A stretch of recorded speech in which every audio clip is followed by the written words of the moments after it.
Buff Nation, what up? Well, my BWBs, my bandwagon buffs, what's going on, guys? Welcome to TLP Sports Club. You are now watching TLP Live, Free for All Fridays. I am your host, Harry Billion. Thank you for tuning in. I appreciate you being here with me. It's time for us to talk some business. Right off the bat, I'm not naive. I understand the elephant in the room. I get it. Coach Prom said this. Shador said that. This person responded. Everybody has an opinion. Everybody's talking. That's the elephant in the room.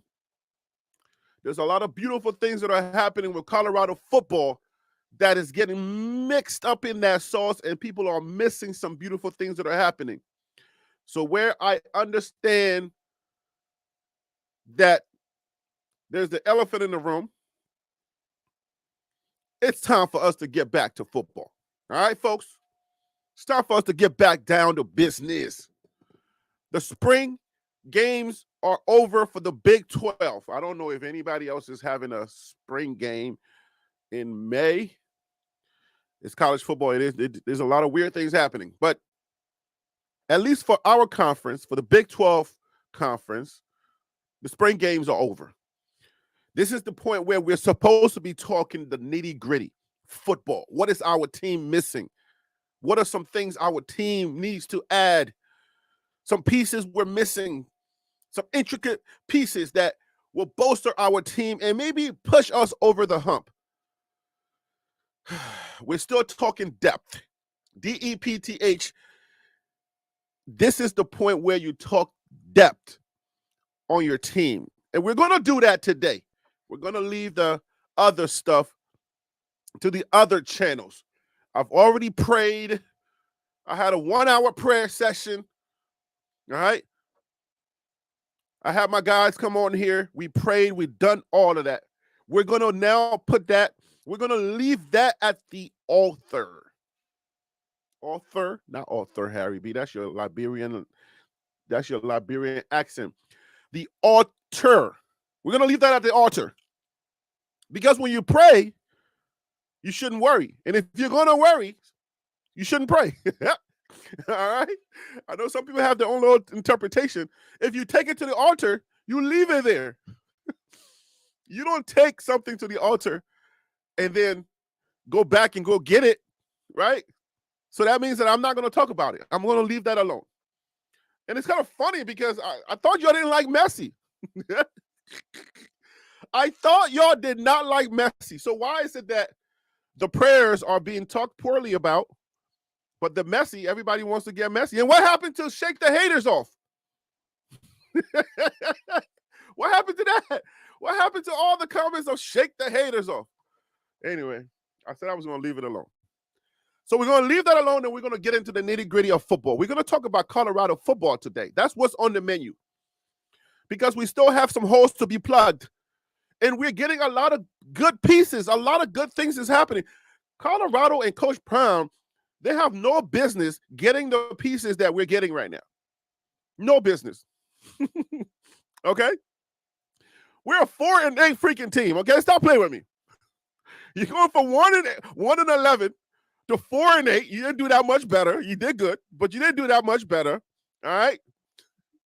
You only won one game in your Pac-12 conference. Everybody spank your low behind like a little baby crying. Hey, be quiet. All right?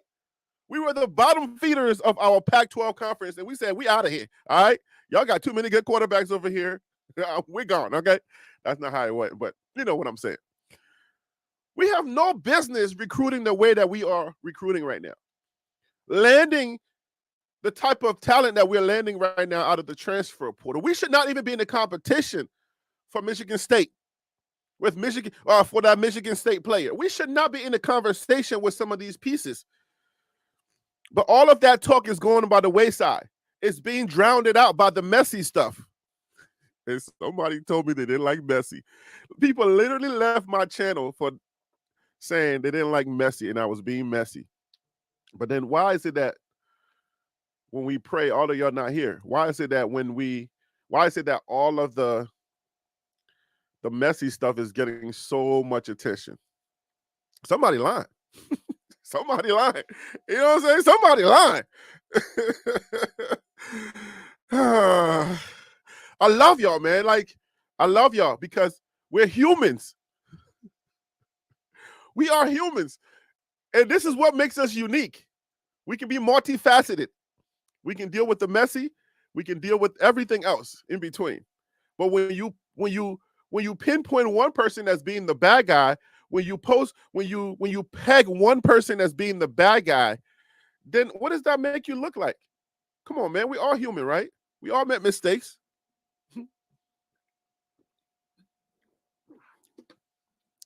Some of us have come to a realization that we should just be honest with what and who we are. It makes you sleep better. I'm just honest. I'm honest here. I just say, okay, I know who I am and I know what it is. So I just deal with it accordingly. I'm a bandwagon buff. Some people want to hide the fact that they're bandwagon buffs. We're not bandwagon buffs. Okay, then tell me, were you a Colorado fan before? Were you a Colorado fan before you got here? Before Coach Prime? If not, then you're a bandwagon buff. Forget the fact that I came up with the daggone phrase. Forget the fact that I coined it. I get it. I'm not so popular. My little African accent it gets in your way. My beautiful dark chocolate skin, my smooth African voice, my New York bravado, it gets in the way of you liking me. I get it. So we're not bandwagon buffs. Yes, you are, bro. Stop playing with me. Okay, you are bandwagon buff because you didn't know Colorado. You could not even point out where Colorado was on the map before Coach Prime got here. Stop playing with me.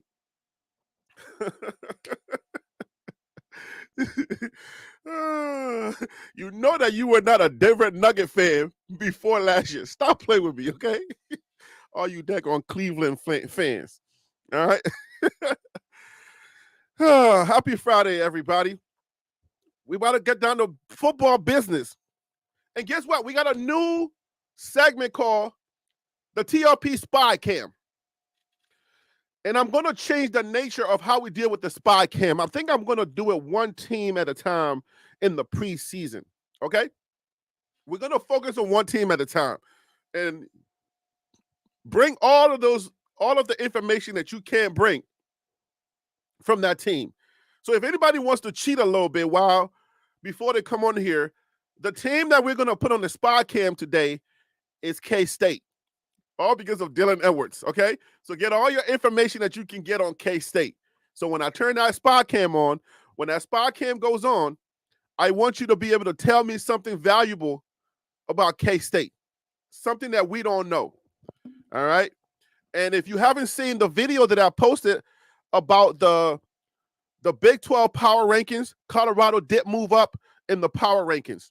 That's one thing that's getting lost in this whole debacle, this messy debacle. Colorado actually moved up in the Big 12 rankings. Now, I'll tell you this, though. Amongst Colorado fans, we believe that we are number one in the Big 12. And we do have some data to back it up.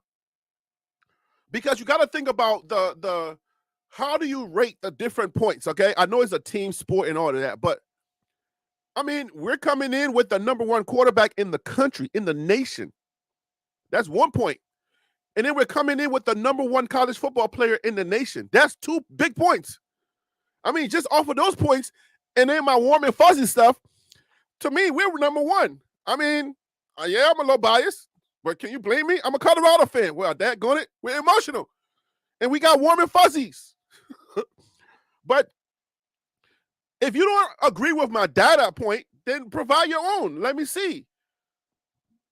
I know the other teams won, and you're basing all of your, I guess, it makes sense because Utah, they beat us hands down. Arizona did beat us. So how can I rank them ahead of us? Or how can I rank us ahead of them? And I call myself a data channel. I I guess because I'm biased. Who cares? It is what it is. Deal with it. Okay, I can provide some kind of data point. What else? Arizona lost Jet Fish. They are returning Fafita, so they're returning Fafita, but they hired the guy that went for the job that came in second place after Jet Fish left to go to Washington, because DeBoer left Washington to go to Alabama to replace Nick Saban. You see, I'm getting good at this college football stuff, right? I'm starting to follow the leagues. I'm starting to pinpoint stuff. We got 1 year in, guys. We got to give ourselves a hand. I just want to take this time right now, all the BWBs out there, take this time and give yourself a big hand. We made it a full cycle. We are 1 year old, guys. Let's give ourselves a big hand clap. Put some clap emojis in the chat. Let's give ourselves a big hand clap. We made it through an NFL draft. We made it through a college football season. And now we've seen the coaching carousel happen. We've seen DeBoer leave. What is his name? Kellen DeBoer, whatever his name is. Casey. He got a girl name. I think he got a girl's name for his first name. He left. Let's make sure we get this right, okay? we don't know everything about college football yet, but let's make sure we get this carousel right. DeBoer took his Washington team to the national title game with Michigan. All right. The Michigan won. They had a really good defense, and they won. Okay. Their coach, I think his name is Jim Harbaugh. I think he used to be a NFL coach before. I'm not sure, but give me some chance here. We're only 1 year old. Come on, give me a chance, okay? What do 1 year olds do? Da. They slap people. They throw up on you. And they're not supposed to know anything, but I can't use that. So, okay, so let's keep on this line right here. Kellen, his name is Kellen DeBoer. Okay, so Jim Harbaugh. If the Harbaugh name sounds familiar to you, is because his brother. Okay, the Harbaughs, like, they're football royalty, right? So Jim Harbaugh, after he won with Michigan, he left, and I believe he's now with the Chargers, if I'm not mistaken. What's in the Chargers? Anyways, he's in the NFL. So because he left to go to the NFL, that position became available, right? So I don't know who's coaching Michigan now, but he left. All right. So the Washington coach left, went to Alabama after Nick Saban retired, and then he had to be replaced. So Washington took the Arizona coach, snatched him, like Coach Prime be doing 5 stars, snatched him. They took him over to Washington. It's going to be raining over there. Is it in Seattle or where are they at? All right. My geography is really bad. And then so Jet Fish, who was at Arizona, had to replace him at Washington. So there's a lot going on. Okay? There's a lot going on. He said, KMS says, bro, you don't watch football. I watch football, but that doesn't mean I know how to commentate football. I watch football. I sit there and I look at the game. But I'm new to college football. I've been told you all this. Come on, KMS. Give me a break today, okay? Give me a break, man. I just told you I'm 1 year old covering college football and how this stuff works. Pinpointing, like, man, y'all hard on me, man. Stop playing. Pause. If you just sit there and watch the game, you're not thinking about all the different inside stuff that's happening. Nobody thinks about that stuff. Okay? Anyway, so here we are. Colorado. A lot of us are BWBs. We're here because of Deion Sanders, Coach Prime, okay? And we don't know that much about football. College football, that is, all right? College football. Because when you say that, that's like red meat to the ears of the detractors. See, I told you, y'all don't know. Y'all just some bandwagon fans. You don't know nothing about no football. Anyways, who cares? Deal with it. So here we are, guys. Colorado is making a lot of good moves. And I want us to break it down. I want us to break down the moves that Colorado's making. because the spring game gave us a glimpse of what's to come. What is to come? And if I was advising you, what do you mean if you were advising them? You are advising them, Harry B. Okay, if I was advising you, because I don't have no, for the lack of better terminology, I will be giving you information that I would say, hey, look at this, look at that, and look at that. How do you think your team is going to fit into these scenarios? And like I said, when I do these power ranking videos, if you haven't watched the power ranking video, that's the last video that I dropped right before this live. So go watch that. All right. When I do the power ranking videos, is to actually put the spy cam on the other teams that we're going to be playing.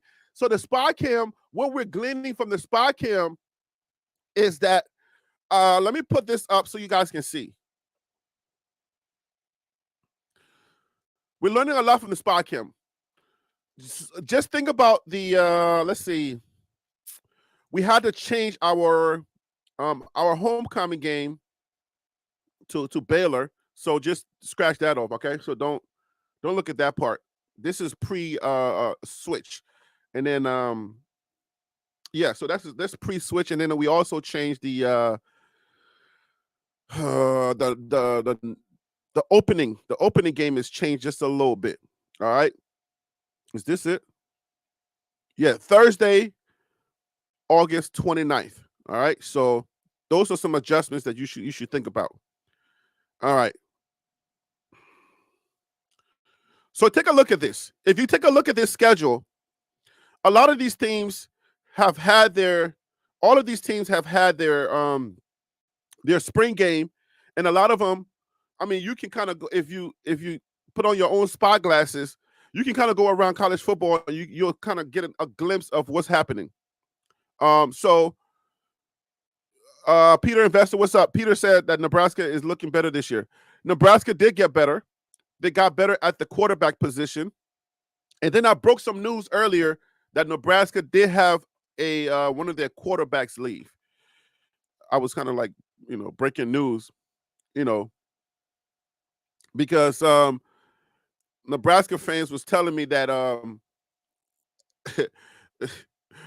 well, Matt Rule, their coach, doesn't tolerate people leaving the team and stuff like that. So they didn't have a lot of people leave. I mean, where they didn't have a lot of people leave, they did have a quarterback jump.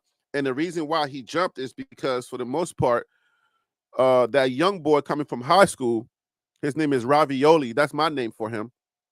Dylan Raiola, that's his official name, I guess. Apparently, he's a country music fan or something like that. I don't know. Whatever. But anyway, so Dylan Raiola is a really good quarterback. And the guy the butt fumbler that we got last year, that boy could not keep the ball.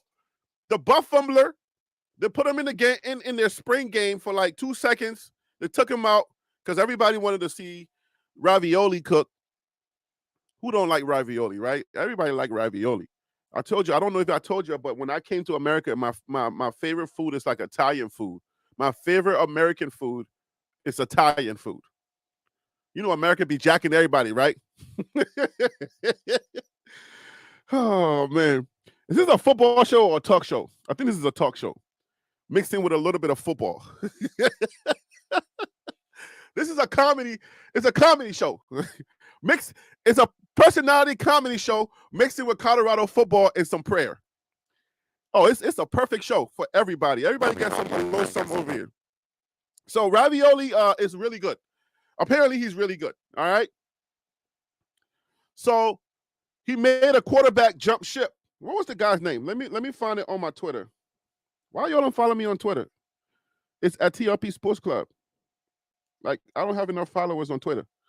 Can y'all go on Twitter and just follow me, man? Like, come on, this is a shame.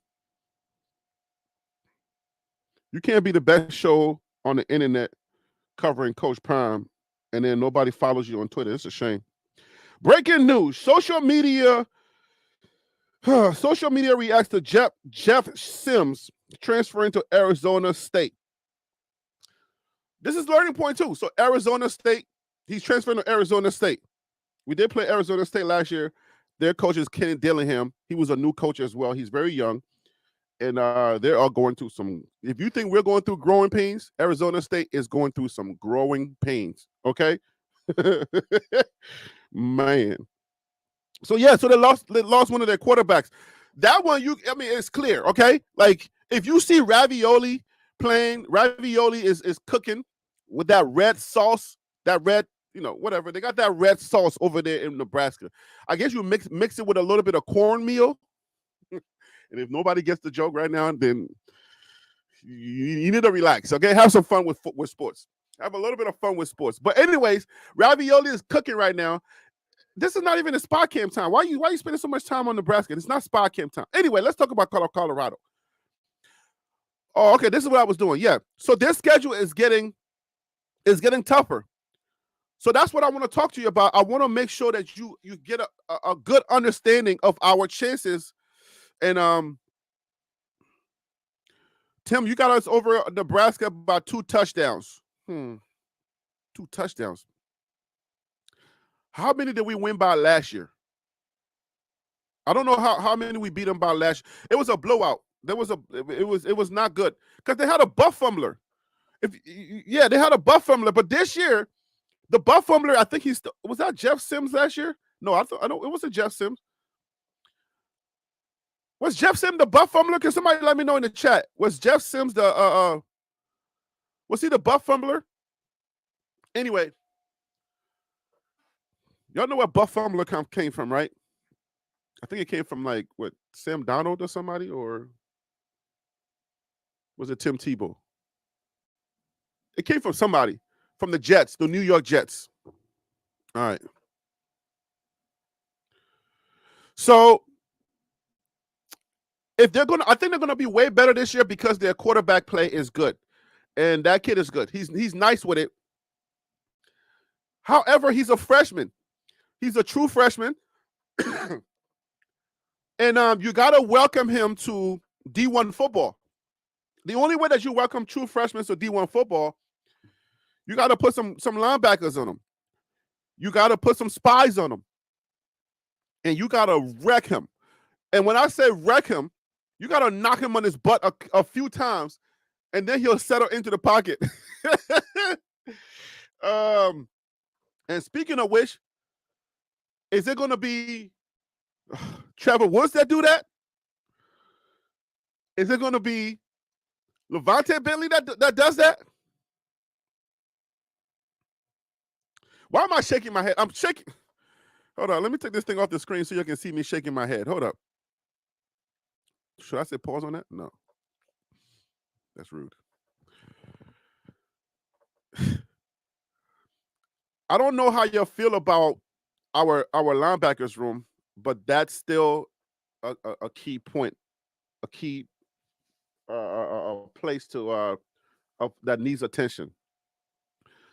But let's talk about some of the good things that Colorado's doing. Let's talk about who's coming in, who's Colorado gotten so far, and we'll take it room by room. We'll break it down for you guys room by room. So right above your screen, guys, you'll see join TLPlive@gmail.com. I want you to call in if you're familiar with CU and who and what CU brought in. Let's talk about this. We're gonna do room by room today. We're gonna go from room to room, and we're gonna discuss the areas in each room. We've done this several times, but now the spring game is over. The transfer portal is closed. So let me explain. Let me give you a little bit of information on how that works. The transfer portal closes, so nobody else can get in. So everybody that's in there is like, when you go to the clubs, I don't want to use a club because I'd rather you don't go to the club. It's sinful stuff that goes on in that club.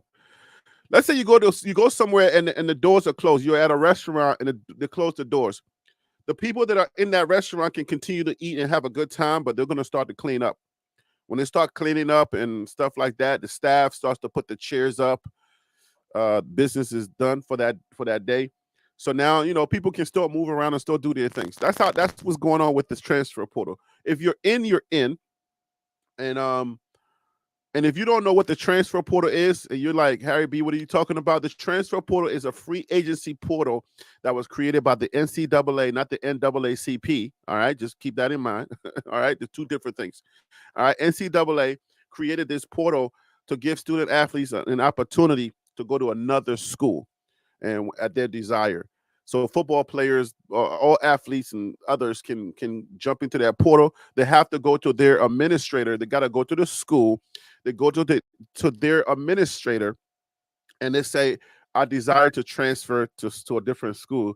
They check their credits and everything. Make sure wherever they're going, they have everything corrected. There is a process. They go there, and then once your name is there, once they say, "Okay, everything checks out, you're good to go," your name enters into that transfer portal, and then other schools can now contact you. Prior to that, coaches are not allowed to contact you, but the way that you can get contacted is through student DMs, emails, text messages. The students can recruit students. All right, that's just for the small segment of people that still don't know what it is we talk about, and that's what I do here. I try to educate as much as I can for, we are only as strong as our weakest links. So if there's one person that just got that information for yourself, you don't have to shame yourself. You can just give me a thumbs up or just don't say nothing. Just say nothing, okay? But anyways, that's what's going on. All right, so now the transfer portal is closed. There's a little caveat because you get the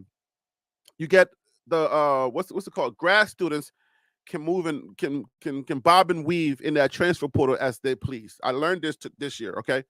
Grad students can just bob and weave. They can leave at any time they want. There's nothing stopping them. If you remember, Chance jumped into that transfer portal mad late, and we was like, wait, we got 2 weeks to the game start. What are you doing? How can that be? So grad students can continue to move around in the transfer portal. So it is possible that we may acquire some grad students to transfer after, if you see that happening, and if you get some type of breaking news. I don't break news on transfers anymore. All right. Unless it's like you're getting somebody from like a Georgia, like Georgia's QB1 or Georgia's RB1. Like, that's breaking news, okay? We're not getting breaking news from mids. Harry B, you said you weren't going to do it. All right, whatever. Forgive me, guys. All right. So we're not going to break news on everybody. That's just what I'm trying to say, okay? Okay. So Colorado acquired Room by Room. Let's talk about it. Let's go. Join trplive@gmail.com is the email. If you think you got information or you can articulate some information about the portal and all of that, then let's get going. Let me go ahead and send myself the link, guys. Sorry, I didn't send myself the link earlier. I gotta remember to do this. You guys are waiting in the chat in the email, and I'm over here. I gotta send myself the link first. And hey, man, as we grow, I'm gonna start challenging the panel. Okay, you're not just gonna come on here and just sit down and provide nothing. This ain't no, this ain't gonna be no kumbaya. Okay, if you want to come on here, all right, you're gonna have to provide something. You're gonna have to help us out. It's a speculation show. All right, Willie, I'm talking to you, Willie. You're gonna have to speculate. This ain't no we don't know. I can't tell you. Okay, I'm sorry, Willie. I'm picking on you. Yes, I am. All right, as soon as I get the link, we'll come on here, we'll talk. So let me tell you a little bit about some of the acquisitions. Oh, man.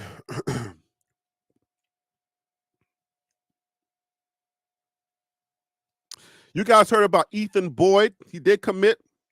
I got some of these people on the thumbnail. So if you look at the thumbnail, you'll see some of those people. We got Ethan Boyd. And then the Hood brothers. I didn't know that there was like the Hood brothers are like they're coming droves. Apparently, like the whole family, like their dad had a bunch of boys, and all of them are athletes, like NFL athletes, college sports athletes. We got a bunch of hoods. The hood came to Colorado. So now we're hooded up. Give me a second, guys. Multitasking going on.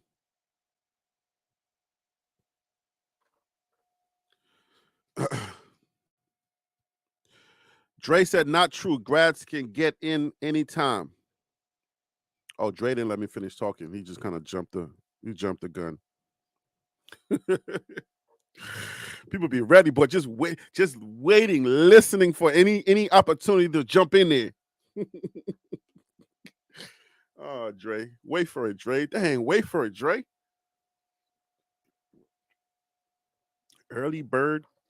We're gonna call you Early Bird Dre.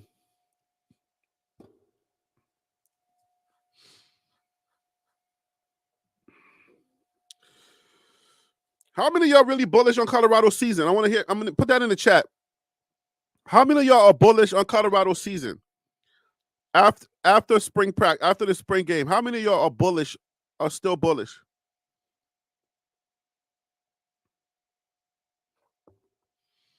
Let me see where y'all stand at, chat. Let me say hello to the chat, guys. Let me say hello to my folks.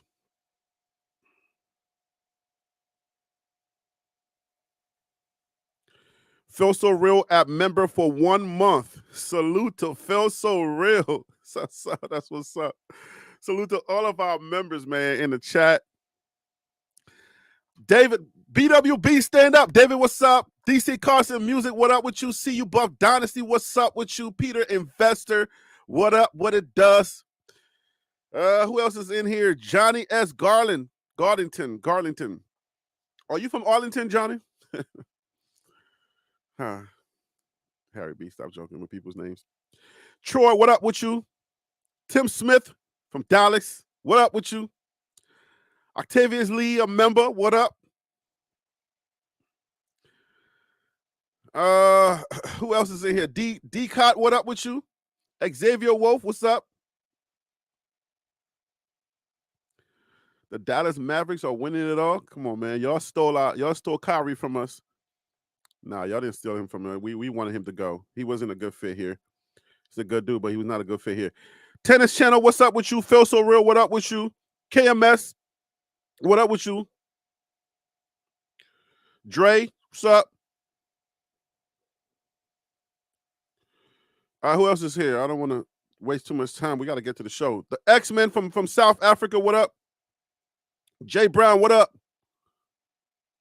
But this is important, man. I want to shout my people out. Shoot ya, you know what I'm saying? What up with you?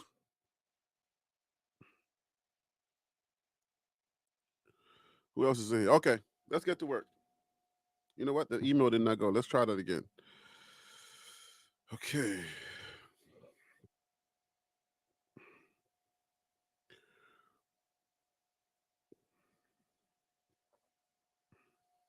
But I still want to know in the chat.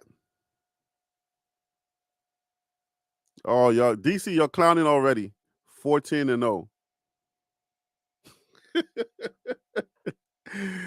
Who's still bullish on Colorado? 10-2. Tim Smith got 10-2. I'm waiting on my email to come so we can go ahead and start, guys. Give me a second. My email is like it's doing something weird. So still waiting on that email to shoot through.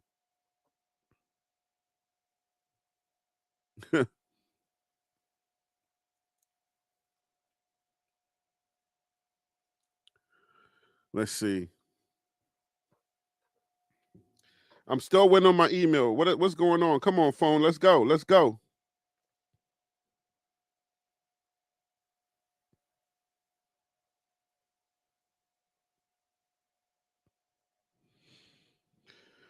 All right. Breaking former Louisville. Let me say the correct way. Breaking news: former Louisville Tafik Thomas has committed to Colorado. He tells On3.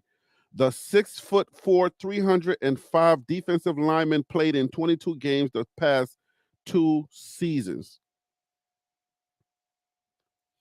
Hey, Felt So Real. I appreciate that information.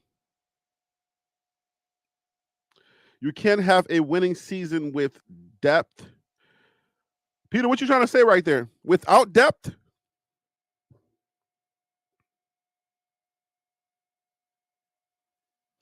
DC, stop trolling, man. Stop trolling. You're not a troll. Don't do the job of a troll. Stay serious, brother. Stay serious. You're doing the job of a troll. Don't do that. Don't be the antagonist. don't try to do that on purpose, because I know what you're doing. Stop doing that. You don't want to turn CU fans against you. You already know how that goes. You turn CU fans against you, and you know how that ends. That don't end well for you. I'm just saying because you're a nice guy. I don't want to see you in these streets crying like a little baby, because you know how we do here on this show.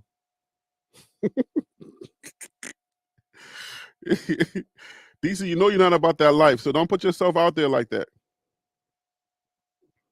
I know you're a military man and you can fly and all that, but you might have to jet up in that plane and fly away, because I don't think you want that smoke, DC. Stop playing. Stop playing. I got my people invited. Let's go. Y'all click on that button. Let's go. I got eggs and oatmeal.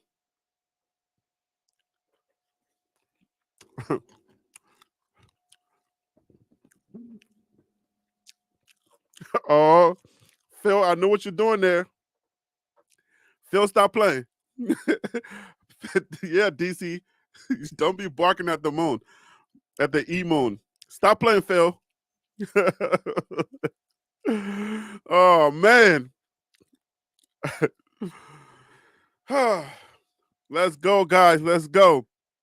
My first one on. See you, Buff Dynasty. What up with you?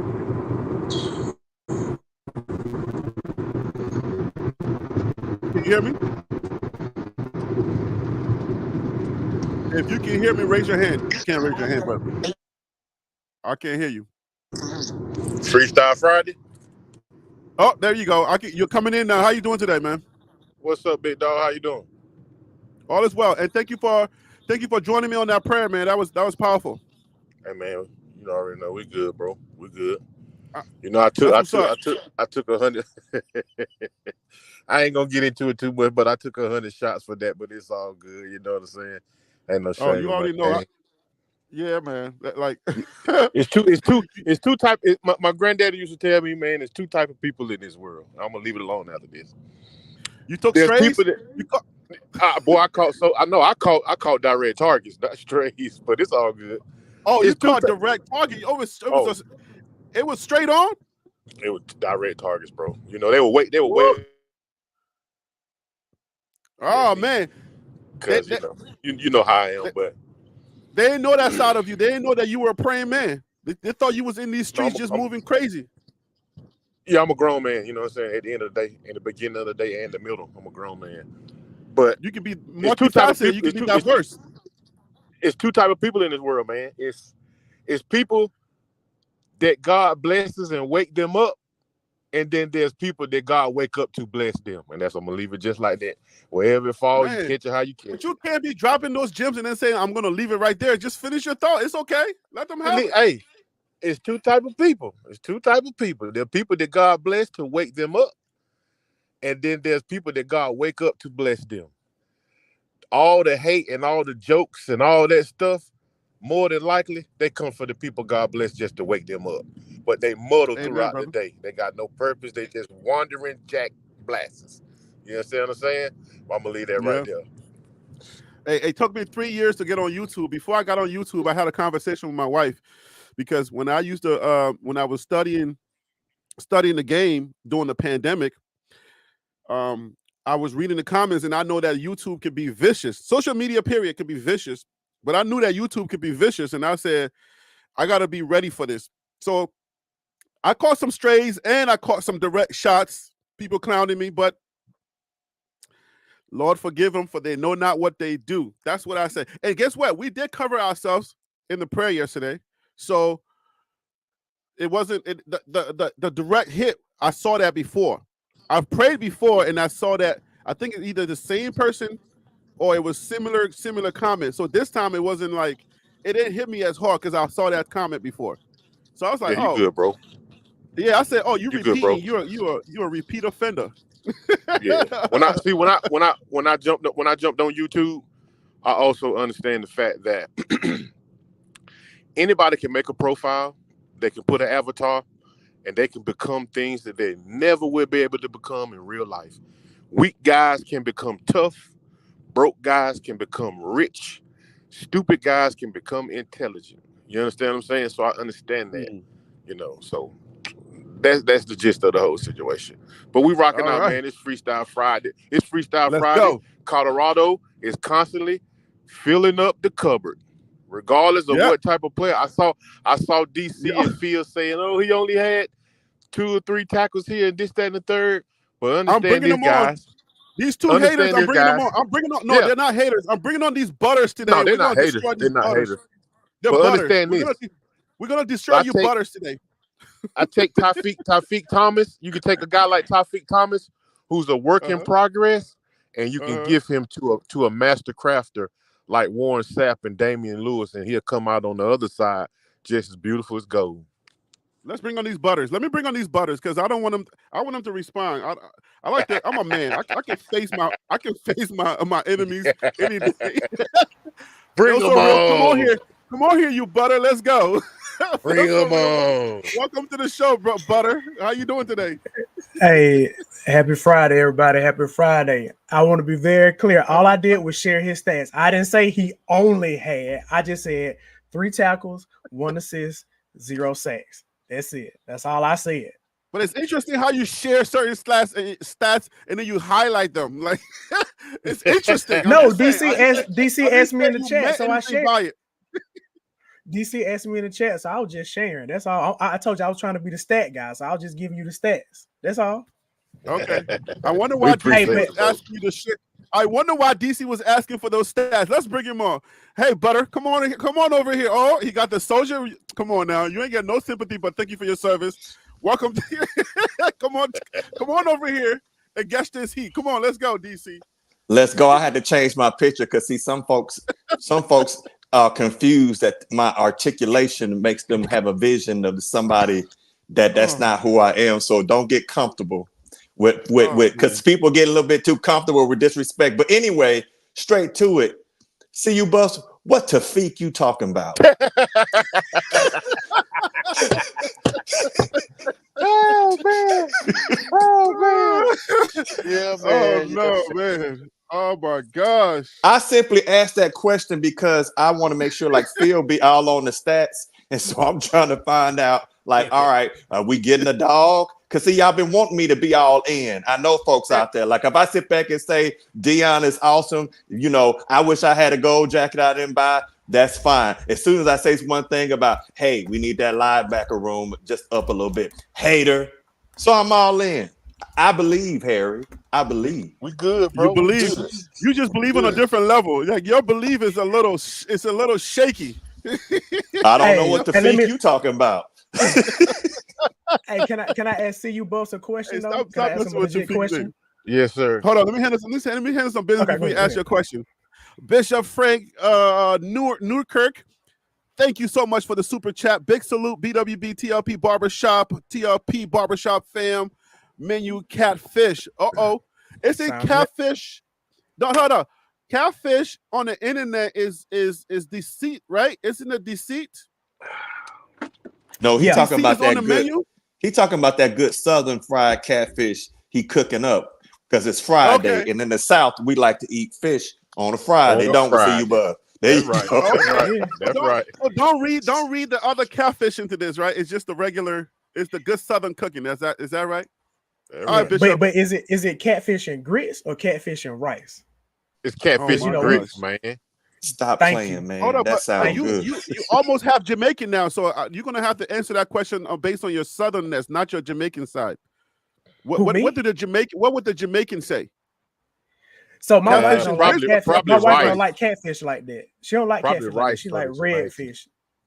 Yeah, she gonna do rice and peas. She gonna do rice and peas or like festival. Okay, so then she would say catfish and rice. Yeah, with festival and all that good stuff. But real quick, my question. Another business, came in right before the business keep coming in. I gotta handle it. DC chose violence this morning. That's from East Coast Cav. East Coast Cav, what up with you, man? DC DC, I don't know. Do you want to play the villain today, man? Because you got to be careful, man. Because we're sensitive right now. I just want to let you know the fan base. We're very sensitive right now, so anything can go. We did pray, but sometimes, you know, when you come out of the spirit realm, the enemy starts to attack right away. So you sure you want to play the villain? If y'all want to be, if y'all want to be like wet, if you want to be like wet toilet paper, go right ahead. Yeah. I'm playing. Let me bring on to this channel. Willie, what's up, man? How you doing today? Thank you for calling in. All right. Can you hear me? Can you hear me? Yes, sir. Okay. Well, yes, you coming in loud and clear. I am on one today. Okay. See, Buck. Yes, sir. I heard what you heard. I wasn't a direct attack, but I was a troller, and guess what? I took receipts. Yes, sir. I can call out some names. Hey. I'm pissed, brother.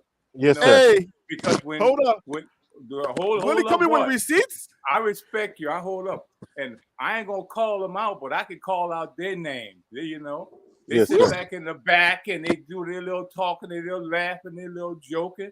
But let me tell you something. They didn't really read the Bible because the Christians of old, they will cut your head off, literally. That's right. Okay. Oh, Willie came ready today. The Lord. He got time. They don't understand. So I can give them the street remark. I can give them the Christian remark. Today I'm gonna give them the Christian remark. God bless you. But you don't want. You know what? People like, you know, and I heard this about the internet. So when I got on here, I didn't think it was that bad about social media.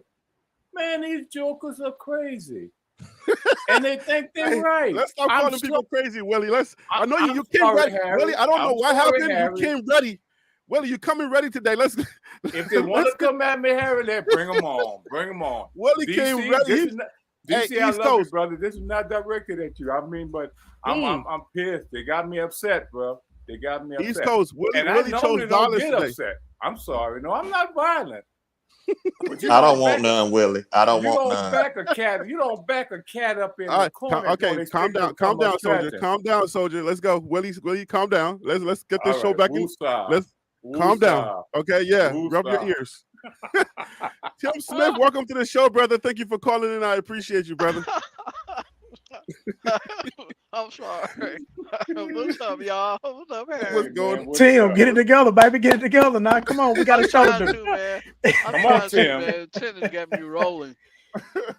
I like this energy today. I like this energy. Hey, yo, he came to cut people's ears off. He's like, nah, they used to literally cut ears off.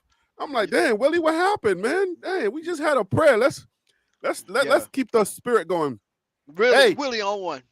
Willie is on one today. Willie said, I got time today. So yeah, man, we're gonna talk about. Are y'all ready, guys? Y'all ready to go to give the people what they're asking for? The spring games are over. The spring games are over. Colorado's getting pieces. Do the pieces matter? Obviously, yes, right? But how much do the pieces matter? Are we covering depth, or are we just putting warm bodies out on the line? DC, don't answer yet. I know you itching. Calm down. Okay. All right. So we got questions on the board. Are we putting out warm bodies, or are we really, really covering depth? And when I say depth, I mean the deepest part of that understanding of what depth is. Depth has a lot to do with the next guy up, his skills. Is he able to cover for the guy that's down or the guy that needs a breather?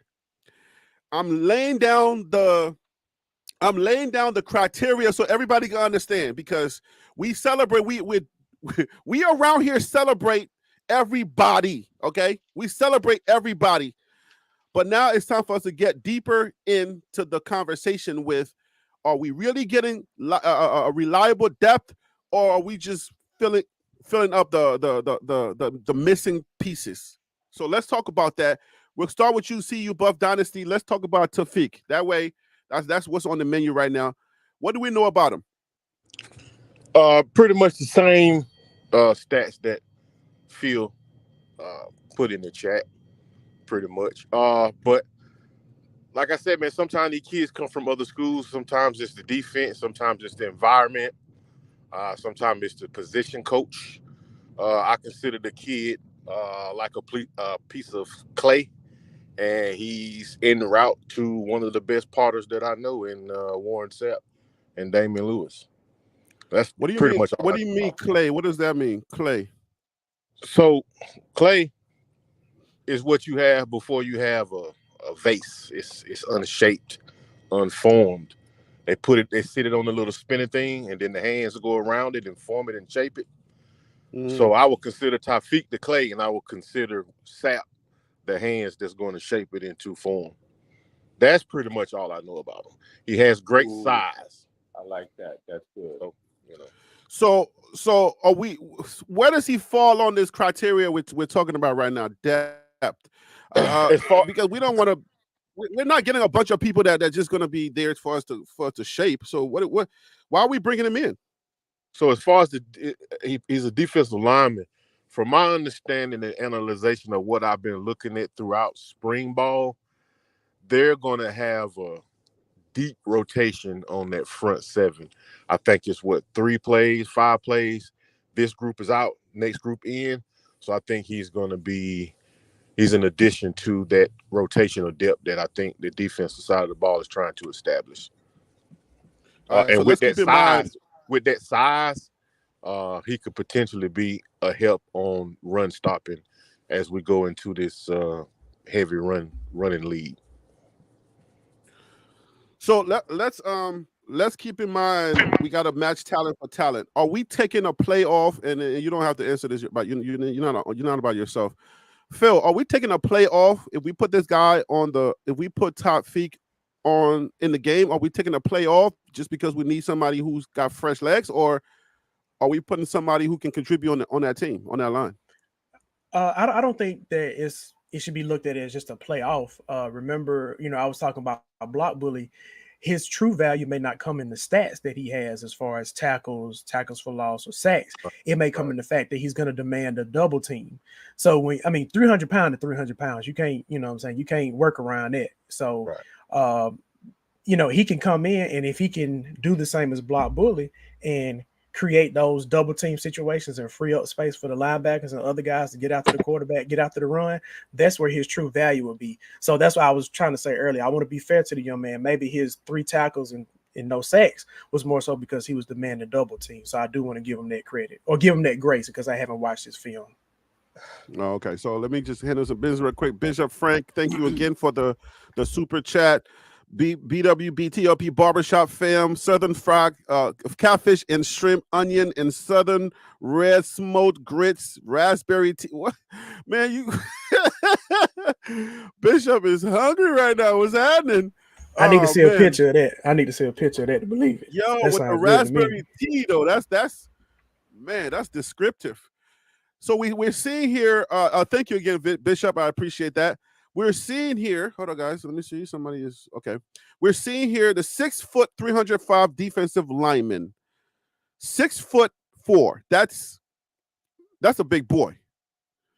305. That's a big boy. So I like. Let's stay on the defensive line. DC, what do you see in Tafik? Well, first I want to say that while CU Bus was talking, I needed to say Diddy and pause like 300 times. The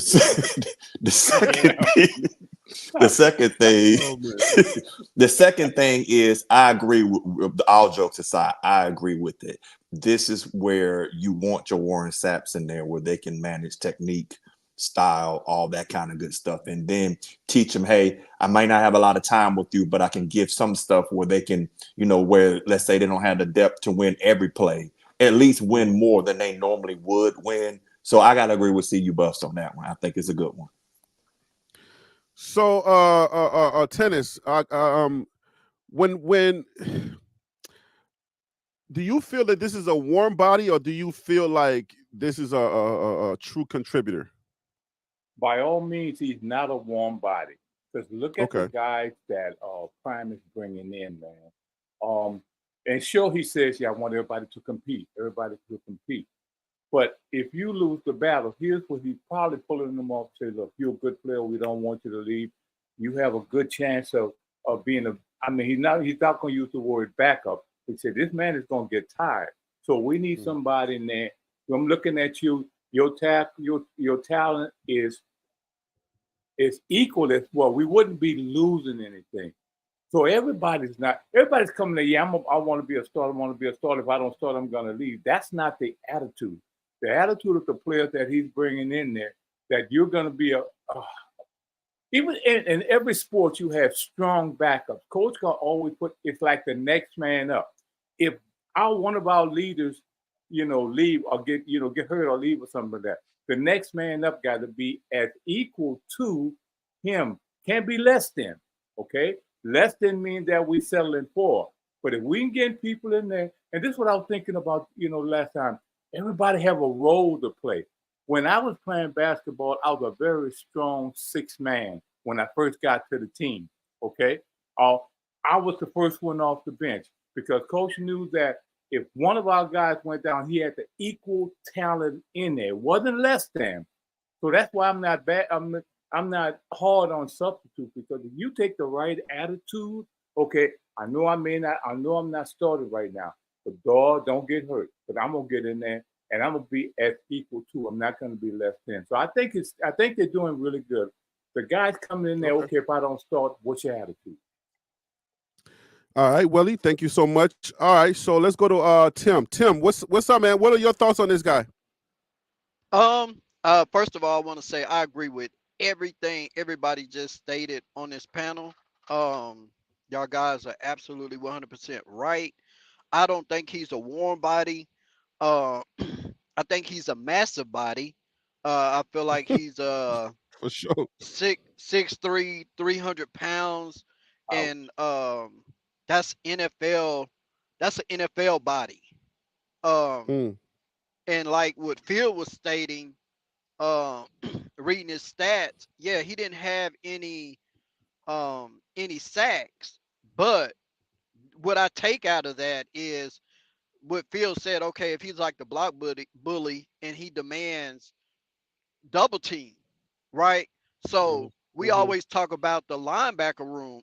We always talk about Trevor Woods is not that guy to be in a linebacker position. Okay, so what I'm saying is, if he demands two bodies just to keep him out of the backfield, and as smart as Trevor Woods is, Trevor Woods can come up and fill those gaps, which gonna elevate his game.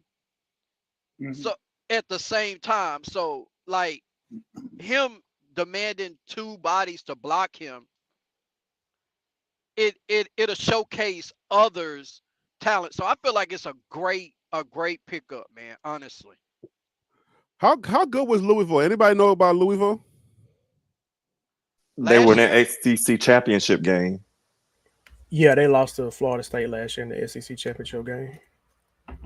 You said SEC? ACC. ACC. Dude, what is wrong with y'all accents, man? Y'all killing me. Is it my New York Florida ears? State. What the heck, man? Your accents are killing me. And I'm the African on this panel. What are y'all doing to me? You got to listen to understand. You got to come down south. You got to listen to understand, not listen to respond, Harry. That's the problem. No, we got to start talking like Harry. We got to start saying, "Yo, I'm not gonna hold you, Harry, but check this out." Say, son. It's that African New York thing right there. But y'all gotta come up with your accent is like your accent is killing me. My ears are like, okay, what did you just say? Like what? Okay, so Louisville was ACC, right? Oh, conference, it says ACC right there. I'm not reading. Reading is comprehension. But anyways, reading is fundamental, whatever they say. Okay, so it's the fact that how much did he play at Louisville? He played 11 games last year and the year before last, so he's getting on the field. He's getting on the field. I think. Yeah. Well, how do y'all compare Louisville with the Big 12? I hope y'all know where I'm going with this. I mean, I'll say somebody this. Said send the link. Hold on, Tim. Oh, not Tim, but hold on, Phil. Somebody says send the link. I don't send links.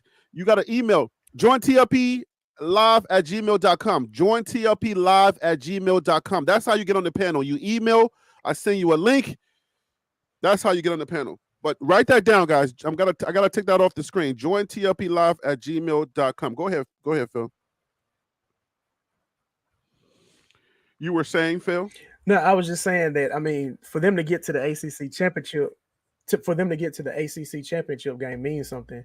The ACC was down a little bit last year, but that's also because their top teams like a Clemson, your Duke, your North Carolinas weren't as good as they normally were. So I think last year might have been a little bit more of an anomaly with the ACC not being as strong. But they still have quality competition. I think overall, from top to bottom, I think they would be better than the Big 12.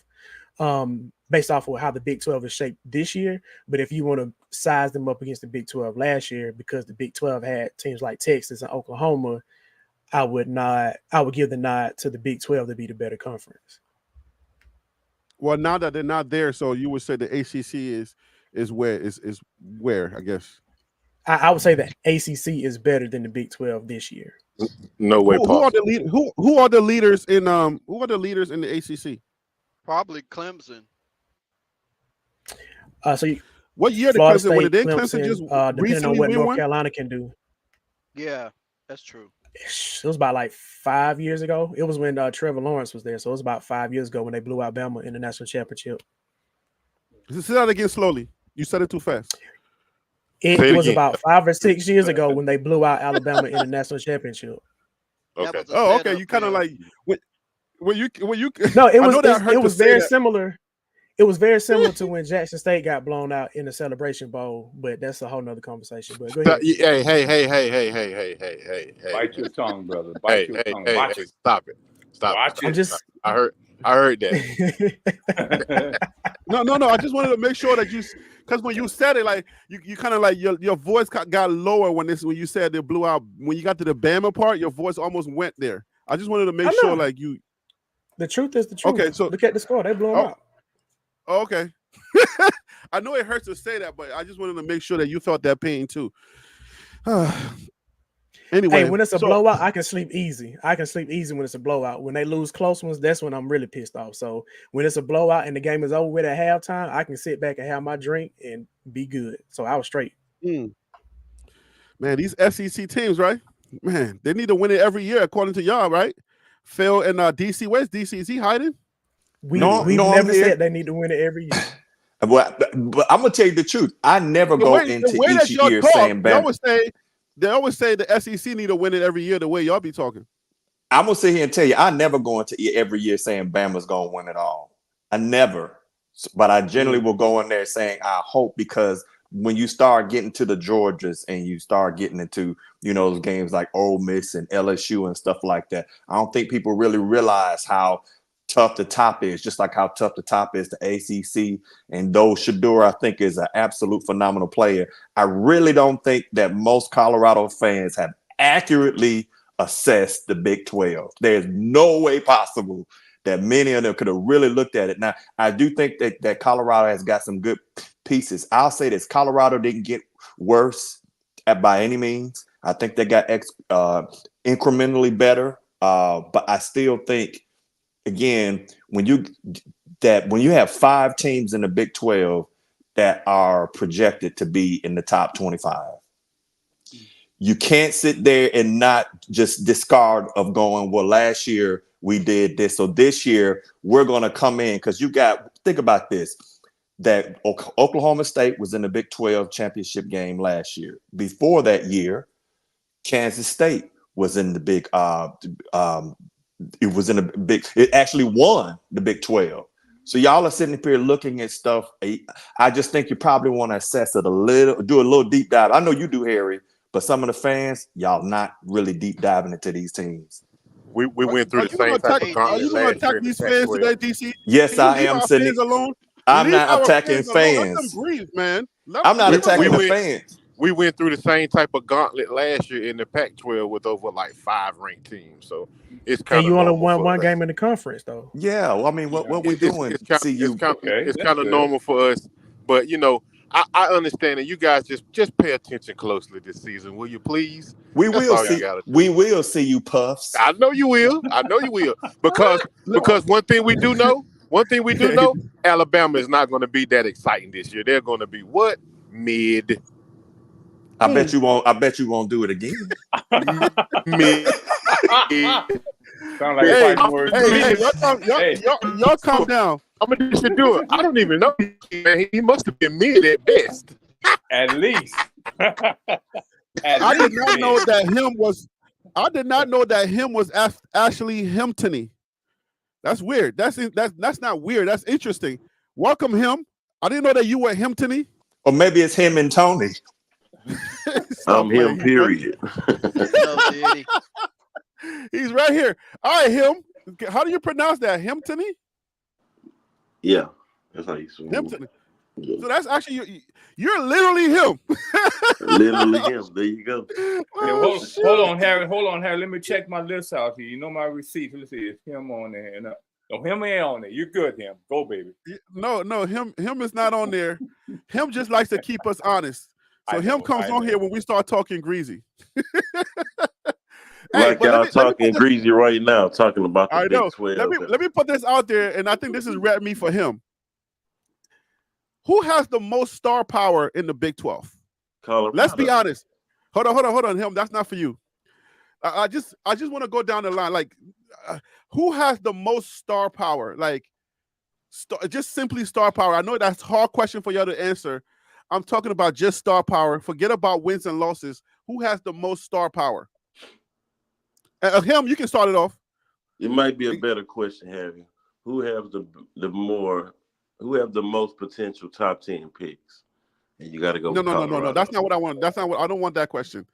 I mean, that's superstar talent, though. That's what you asking about, right? Yeah, but no. When we start getting into the NFL, then it's going to change the dynamic. No. I'm talking about NIL. The most NIL. Who make the most NIL? Just answer my question. I like your question, but answer my question. Who has the most star power? You have to say Colorado, regardless. What is your data? I got 2 players that's making over $3 million in NIL. They most likely gonna be top 10 picks. One of them the best quarterback in the NFL. One of them, in college. One of them is the best receiver / DB in college. Who else got that? Anybody want a rebuttal? Any pushback? I will. Well, I don't have no pushback, but because I feel like him is right, but I would also say K-State as far as somewhat talent, even though I think CU has the best talent, but I would say Kansas State is not a team to sleep on whatsoever, because Avery Johnson, that sophomore quarterback, is lethal with his arm and with his legs. Last year he only passed as the second string quarterback for 479 yards with 5 touchdowns, 56% completion rating, 0 interceptions. He rushed for only 296 yards on 7 touchdowns, 52 carries. And he throws the ball away when he doesn't see the ball play. away. Yes, but does. Is that star power though? Is that star power? He's the second string quarterback last year, and he started over the first string quarterback in the Pop-Tart Bowl. So that says a lot, and he's going to be the starter this year, along with D. Giddens, the starting running back who ran for over 1,200 yards last season. That's still there, and you adding a Dylan Edwards there as well. So I feel like the talent is going to match CU as far as offense goes. So Tim, I agree with you when you're speaking in reference to talent. Harry is asking the question of star power. Well, those are 2 distinct different things. I disagree with talent. So you don't think Avery Johnson is star power? Anybody on here think Avery Johnson is not? No. What they're trying to say, I got some pushback on that. What they're trying to say is that what the answer truly is the Real House Husbands of Boulder. That's what we want to say. No. Hey, Harry. Why you gotta keep rolling? Stop it, bro. ACU Buffs, I understand your position. Yes, Trust sir. me, brother. Tennis, I understand your position as well. Him, I understand your position / NFL. It seemed like the only two people on here that's willing to take their shades off is DC and Phil. So I'm asking you, CU Buff, to just take it off just for a split second, brother, and you can throw them things back on. Trust me. But you don't think Avery Johnson is a foul power, though, honestly? But Tim, do you understand the question? Harry, when you ask questions like this, let's be clear. You're talking about talent, right, Harry? Give us a clear definition. Hold on. Let me respond to Tim. Let me respond to Tim. So Tim, I'm in total agreement with you when you're speaking in the aspect of the players and saying their ability and whatnot. But what Harry is saying is star power. Star power is something totally different from what you're speaking of. So you're talking about the Avery guy is not a name that you hear every day. That's what star power is. Oh, okay. He's not. You see what I'm saying? I'm in agreement with you though, but it's just not. It's not on the correct track. That's right. I disagree with the talent wise though. I know Avery Johnson is not Shedeur Sanders. Who said that? Yeah, but you just sit back and said this. I'm gonna challenge him on something real quick. That Travis Hunter is not a better DB than Caleb Downs.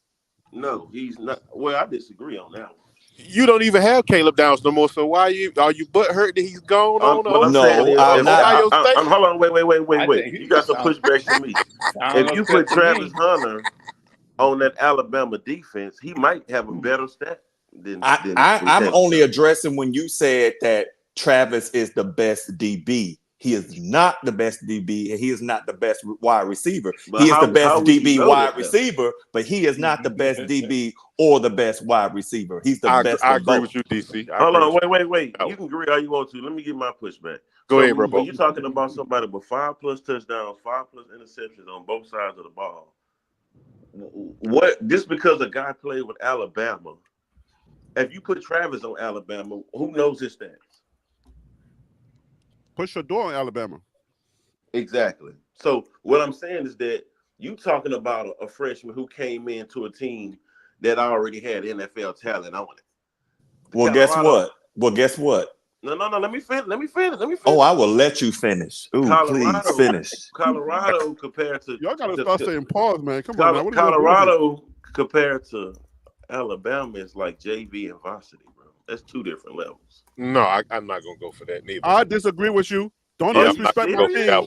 Wait. You're holding us now, but you're gonna throw us under the bus like that? But DC, let me.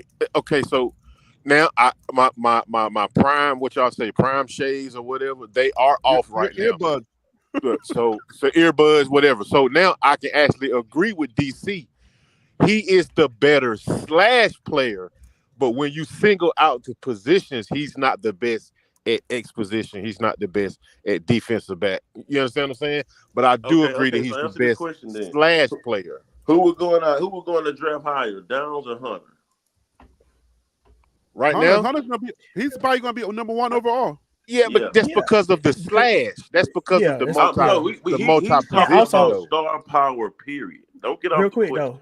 Downs is a safety, so safeties aren't as valued in the NFL as a cornerback would be. So I think just off of that alone, he wouldn't go in the top 10, but he's definitely a top 10 talent. I think we all can agree on y'all that. Talking about somebody who plays for Alabama who had like first and second round 10 players go in the first and second round.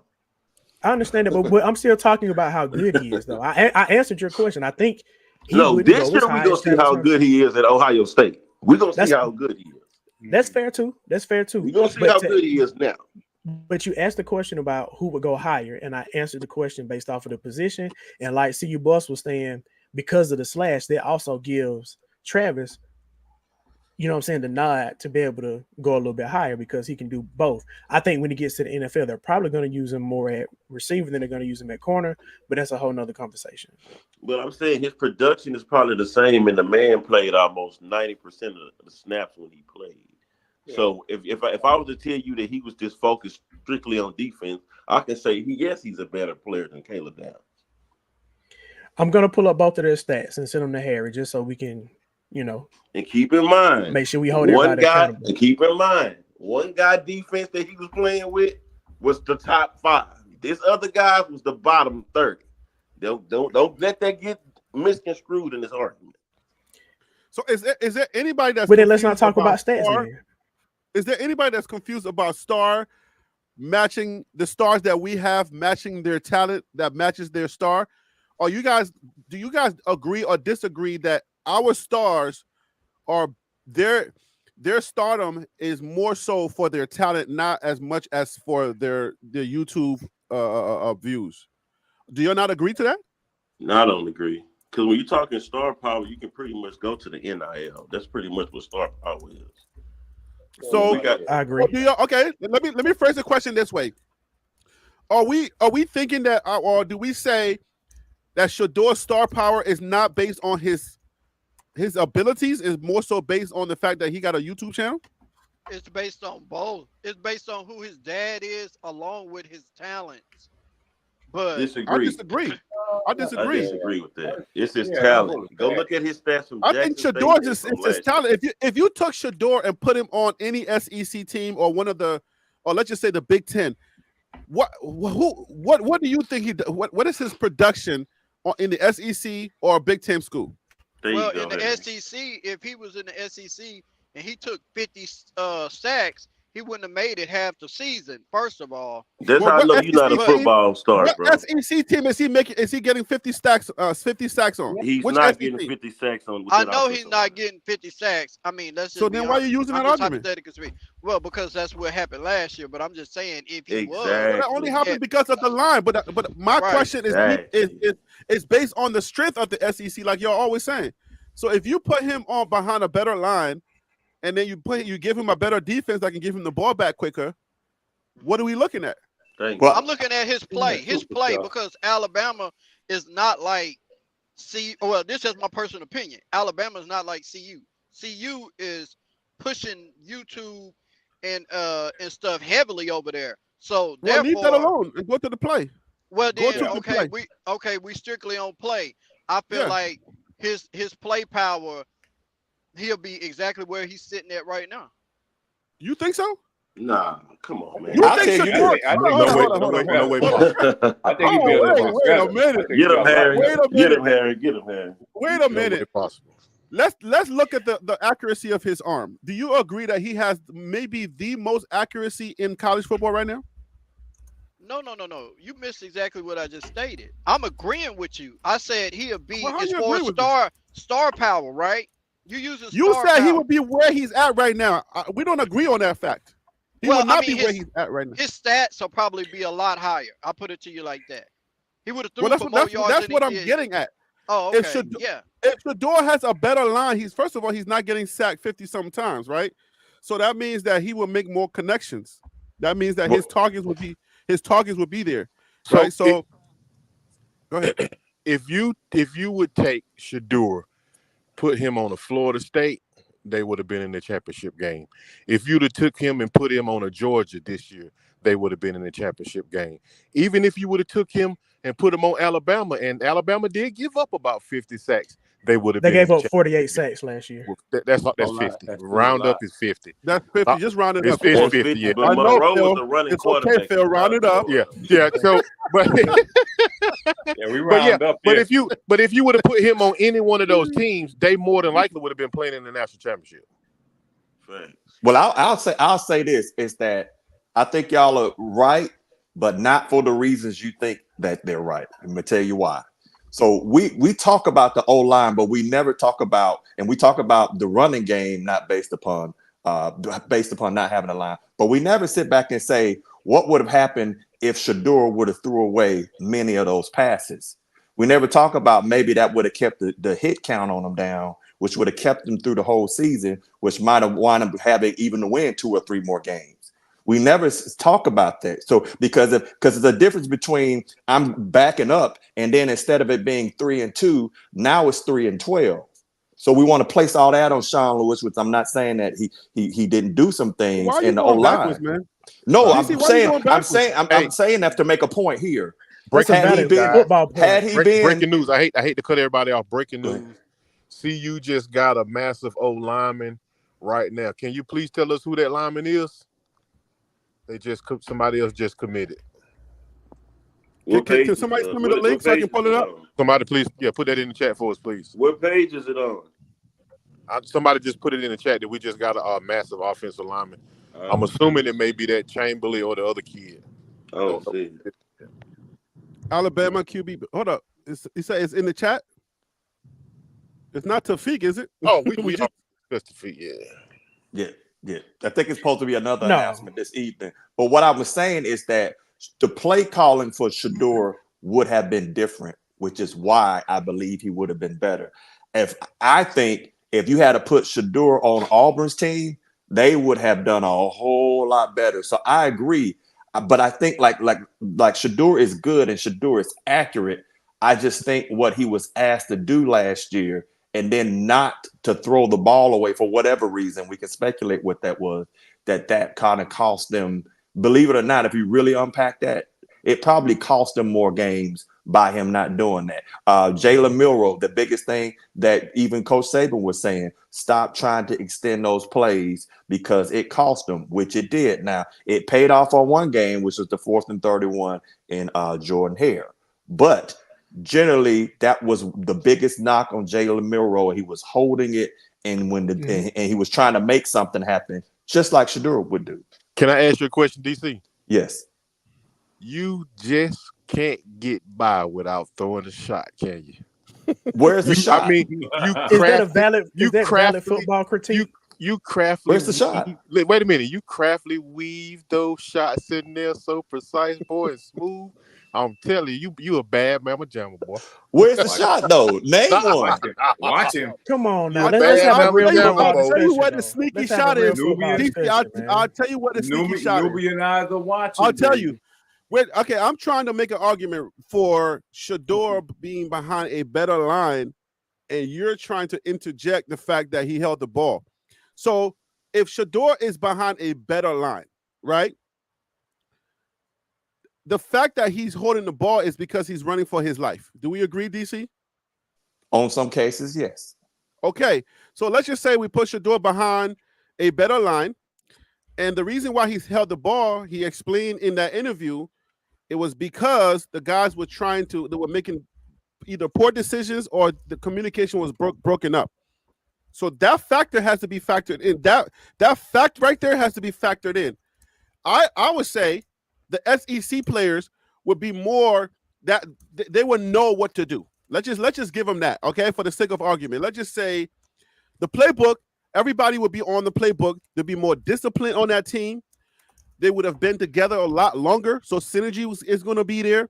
So all of the factors that caused Shedeur to play the way that he played, those factors, you can take away some of those, right? Because if you think about the reason why he held the ball was because of those factors, because guys were running different routes.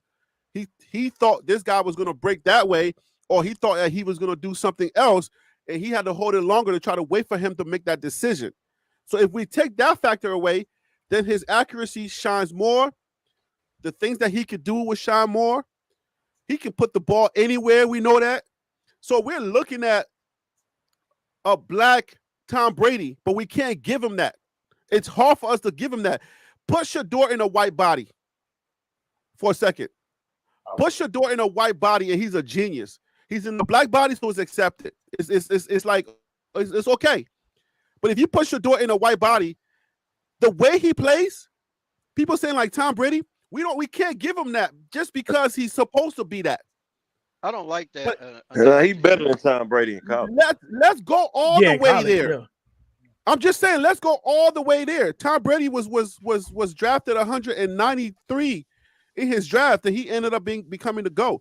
Shedeur is exhibiting way more talent, way more poise, way more maturity in his college career than Tom Brady But why is it so hard? Is it because we just don't like prom, or what is No, that it's- thing that's just helping us, that's just causing us not to just go all the way in and say, this kid is special, man?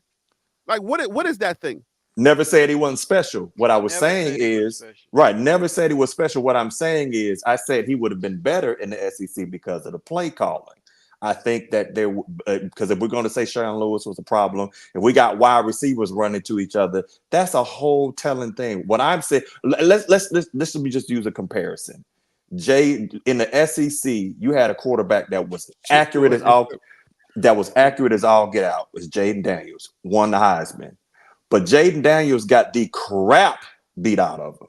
Facts. So what I'm saying is that I don't really think people realize how tough the SEC is. So Shedeur would not last if he made if his decision making was the same.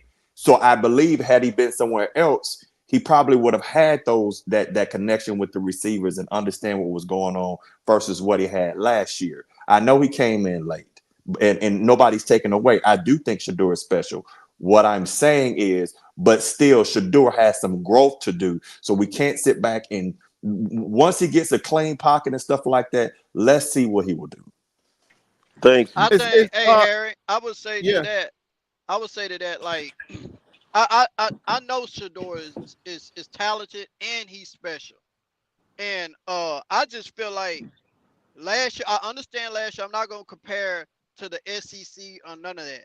Because what I feel like what his dad and the staff has brought in this season is going to give me everything to know about how special he is. All that the stuff, well, he played at Jackson State or he ain't played in the Power 5, all that. And then the excuses about, well, the line was trash and all that. This season will be the season that he be really judged. Because I feel like they have some good pieces to protect him, to allow him to showcase his talent. I disagree. So, okay. The So Manning kid. so Let me with ask the- you a question about the Manning kid. The Manning kid at Texas. Do you think Shedeur is better than him? By far. Oh yeah, Yes, he he's is. At this better point than right him. now, yeah.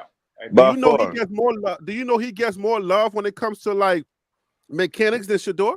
Because it's Look at the last name. Manning. Uncles. Look at the last name. Super Because he Bowl white, winning Harry. Look at the That's last what you've name, been but look saying. at Because he white. Shedeur Sanders. No, Shedor's a because- Sanders. So what It are we don't have talking about? nothing to The gold do. It don't have jacket? nothing to do with his last name. Manning. That's what I'm saying. If you His what uncles. last name is better, Sanders No. Wait. or Manning? I disagree. Manning ain't becoming a quarterback.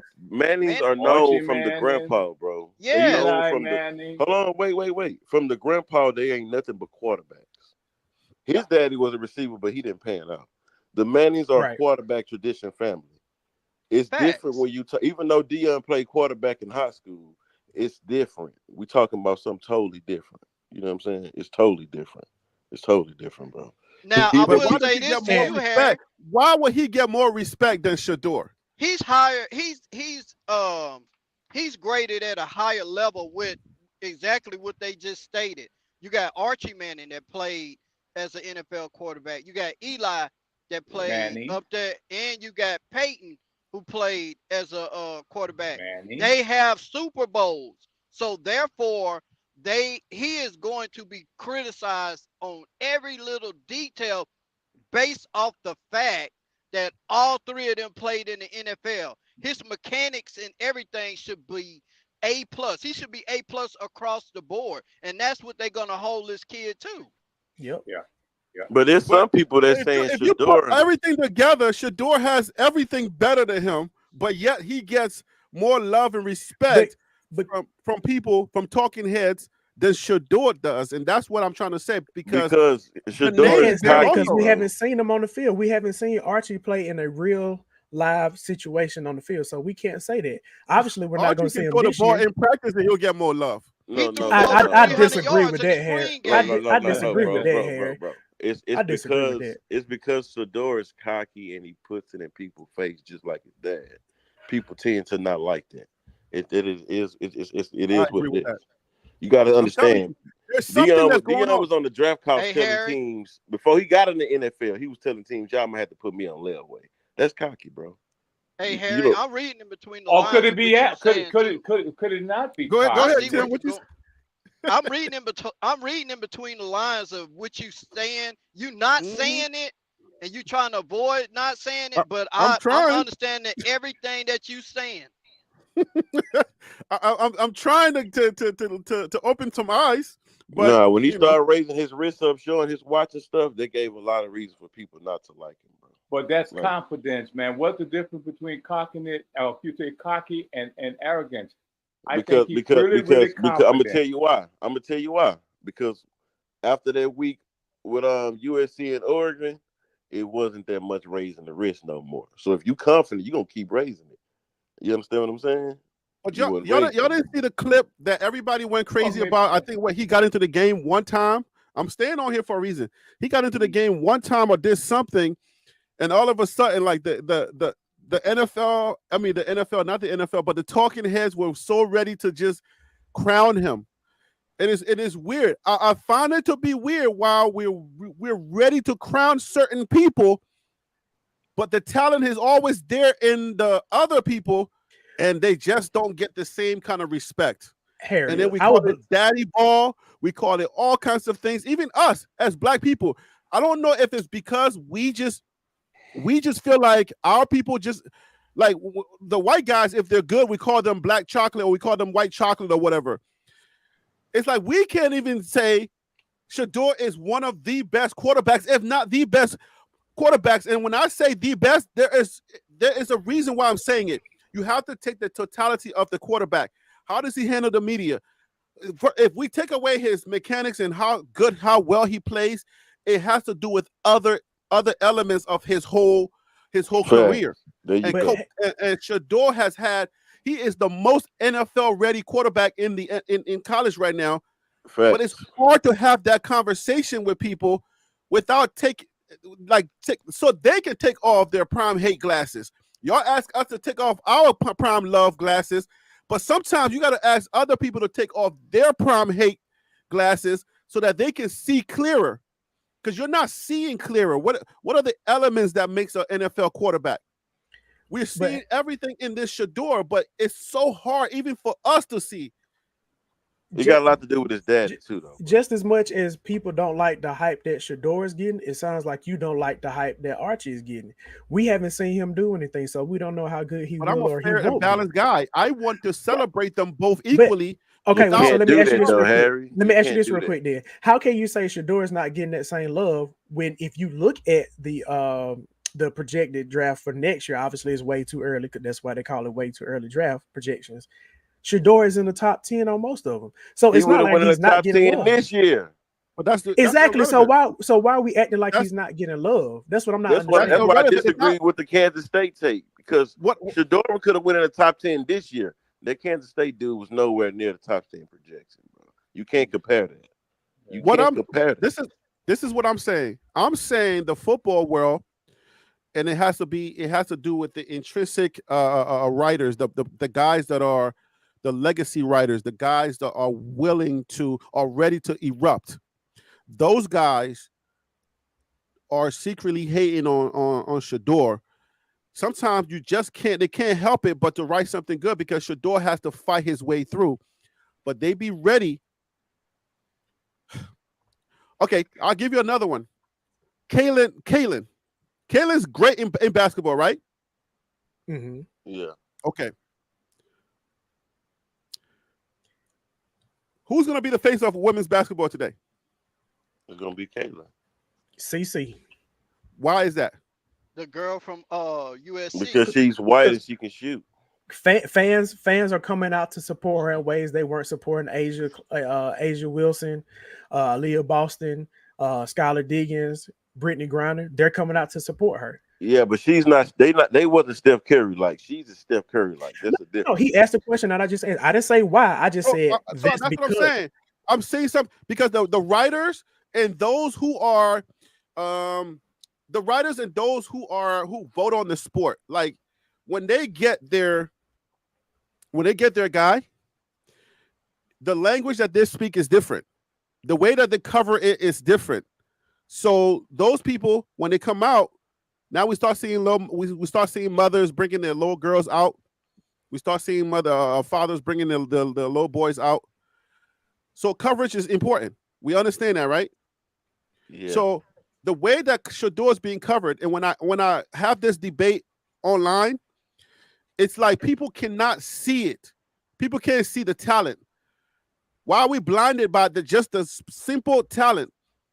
And yes, I agree with him saying, his dad and him, I mean, they don't help them. They don't help their own case, but we got to Harry, be able not to only that, Harry, evaluate the total package. We got to not only evaluate the that, total. Harry, Hey, What? a lot of these writers are the same writers who disagree with Dion playing baseball and football in the same day. Yeah. Hey, Harry, can I say something real quick? Do that. Yeah, man. All right. I understand where you're going with this, and I agree with you. And I'm going to say this real quick, and tell me if I'm wrong or right. But, okay, Shador is the greatest, I feel like the greatest quarterback in NCAA football right now. But we have to work 10 times harder to get recognized as I'm going to say it, a Caucasian. It happens in the NFL. These guys go out there and prove themselves and do certain things, but they have to fight for their money. But others don't have to fight as hard. And some of them not even as talented. But I feel like when it comes to us as a race, almost like if you own a corner store and I'm your man, I'm speaking in New York terms. I'm your man's, right? Okay, son. All right, son. All right. So it's like if me and you been knowing each other forever, and I'm gonna come and support your business. But sometimes we feel entitled. Just because you made it doesn't mean that I'm entitled to what you have. So therefore, I get in my feelings and I spend my money with the Chinese man next door to you. All because I may feel entitled. No different than when they left Jackson State.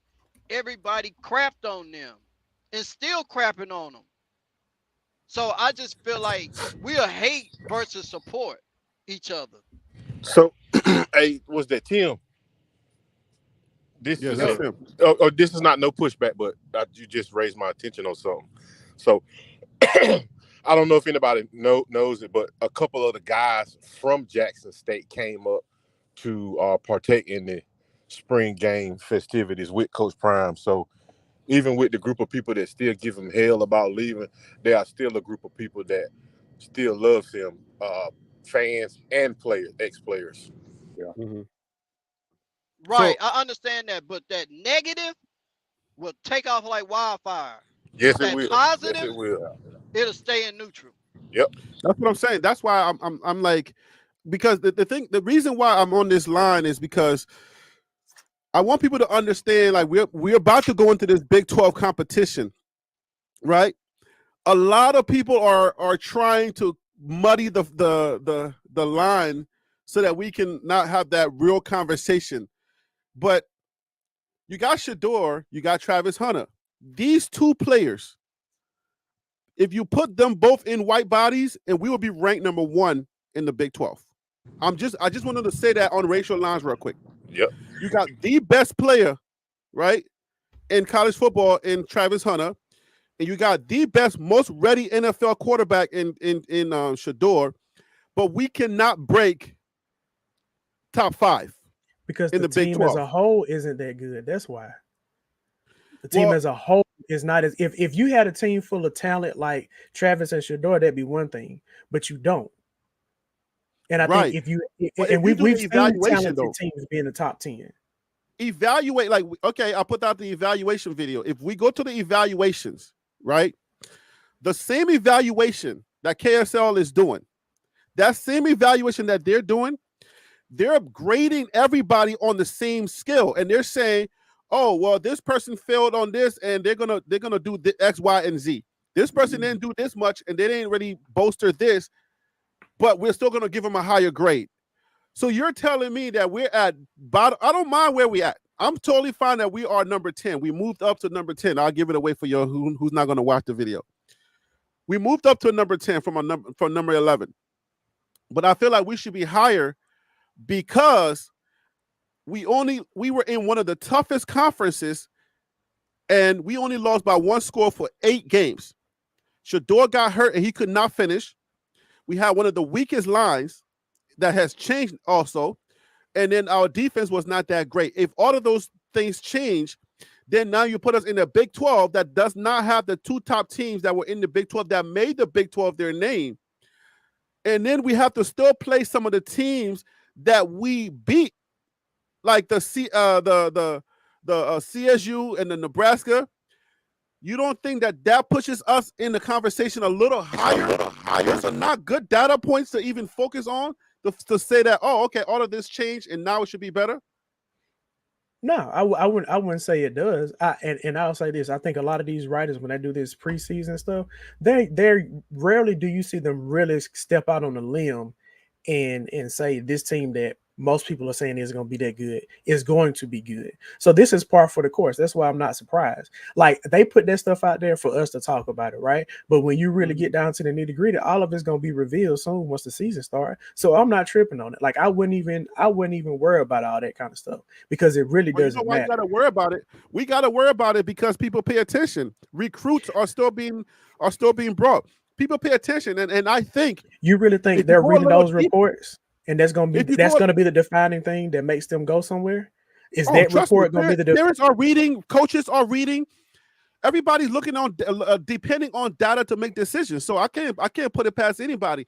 All I know is that. But let me finish this thought. When you have the NFL draft, right? The people that are on those panels, they're cooking for someone.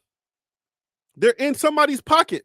And they're paid to big certain things up and to say certain things about certain players. They're having dinners with the person that the handler for that person. Hey, yo, I need you to say this about my guy. That may push him. This is the media game. The media game plays a part in recruiting because the kids they're paying attention. They know that channels like mine, the bigger channels, the ones that have the over 100,000 subscribers, those channels are going to look at the evaluations and they're going to do their talking stuff based on that information. So all of this stuff ties in with each other. So if CU continues to be, downgraded or, talked about in a weird way, it's going to affect somebody's decision. Do you not agree? I think it could. I think my issue is I don't think it is as prominent of a factor as you do.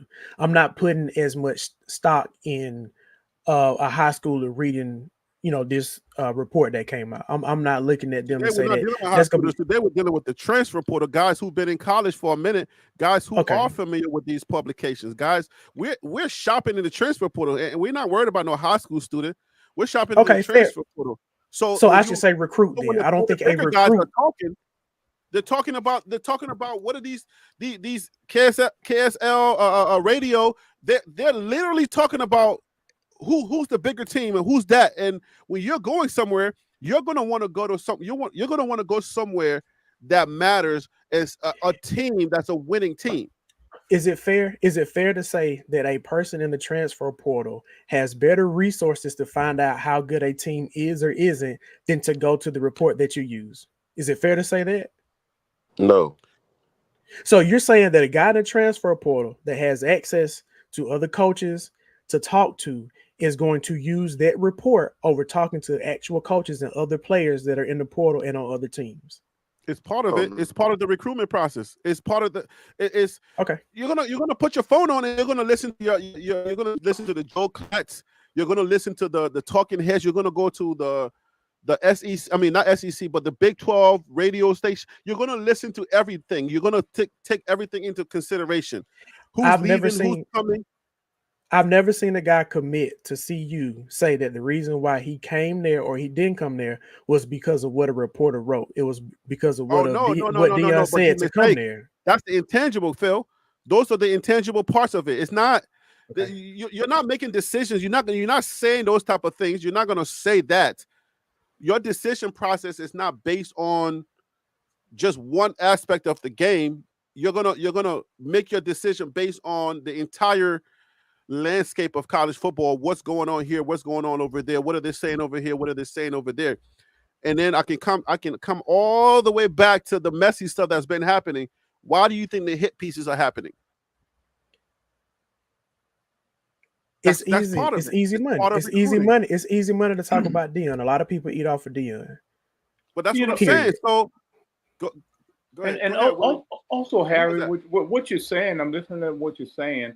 When you put all that stuff together, it has to do with all the things together, not stuff. But when you put those things together, it's where you getting your influence from. Because for me to say something and take a stand on something, I had to have been influenced by something or someone, something somebody said, and it influenced me to, maybe make a decision. Now they didn't make the decision for me, but that's why the information that I received, okay, has caused me to make a decision, And if it's negative information and I receive it, well, to some my response may be a negative one, but for me it's positive because this is what I believe. So what you hear, what you read, what we watch on TV is really important. And if you are not a strong-minded person, you have the whereabouts of making, not too wise decisions. And I know we weren't talking about decisions, it all plays together. I'm not saying it plays a major part, and that's always the line that every player takes. I'm just saying these media companies, these prognosticators, they know what they're doing. All right. So when you speak poorly of Shador, it hits somewhere somebody's ears. When you do a hit piece, it hits somebody's ear. When you do, there's certain things that the media is going to do, like the guy that did that whole hit piece, he's from Nebraska.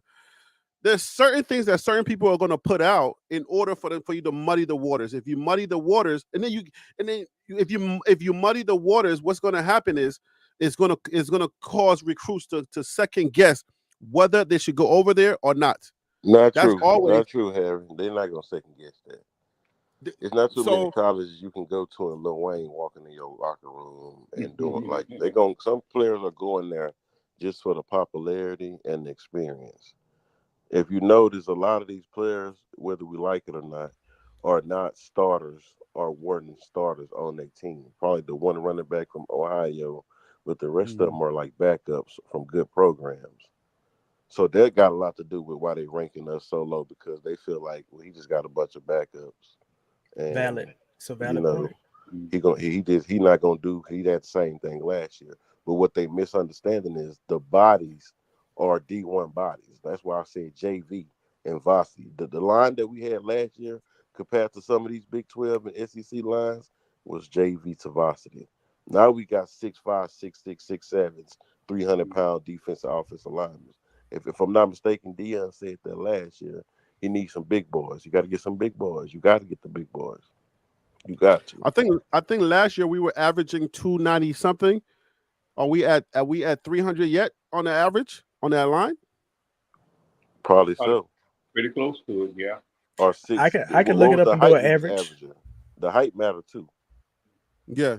So the weight has to be there, because we were looking real thin. Didn't it become like a meme last year where everybody was like, we were looking small. we were looking small.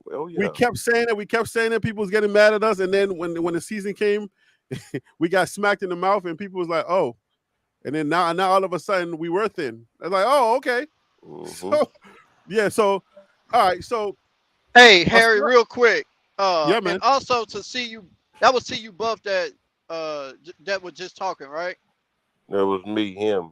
Oh, him. Okay. And to kind of piggyback off of what him saying, it's also fair to say that some of these, even though they may be depth pieces, or they classify everybody as depth pieces that's coming from other teams, for the exception of a few players that were starters. You also got to take into consideration, okay, the team that they coming from kind of like the gentleman from Ohio State, even though we got a little film on him, but he wasn't a starter.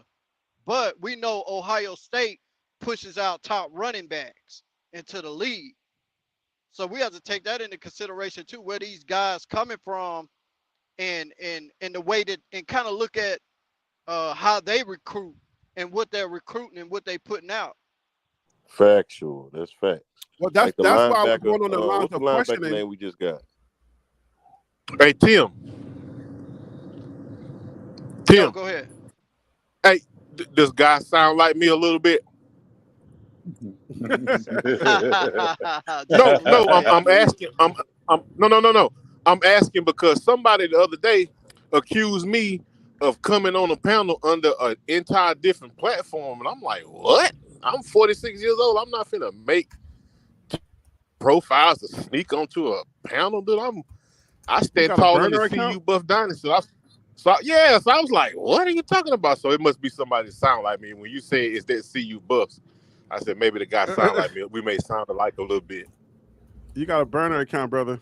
Nah, you know I ain't got nothing to do with all that. Hey, Harry, I want to point out something real quick. Truth about CU, you go into a different account.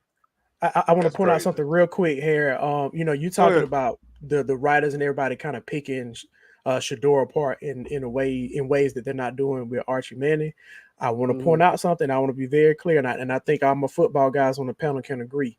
When it's this time next year, when the draft comes around, be prepared for him to be under an even bigger microscope. Because even if you look at someone like Caleb Williams, for the most part, all last season, he's going to be number one. He's going to be number one. Then as you get closer to the NFL draft, some people are saying Drake May might be the number one guy. Some people are saying Jalen Daniels might be the guy. Oh, J.J. McCarthy. So I'm telling you now, if you think the hate, quote unquote, hate on Shedeur is real right now, just wait until they start doing those draft analysis on him, because they're really going to pick him apart. So just be prepared, because it's going to be worse this time next year. But think about it. When you riding so clean, it wouldn't matter. Like, let them come. Like, who cares? If you riding clean, the dude's stats are there. If Shedeur was hiding behind some weak stats and he didn't have what we're saying that he has, then I'll be concerned.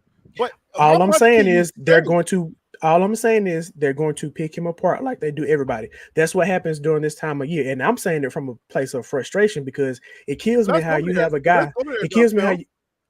Okay, my point is you have a guy that's all season being talked about as the number one guy, Caleb Williams, and then now all of a sudden when we get closer to the draft, now they want to ask all these different questions and try to break down his film and break everything apart. So what I'm saying is it's going to happen. I'm not saying that Shedeur is still not a good quarterback. What I'm saying is be prepared for more people to put him under a microscope, because it happens to everybody. That's all I'm saying.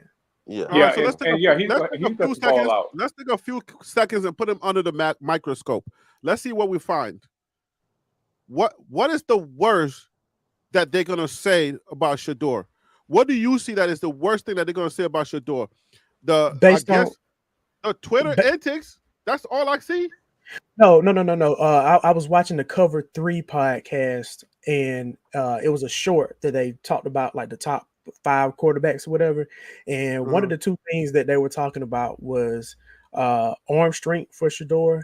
And actually, believe it or not, what DC was saying earlier about getting rid of the ball, even though they did make sure they pointed out his QBR was great, his touchdown to, or his completion to incompletion percentage was great, but they did point out that he held onto the ball too long sometimes, and that he did not have the arm strength that they were looking for. Those were the two things that they brought up. But what they don't bring up is, but his arm strength is impeccable, man. He's got. Yeah, they hate him. They hate him. Man. He's got. All I did was tell you what they said. That's it. I know. You said Cover 3 or On 3? Cover 3. The Cover 3 podcast. I never heard. Look them up. They're legit. They're legit. Are they big as On 3 or just somebody talking? I would say to the arm strength.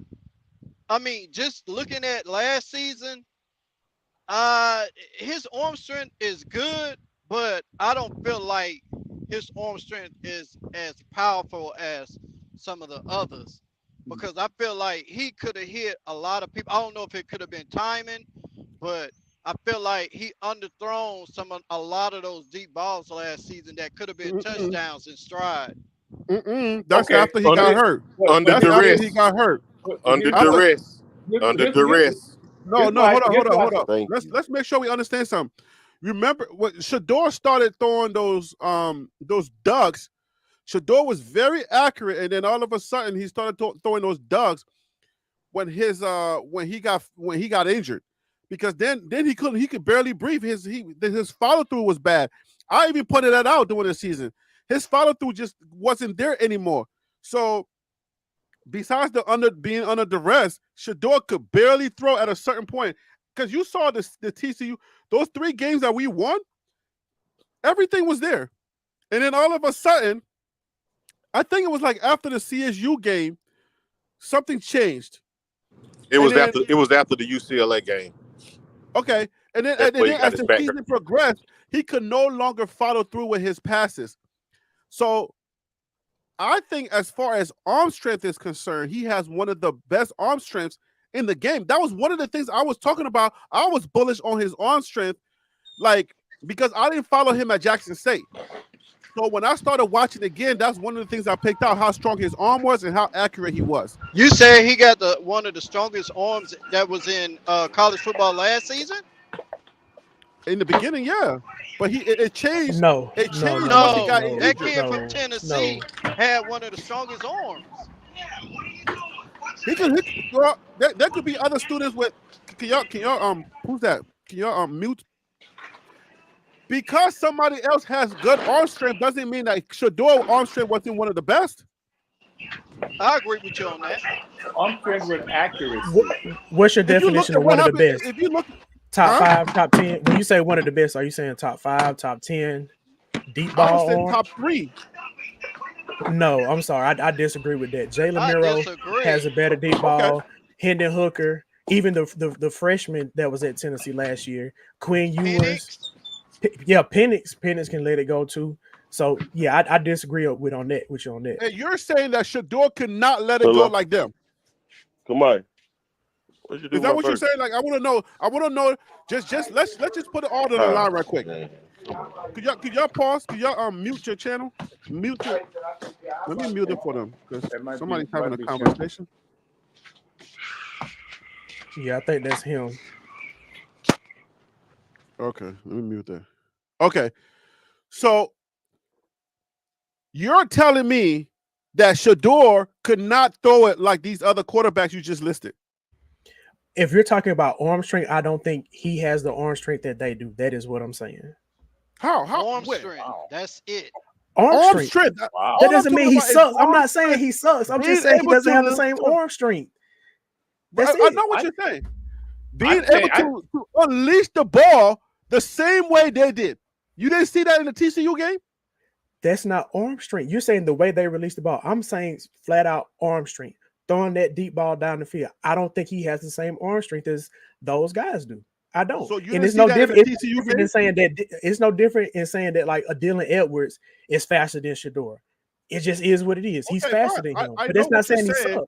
But I'm challenging you. I'm challenging you. I'm challenging what you're saying, because if we are accusing Shador of always going for the deep ball, and then he's trying to connect with those guys.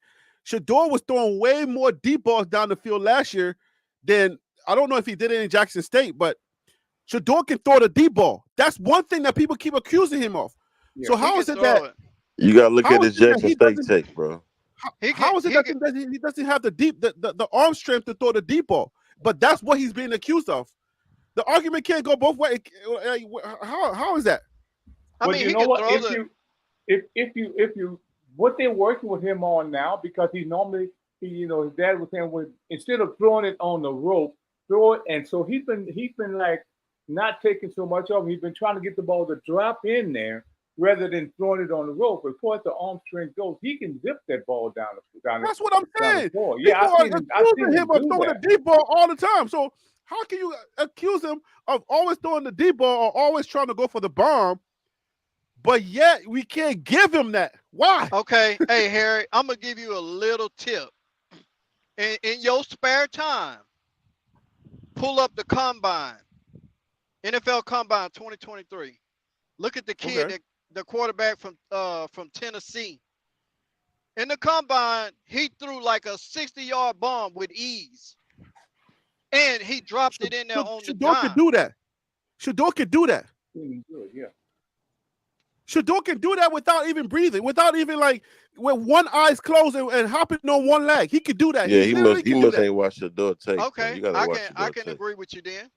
I agree Go with watch you his then. go watch his practice tape when he work out with his quarterback coach. Dude. That's what I'm saying. Like people literally on the online are saying he's only deep ball guy. Like he can't like so I don't know. The argument you can't say he ain't got arm strength. Even his haters have come out and said, well, we know he can throw the ball.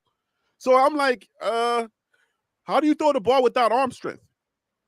I don't think you can. I don't think you can throw the ball that deep as much as he did at TCU and all of those deep balls that he was throwing down the field without arm strength, Phil.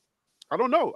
But you're throwing it down the field and you're letting them run up under the ball. So if you have a fast receiver, different kind of thing. I think that I in no way am I saying Shador does not. This DC, by the way, is saying that he does not have accuracy. It's not good.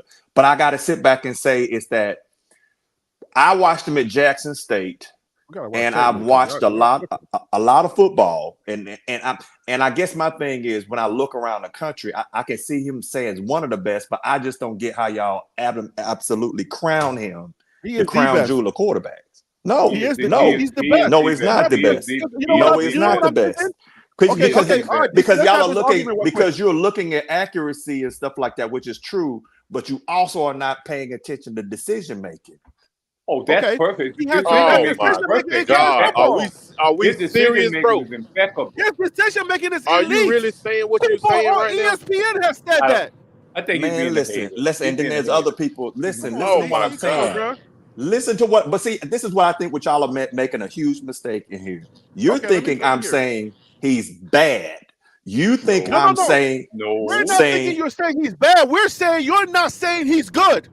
I didn't know. I'm not saying that either. I'm not saying that either. I clearly sit back and say, I'm not saying what you're not saying. I'm telling you what you're not saying. So I clearly listen to what I'm saying because I said it at the beginning. Y'all just didn't listen to it. I said I am not saying he's a bad quarterback. I think he is a really solid quarterback. He's a great quarterback. Listen, you're afraid to say it. He's a great quarterback. You are scared to say that. But DC, you picked out something which is his greatest strength. Is his decision making. That's what I'm saying. One of his greatest strengths. Listen. Decision making. DC, I want to have this argument with you because you are afraid to say that Shador is a great quarterback. I'm not afraid. I said he was a top 5. That makes you great. He is great. He's really good. You're just so afraid to just let me say it again. Let me say this again. Because here's the thing. When you say great, the way y'all are saying it is that, well, okay, then if that's because I'm saying he's great, what I said he is the greatest. Do you understand what that means? That means that he's the best quarterback in his class. Ain't nobody better than him in his class. Then you hadn't really watched football then. I'm messing with you. I'm messing with you. But seriously. Let's go there. I want to go there because at the end of the day, I want to know what is it that I'm missing when it comes to what makes the best quarterback. Well, watch this then. Let me ask you. The argument, we're forgetting elements, just like the other day when we was having the conversation, and I gave 3 criteria on which we were arguing. Let's cook then. As the overall quarterback, as the overall NFL-ready quarterback, there's nobody better than him in this class. Let's cook. How many games did you watch? What other games did you watch besides Colorado? I only watch highlights because I had to prepare videos. Okay, so I only watch highlights across. Okay, so I've watched LSU play. See Jaden Daniels. I watched Caleb Williams. Of course, you saw Caleb Williams, which is a Heisman winner. I've watched. We've all watched Michigan. We watched. What was the CU Buff? Who was the name of that quarterback for FSU? I forget his name. I've watched those. I got hurt. You mean? Because here's the thing that I'm gonna say to you. Then watch this. If Shador was that top elite that what you're saying, then why didn't he jump in the draft past year? because the media already wanted Caleb Williams, and he saw His that. They're dad said smart. he's not going number 2 to anybody. He said his That's father what I'm saying. said The he's not media going had number 2 to already made up anybody. their mind. College football and the NFL had already made up their mind that they wanted Caleb. So he didn't have a shot. There was no way that he was going to go over Caleb. So they knew that. So why would you go there? But the argument you're having is this. You are afraid to crown him, and it's okay because his dad sometimes he reminds you of LeVar Ball. So it's hard to crown their sons and saying that he is that good. Put him against okay, let's do it this way. Put Shador on your best quarterback's team. Does he make them better, or does he make them worse, or stay the same? Again, I've said this. I don't know why we're not hearing it. I said Shador is a phenomenal quarterback. Let me just go ahead and end that. What I'm sitting here saying to you is, when you sit back and look at it, is that I'm not going to crown him the best. I think he's one of the best, but I'm not going to sit here and just say, hey, this guy is number one, hands down. There's no question about that. I can't say that. Now, okay, if you put him on who will you say that for? Let's name the person you would say that for. I would sit back and I'll sit here and say this. I watched Shador every game I could, and I also have watched Carson Beck. And I think that as far as accuracy, Shador beats him, but as far as decision making, Carson Beck edges him out. Okay. Quentin Ewers. Ewers is Texas. Ewers is Texas. I think that Shador, again, accuracy, but decision making, Ewers at Texas edges him out just a little bit. I didn't say by miles. I said edges. Let's take those two quarterbacks that you put on. Let's take Ewers and let's take Beck. All right. Go all the way down to what they choose, what the NFL is looking for. Consider everything, not just one category and say, okay, he edges him out on this one. Consider everything, right? Those two quarterbacks are good quarterbacks. Like you like to make the argument for Shador. I'm not saying they're not good quarterbacks, but when it comes to NFL readiness, Shador will edge them out every day on a Saturday and on a Sunday, every single day. When you have to consider decision making, that's his biggest trait. His dad has been calling him grown man for when he was, I don't know how old. In his phone, he called him grown. Every single time that Coach Prime gets the question about Shador, he said, yes, that he's expected to do that. His maturity, the way that he handles the media, the way that he takes everything into stride, his poiseness, his leadership qualities, his leadership ability, the fact that he's a great teammate. When he gets somebody in his crosshairs, he knows how to treat them. He's a star. He was born a star. He is for this moment. He has every intangible and tangible that you can have as a quarterback. All right, so watch this. So let me help you out. Let me help him out. Let me help him out right quick, DC. Let me help you out, Harry. I'm not saying you need any help, Harry, but just to add on, when you talk about decision making, that was one of your things, DC. I want you to pull up the touchdown to interception rate for Shador and tell me that's not precise decision making. I didn't say, listen to what I'm saying to you, because you also, if we want to get there, then we got to get into the minutia of Pac-12 defenses. And I'm not trying to say that. I'm not saying he had bad decision making. Y'all, you got to get past that thing of saying just because somebody may have somebody better, that's saying it's garbage. I said he's phenomenal. I don't know, but let's just go ahead and we look at QBRs. Y'all ready for this? We're looking at your two quarterbacks. I'm finna cook for you, though. Watch this. Let's put up the stats for your two quarterbacks. I'm finna cook for you right now, easily. Watch this. You ready? All right. All right. So let's look at the top 10 from QBR from the ESPN. Looking right at the site for college football 2023. I'm only taking your two quarterbacks. I'm not looking at every quarterback in the nation. I'm just going to hit you. I want your two quarterbacks because that's where the conversation is at. You said we want your two. We want your two. Your two. You said Beck and you said Ewers. Let's take those two quarterbacks and let's put them against Shador if they are NFL ready. I'm talking about all the intangibles and the tangibles, the things you can touch and the things you cannot touch. And let's put them side by side because this argument ends here. You about to lose, man. I'm telling you, I'm looking at the data. You're about to lose. I will say, DC, you're right. If I'm about to lose, I would say, DC, you're right. I'm not. Let's go. Right. I want to know why Shador is not that guy. Let's go. All right. So, which the first one you want to look at? I want to look at whatever you're going to say. All right. So I'm just going to give you the top 10 QBRs real quick. There's what you say top 10? I say your two quarterbacks. All right. So Carson Beck has a QBR rating of 85.2. He has he did 484 plays.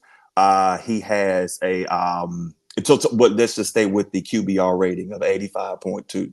Then we can get down to Ewers, which is number 15. That is 78.7 ratings. Caleb Williams, for comparison, was 82.3. So let's continue to go down this list to see where is Shador Sanders at. Right now, I'm not seeing it, but we'll continue down the list. And let's get to Cam Ward is at 50. Shador Sanders is at 57 with a 63% QBR rating. So tell me what I'm not supposed to believe. Say that again. Well, this was last year. Yes, right? it was last year. Right. Okay. He had a 63 QBR rating. Quentin Ewers had. How many times did Quinn get sacked? God. Well, that's a legitimate question. Okay, that is let me pull that data up. But QBR takes all of those things into consideration.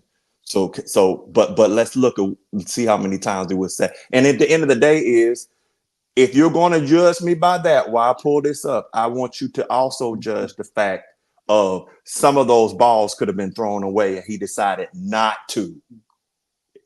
Man, you already know I agree with you on that. Like, my wife was the daggone running back in that video that I made, and I said Shador was holding onto the ball too long. Listen, I know what you're saying.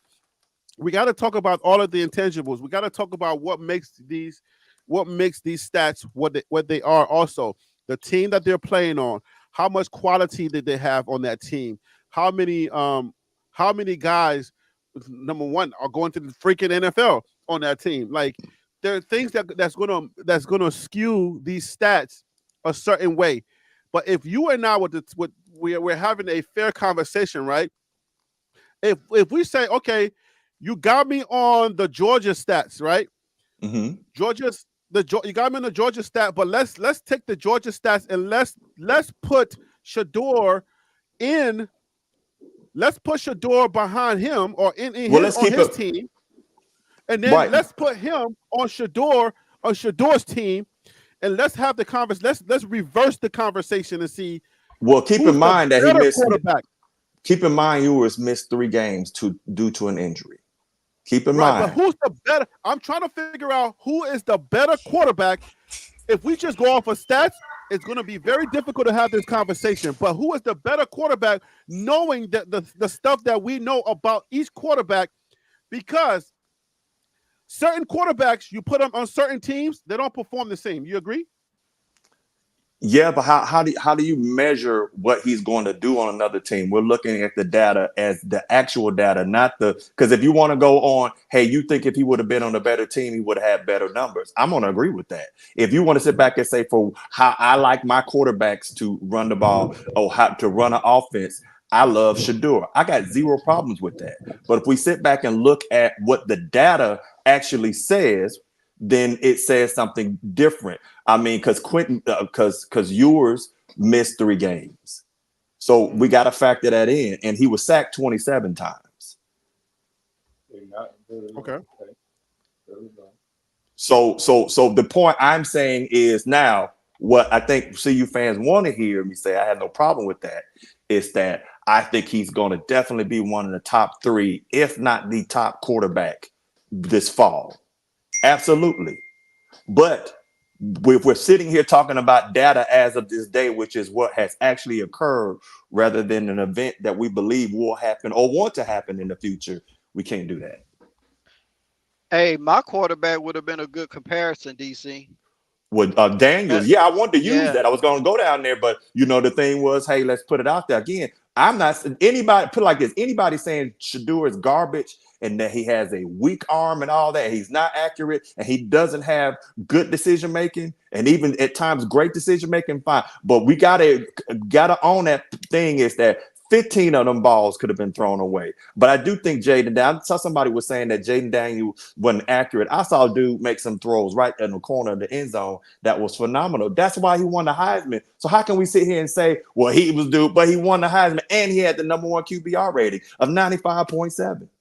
And then, but then, DC, you saying 15 of those balls could have impact, but 15 of those balls could have been interceptions too. Like I'll say this. Then you still have a knock on it. So. Well, he's doing a lot of no. Now the thing is, I think you know what, Willie, you make a good point. I have to go back and look at that one again. I have to look at the point of the whole decision making from that snap to throw. Why that Shedeur definitely had a better accuracy, right? But then that also could be to a point where rather than throw it and then into tighter windows, he just took the sack. Think about that. Okay. So even on one end that he is a great quarterback, I'm gonna keep saying it. The other thing is you got to look back is that be taking those sacks. Had he, maybe thrown an INT. That maybe in it at the expense of maybe have thrown more balls that got intercepted, kind of those 50-50 balls, maybe you would have kept them for the entire season and not had the injuries. All right, DC. So let's look at this side by side, right? Yeah. This is Beck 21, 2021, 2022, and 2023. This is yours, Quentin Ewers, right? 2022 to 2020. He's a new guy. No, he was there a couple of years. Like he's been there for a couple of years. But while he was out, Malik that went to Duke. He transferred to Duke. Filled in for him. All right. If we took a look at Shedeur, 2021, 2022, and 2023, this is Shedeur's numbers. 2022, he was his completion rating was 70.6, 2021 65.9, and then 69.3 last year. And he didn't finish the season either. So I guess like you said, Ewers didn't finish the season, or did he finish, or did he didn't start? He started late. Well, he missed a couple of games and then he came back and he did finish the season. He was in the Big 12. Now I will say is that Texas played more games because they had the championship game and they had the playoffs. But this is what we're kind of looking at. We're not saying that Shedeur is a horrible quarterback again. But what y'all are not saying is if we look at here, let me get them real quick. Let me finish the stats. Then you can come on. The stats don't matter. What the stats kind of don't matter, but no, okay, because the LSU quarterback had a top 10 receiver and a top second round receiver, and Texas had like 3 receivers. Okay, well then you just sat back and said that Travis was top. Point. So again, you're kind of killing your argument. I said I had a player who plays 90% of the snaps. You don't focus on one side. You talking about Jaden Daniels, who had probably the best receiver in the draft, Nabels, who went to the Giants. He got drafted the highest after Harrison. And they had Brandon Thomas, who got drafted, another great receiver. So when y'all naming these players, name their offensive line and their receivers too. You can't just name their stats. You're not telling the whole story. I try to say that, but it kind of lost in the story. But whose fault is that? Harry just said if you take Shedeur and put him on your team, how would he rate out? If you take that player off, that QB off your team and put him on Colorado's old team, how would they rate out? So don't try to justify that. No. What I'm saying, I'm talking about the data I see on the screen. Data matters. Well, first of all, data matters. But if to your point though about LSU wide receiver, he was a good receiver for the Jets, according to what the Jets are looking for. The Giants. The Giants. What type of receivers the Giants are looking for? But to say that he was probably the best in after Harrison. You said after Harrison or before Harrison? He does sound like him. I See, said Buff after Dynasty, you Harrison, bro. definitely sound Oh, like him. okay, okay. After I thought you. Harrison. Oh, After okay, okay, Harrison. cool. After Harrison. Okay, thank But you, not my only brother. Harrison was by himself. Brian, you gotta look at Brian Thomas Jr. stats too. LSU had Right. 2 great receivers. Yo, They who's didn't just talking? have- Is that him or is that See You Buff Dynasty? Because I'm confused. It's him. It's so easy to know the difference, man. It's so Yeah, easy to know him? the difference. Yeah. It's him. I told you, Harry, they sound like they twins. Yeah, both of y'all They do y'all not confusing sound me. alike, man. I don't know do what not. y'all I talking don't know about. what y'all here, but you probably because y'all from the East Coast and we from the So South. who's talking? Is that him? I'm That's from the him South, talking. bro. Oh, okay, That's okay, thank you. Lord, But it's have probably mercy. just a I'm like, southern accent, and y'all used to the East Coast. I understand what y'all trying to go with, but Harry by himself. at the same I'm- time, y'all have to I'm on the understand. island. I'm on the island over here. I got my accent is all over the place, but don't use me as an So example. I look at it like this: if you would have put Daniels, which we seen it on Arizona State, didn't look that good.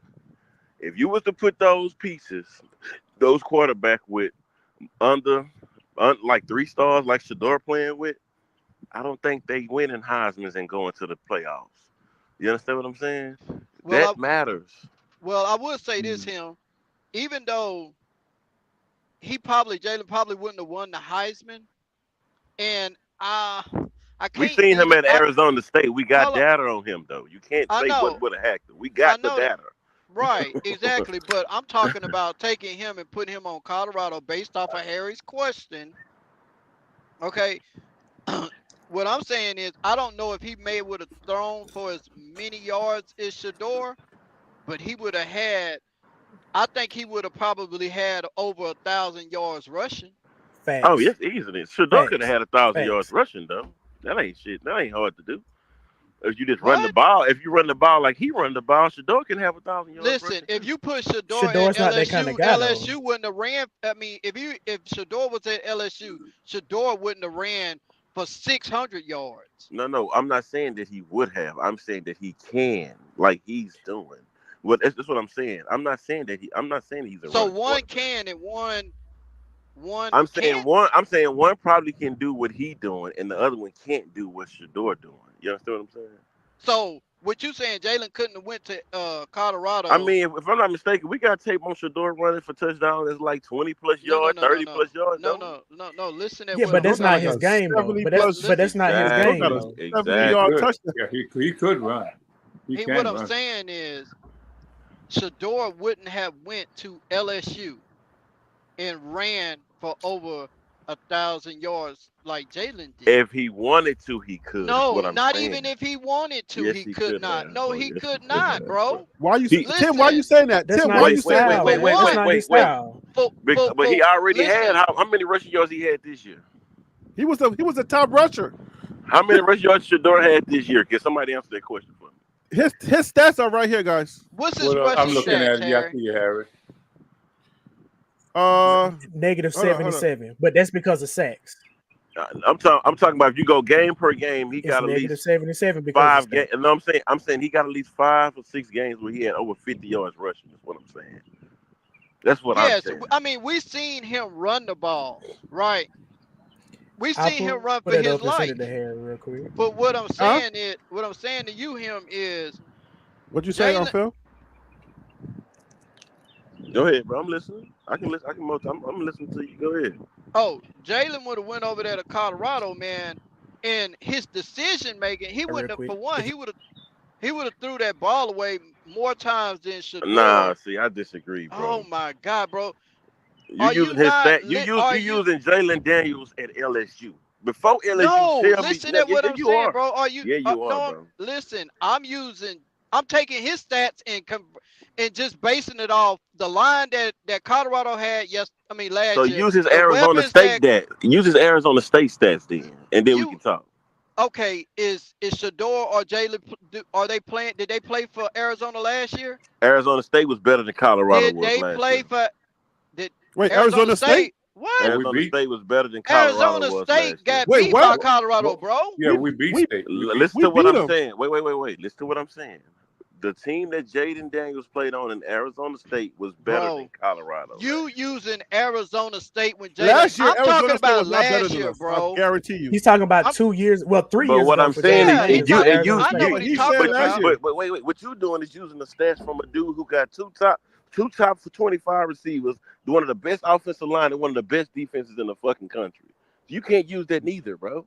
No, So bro. what You we can't Play use that that sweat language jar, on here bro. either, him. You Yeah, can't use play that that language sweat on jar, Are here you either. him. using bad But language, bro? him, you don't want to give me answer the some question, money. bro. You Hey, like to bro. deviate But around the I'm question. only speaking facts though. You telling me let's look at his stats with this super team. Everybody's stats gonna look good with a super team, bro. I'm But saying whose let's fault look is at that, his though? stats. I'm saying Whose let's fault look is at. that? Okay, so wait, my pushback is let's look at his stats when he played with an average team. Why y'all don't want to go to those stats? Because Wait, they're who not do that we want good. to look at? Is Who are we it looking is at? it fair to Let's look at is, Jaden Daniels' stats All right, at let me Arizona pull up. State. Let me put up Jaden Daniels. Give me a second, guys. At Arizona State. Let's look at Don't this. Tell not me. put up Arizona No. State. He did not play for Arizona State last year, bro. No, somebody tell me his stats when he didn't play with a top 5 receiver, one of the best offensive line. Tell me his stats then. Don't tell me his stats because anybody could have went to Joe Barrow. Anybody could have went to LSU and became a top 10 Okay, pick. so let me ask you this, him. LSU produced NFL talent, ready players. Hey, I know that, bro. I know all of that. I went to LSU. You can miss me with all that. But what I'm saying is Travis Hunter a top talent receiver? Yes. Okay, so Shador has him, and that's it. Brian Thomas. So you comparing one. So you comparing one to two, bro. No. Look at it like this. What round did Brian Thomas go in? He went. Didn't Brian Thomas go in the first round too? Round 2. Or did he go in? Okay, he went in round 2. Okay, his number 2 receiver went in round 2. Shador, number 2 receiver, what round he went in? He didn't get drafted. That's my point. Man, that's not what I'm saying, bro. No, they both got good receivers, bro. But you running away from the data, though. You running away from the factual data that we have. You talking about Arizona State. So what are you talking about? We talking about last season, Arizona State coach. Arizona State's roster was better than when Jaden Daniels. Hey, I'm gonna let somebody else. I'm gonna let somebody argue this fact, bro. Yeah, you don't want to talk fact. That's fine. Because you talking about two years ago, bro. 3 years ago when he didn't have a stacked team. That's all I'm saying. That's all. But you know what I mean? So real quick, I got the stats pulled up. I got the stats pulled up. I can answer the question, and I'm not answering it for you or for Tim. I'm just gonna answer the question. His last year at Arizona State, he had a 65.4 percentage completion, and he passed for 2,381 yards, averaged 7.9 yards an attempt, and threw for 10 touchdowns, 10 interceptions. Now, what about the rushing? Let's go to the rushing part. Okay, cool. So his rushing yards, 138 attempts, 710 yards, 5.1 yards an attempt for 6 touchdowns. Now let's fast forward it to LSU. Everything double. Correct. So with LSU this year, it was 3,812 yards, 11.7 average per attempt, with 40 touchdowns, 4 incompletions. Rushing, he rushed for 1,134 yards, 8.4 yards an attempt, 10 touchdowns rushing. With that being said, he got exponentially better every year that he played after his junior year. I can't let you slide that get better. He played on a better team. He played on a better team. But he's still the person making the passes, though, right? He's still the person making the passes, right? No. One team was projected to already be ranked in the top 10 with or without him.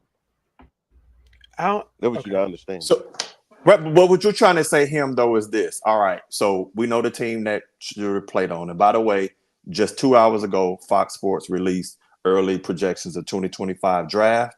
They have Quentin Ewers projected to go number 6 to the New York Giants, and Shador to go number 9 to the Las Vegas Raiders. But anyway, that's what crazy. you know, right?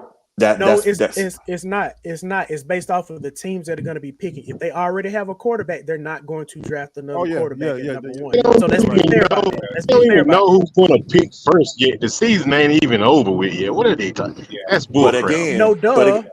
We know that. That's why it was way too early. But what I'm saying is that you love to throw it out there though. You threw it out there like it was a big shot. See how you did that. If it had Shador, I would have threw it out there. So see how y'all You move that did thing it. around. Exactly. No, wait. Let's Let's do it. do this there. I got some more data for you, Harry. watching. Harry, I got some more data for you. Harry. Had it said Shador number 1, I Hey. would have said it. He's Oh, I got higher. some more He's data. higher Hey, on other sites, though. Hey guys, He's are higher y'all- on are y'all other not sites. seeing- He Are y'all not- picked the are y'all site not- and he was the lowest. Hold on, Harry. I got some more data for you, though. It's another player. We only got to use Jake. Yo, hold on. I'm Hold on on, but you, let me- DC and let me- Phil. Let me just culminate this conversation.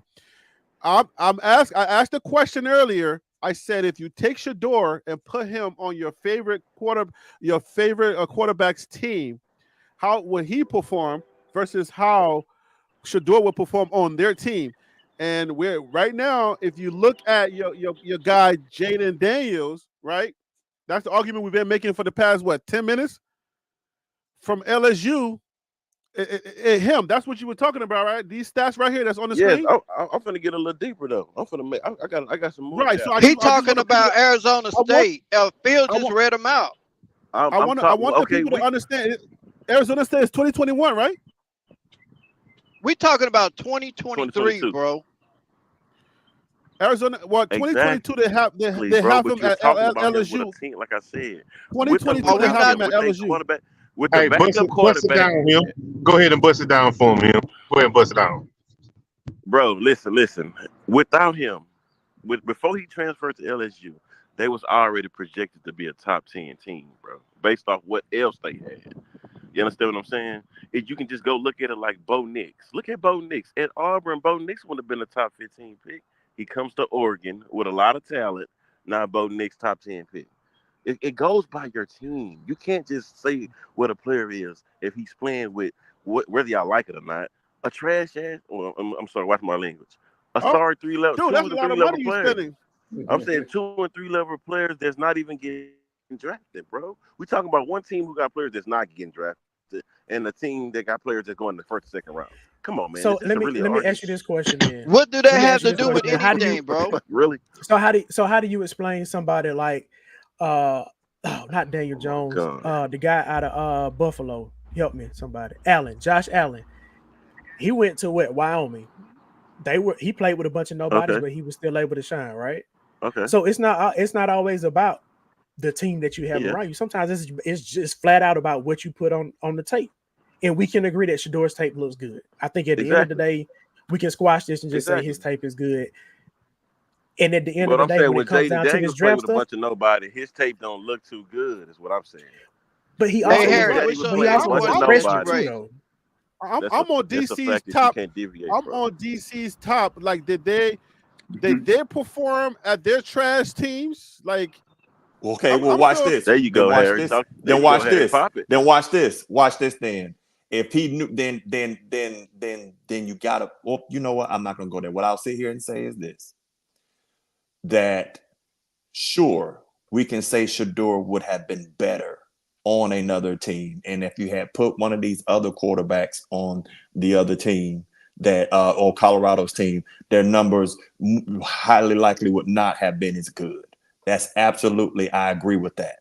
But Shador chose his team. Did he or did he not? Because I can tell you right now, this is going to be an unpopular opinion, but I'm going to pop it off. If I'm dad, and though he helps dad, but I know if you went to another school, you would start and you would be shining. My son would have went to another school. That's no diss to shine. I mean, to prime, because I understand what he was doing. But I am sitting there saying if we're going to have the hypothetical arguments, then it has to be to a point of, well, why wouldn't he have not gone on? I understand family is everything, and I'm all for that. But then you have to sit back as far as his career. Should we not say maybe there were other options that would have been just as good? So then I have to ask you the question. FAU. I have to ask you the question. Are you putting that in a category of decision making, or what category does that fit in? The thing, when I say decision making for Shador, understand that as far as him sitting there, clean pocket stuff, I have full faith in Shador. The question you just asked, what category are you placing that in as far as his NFL readiness? Or I think that a decision making is one of the things that has him where he is. So you're saying he decided that's part of his bad decision.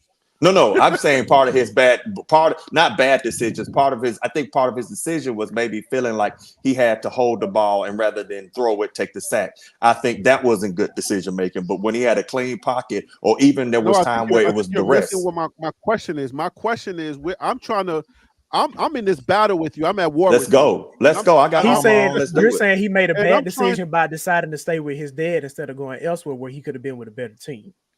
Right, and I'm trying to say, if that bad decision, you're saying that decision, the other guys we give them a point because they made better decisions to get on better teams. Is that no? I don't factor that in. No, I don't factor that in at all. Well, then why did you bring it up? I brought it in there is because we keep saying, if Shedeur had been on a better team, he had the opportunity to be on a better team. Did he or did he not? Correct. So if you're going to throw in those arguments are hypothetical, then the answer is yes. So he didn't go to a better team. Now we know why he didn't go to a better team, because he wanted to stick by his dad. That's 1,000%. I respect that. My argument still stands. My argument is that given all of what you just said, the bad decision to stick with his dad and to be on some terrible teams. I wasn't saying the bad decision to stick with his dad. That was a good decision. Whatever the decision, right? To play for a lesser team or go to FCS football. I still say he's better than your quarterbacks, and he's better than your quarterbacks in my sense, because at the end of the day, we're going to put him on your quarterbacks teams, and he upgrades them. But I'm standing on business with saying your quarterbacks on his teams will not upgrade his team. That's what I'm arguing. Let me bring on Ron Tate. Ron Tate, welcome to the show, brother. Thank you for calling. He wouldn't have elevated LSU, bro. Thank you, Harry. Yeah. Thank you, Harry. I thought you were going to hold me out to save DC. No. I wanted to bring you on right when I said that, because I know that you can. Man, hold on before you start, Ron.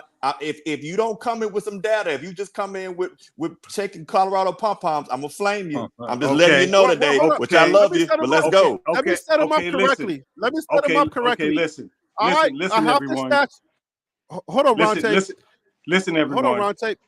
Ron Tate, before you go, wait, give me 1 second. I have the stats up, and DC, you won round number 1 with stats, okay?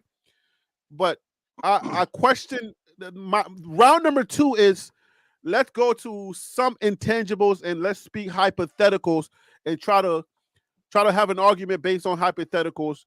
And I think your quarterbacks will not upgrade Shedeur's team, but I believe that Shedeur will upgrade your quarterback's teams. That's the argument. And Ron Tate, you can take it from there, or you can lead it. Okay. Listen. Now, DC, with your arguments, it's like you're on the fence.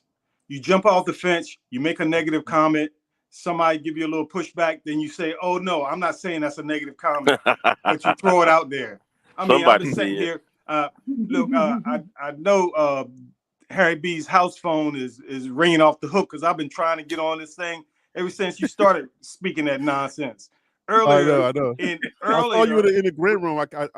Earlier, I didn't want you to fight. When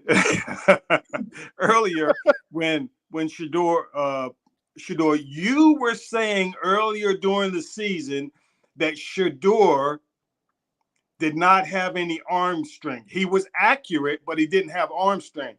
I didn't say that. I didn't say he didn't have any arm strength. Now you did say that, bro. You did say that. Phil, didn't you say, was that you, Phil? No, that was not me saying that. Oh, so? No. Okay. That was me. We'll leave it at that. Okay, now it was Phil that said the arm strength thing. Okay, now it's out there that he's not accurate, but he can throw a long ball. NFL pundits are saying, they're saying his accuracy and his decision making. I never said anything about his accuracy. I said it was great. Accuracy and his decision making have him labeled as the number 1 quarterback going off the board in 2025. Now these are NFL. These are NFL pundits. Now you talk about QBR a few minutes ago. QBR is not the do all and say all. Where is Patrick Mahomes' QBR in the NFL? Where is Caleb Williams? Where's his QBR? That's not. It's the intangibles Where is Tom that Brady's go along QBR? with that. It's the intangibles that go along with that. It's not. And it's your athletic ability when they're evaluating you at the combine or at the pro day or when they watch you work out at practice. It's not always X's and O's or on the stats in a game. It's not always that. It's your athletic ability, because these NFL coaches believe that if you have the ability, then we can make you a player in the NFL if you have the athletic ability. Shedeur Sanders is the best quarterback in college football going into the 2024 season. But it's funny how I can't get DC or Phil. I can't get y'all to understand the reasons why. I don't know. I know. Okay, let me suggest something. Is it hard for us because they didn't win this year? Because if let's just say Jackson State was D1 FSB, right, or FBS, not FCS, right? Will we count that? Because I don't think Jackson State is counted. Will we count that, DC and Phil? I still think those stats are perfectly fine. I don't have an issue with it. Me personally, I don't. Hey Harry, I would say this is this is what it boils down to. When you throwing out your hater, look at these stats. Look at these stats. No, hold on. I'm not questioning those stats. I just answered your question. 3,200, 3,700, 3,200. Like, this is. Can I point out? Hey Harry, can I point out something that Ron said? That matter. Yeah. Huh? Say the touchdowns and interceptions, because that matter too. Yeah, touchdowns 30. Okay, I'll start from 2021. 30, 40, 27, interception, 8, 6, 3. That's greatness, man. You can't hate that, bro. No, those are great numbers. I'm not arguing that. I know. So what you go to, when you see the numbers and the numbers are great, so you try to go to something else and use the QBR as a negative. Then you look at his accuracy, try to use that as a negative. Then you look at the arm strength and try to use that as a negative. When you throw in haterade, it doesn't matter how good his stats are, because a hater is always going to find some haterade to throw around. So what stats matter and what stats haters. don't? I would say Hold on, wait, Harry. You know what stats matter? are not haters, they're butters. You know what stats matter? Is the stats around. They're butters. Hey, it's always going to be a but. There's always going to be a but. Well, wait a minute. I see that, but that was Jackson State. That was not, he wasn't playing at a bigger conference. Thank you. So we have to say that. Right, Phil? But then they did. Yeah, but I've never how good LSU is for Jaden Daniels. That's what makes me. That wasn't me. That was you and Tim. But how you gonna say how? You gotta say how. All right, let Phil take Phil. Yeah. You got the floor. Go ahead, Phil. Okay. Get your thoughts out. So my question is, what stats matter and what stats don't? Because it seems like if you want to prove your point about whatever you believe about Shedeur, you point out stats, right? But then if somebody like DC comes and says, okay, well, let's look at how he stacks up with QBR against other guys, now we can't use that stat. So what I'm trying to figure out is what stats matter and what stats don't. And real quick, Bronte brought up a really good point. He talked about going into the NFL, when guys see your ability and they feel like they can work with you, they'll draft you, right? Is that the gist of what you said, Ron? Because I don't want to misquote you. Okay, what I said, not the gist, but what I said is what they look at is your athletic ability. Caleb Williams is not the most athletic player, quarterback in the NFL draft. He wasn't the most athletic. I think Jaden Daniels was. However, got you. They chose him over Jaden Daniels because of the ability that he had to fit in with that team. Gotcha. So now I'm gonna go back. Okay, go ahead. I'm sorry. I'm sorry about that. So I want to go back to prove my point about when it's draft time next year. and you see guys are critical of Shador, or not even, I wouldn't even say critical of Shador, when you see other guys come out of nowhere and they say, hey, well, maybe we should pick him number 1 or number 2 instead of picking Shador number 1 or 2, because Drake May was a guy that people weren't talking about a lot last year, and he worked his way up and he was a number 3 quarterback taken. JJ McCarthy, I don't think anybody thinks JJ McCarthy is a top 4 quarterback in the draft, but for whatever reason, people believed in him, and then he got drafted. Bo Nix, you want to tell me Bo Nix is a top 6 quarterback, should have been a top 6 quarterback in the draft last year? No, I don't think so. So all I'm saying is prepare yourselves for this time next year. When the draft comes around, when you see them putting other guys over Shador, just be prepared, because the NFL is like that. I'm just putting that out disagree there on now. Bo Nix. Bo Nix is supposed to be top 5. I disagree. I would Okay, like that's to not. say But do you understand my point, though, him? Right. Yeah, I understand your point, but Okay. I would like to say this. I would like to flip your point and say, I would like for you to prepare yourself for Shador Sanders become the number 1 draft pick off the board in 2025. I would like to ask you to prepare yourself for that. I'm believing that. Well, I think that is more likely to happen than not. But what I am saying is that they're going to be very critical of him, because that's what happens every year. That's the only point that I'm making. Oh, And we if ain't y'all scared- understand the we ain't point that scared I'm over here making, of then we're critics. good. You don't have to agree with me. As long as you understand what I'm saying and I got my point across, we're good. All right, so let me cook for a second. I don't think we scared over here though. Let me cook for a second. Right. It's not Right. for So- fear. It's not for fear. I'm actually talking about how much BS the NFL be on, because you'll have a guy all year that they're saying is going to be the number 1 guy, and then all of a sudden when the draft comes around, now you want to nitpick and find every little thing that's a problem. My issue is more with the NFL, not with the talent that Shador has. Right, and so here's the thing. So Ron DC, my Tate, quarterbacks are better than yours. But anyways, go ahead. that's not. I can't argue with how you feel. I can't argue with feelings. All I can say is feelings aren't facts. I can't What I argue was with your saying is, feelings. so here's the thing. So here's the thing, Ron. Because I warned you, Ron. I warned you. I said, if you come in here and tell me something, DC, I'm writing this down now. I'm writing this down, DC. I'm about to. Trust me. It's You being probably recorded too. Listen. You need to go ahead and get some bread and some butter, because I'm finna make toast. It's finna be on. Oh my goodness. So check this out. Man, bro. You said that all the prognostics or whatever we want to say is that had Shador.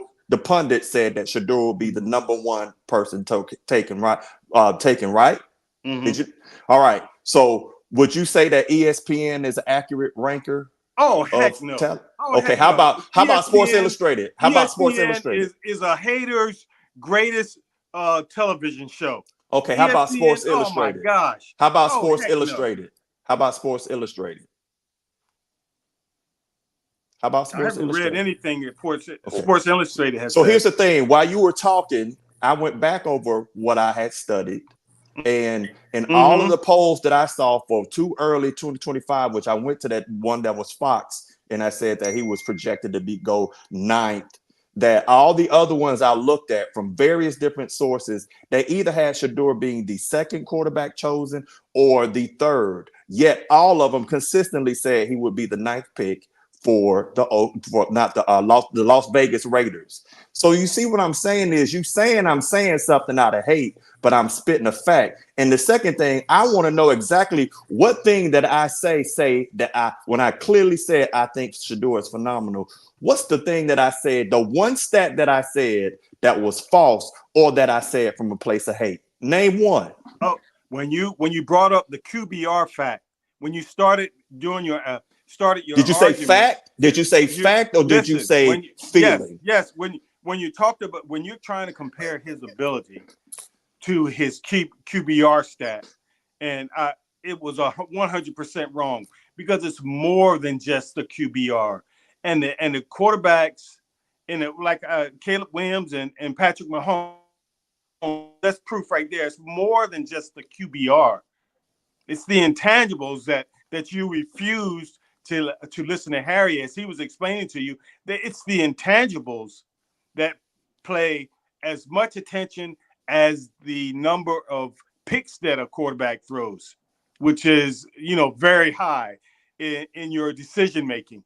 If you hold the ball too long, there's a technique or a technician or a play or a system that will get you out of that. That's fine. But if you throw interceptions, that's piss poor decision making. So what you're telling me is I need to go with Ron Tate's list of intangibles, not the ones that the other. You're basically telling me, hey, I know what it says, but you're gonna do me like in Star Wars with Obi-Wan Kenobi. These not the droids you're looking for. You can't just use QBRs when you're throwing your. Who said I just used it? Because I also just use that. Has to be that you were ignoring the intangibles, his decision making. You know, you use the QBR because that's something negative. But what about his decision making? I use for the past 3 or 4 years, he has not had 1 year of double-digit interceptions. Not one. Facts. And QBR don't tell it. I'm just saying. Oh, come on now. Listen. Let's throw this thing in here. That's hold on. Let's throw this in here. This is okay. So look. So the New York Giants, because they always need a quarterback. Those are my New York Giants. I will tell you that they don't really fare too well with black quarterbacks. So Shador's not coming here. Their organization, I would agree with this pick because their organization, they don't fare too well with quarterbacks and they don't like antics. And they don't play too well with certain things. They would not pick Shador. That's a fact. All right. I live in New York. I know how they are. Geno Smith.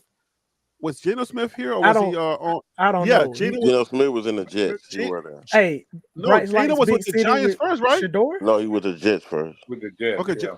Jets. Bright Okay. Lights, big city with Shador. I don't know, man. They would consider it. I think they would. They're not going to consider it. They're not going to consider it because I'll tell you one thing about the Giants organization. The Giants organization, they try too hard to put this whole picture of, no, hold up. Do y'all don't remember who sat down Geno Smith for Eli Manning? Remember, wasn't it Geno Smith or who was that? But he been to the Jets before that, bro. He was at the. I'm Jets saying when he was with the Giants, right? He That was Geno, right? Yeah. Okay. So, but look at Tyrod Taylor this year. He did better than any quarterback y'all had. But I'm just going over this draft, this mock draft right here, and it looks like if the Giants are going on number one, if they pick number one, because we don't know, because doesn't it mean like doesn't it go by your play during that specific year? Yeah. So let's say they pick number one, he's not going number one overall. That's just a fact. He's not going to go number one. That don't stay like that, though, Harry. But let's just for the sake of the conversation, let's just rock for the sake of this, because I know the New York organization, they're not going to pick. I'm not talking about the NFL teams. I'm talking about if Colorado has a better record than Georgia, he will go number one.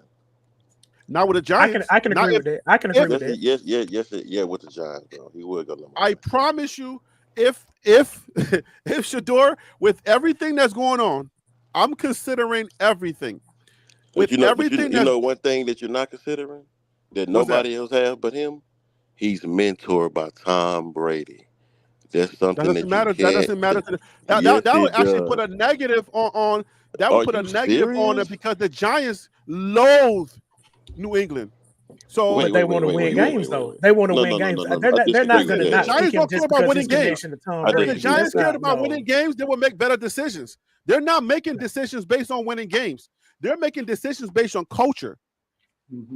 They just they took the quarterback from LSU. I mean, the receiver from LSU. If nobody can get him the ball, wait. If Daniel Jones and nobody can get him the ball this year, they would draft Shador Sanders, bro. Trust me. The Giants would not draft Shador Sanders. I'm telling you right now, the Giants would not draft Shador Sanders, and it's just not going to happen. If this draft happens this way, New York Giants would not draft Shador. He comes with too much. Their organization, they're not going to do it. I promise. That's probably why they will never win another Super Bowl. I mean, they don't care. I truly think you're right. I'm at the point where I truly think they don't care. I think it's culture over everything else for them, and they make terrible decisions based on that. So Carson Beck would fit way better into their situation. So if that's the case, and then New England doesn't need a quarterback, who is the New England quarterback? That's what I'm saying. New England got a new black coach. You don't know what quarterback they're gonna take. But they Well, I'm just just drafted saying, Drake would May they this need year. a Why would they quarterback? draft another quarterback? If They're Drake getting a wide fell, receiver right now. they did the same In this thing. draft, this is a mock draft, so we're just going with what the mock draft is saying. They're saying they're going to be drafting a receiver. Are there immediate need a quarterback? Is it a quarterback?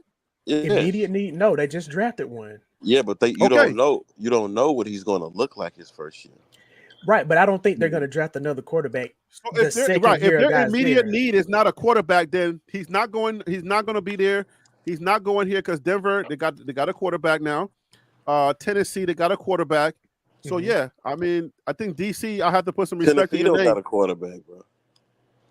I would say DC will be right because if it's based on needs, then Shador falls to number 9. This is more accurate than anything else. Giants would not draft Shador. Promise. I disagree. Arizona, you don't know if Murray gonna be there.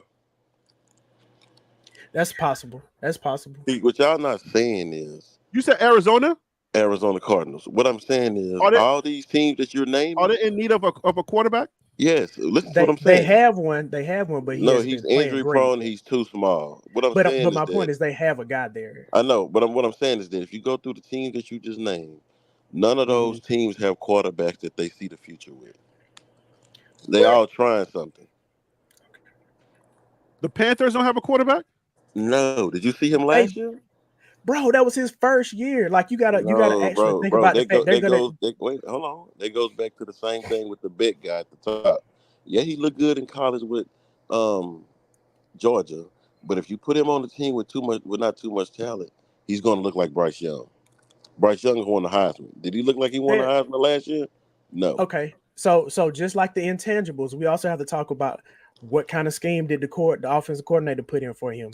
Did the head coach actually believe in them? Did they put him in the best position to be successful? There's a lot of things that go along with that. Rarely do we see an NFL team draft a quarterback in the top 10 2 years in a row. Yeah, I can't think of one. But you just I can't think of one. Hold on, wait. Let me give you some data. You just had one that just paid Kirk Cousins $130-some million and still drafted a quarterback. I said draft a quarterback in the top 10 2 years in a row. Those are two different things. Paying a quarterback $130 is just like drafting the top 10 quarterback. It's not, because the pay scale is totally different. But did you hear what the GM said? Making him one of the highest paid quarterback in the NFL, you're basically saying that he's your starter. And did you hear what the GM said? Did you hear what the GM said for the Falcons?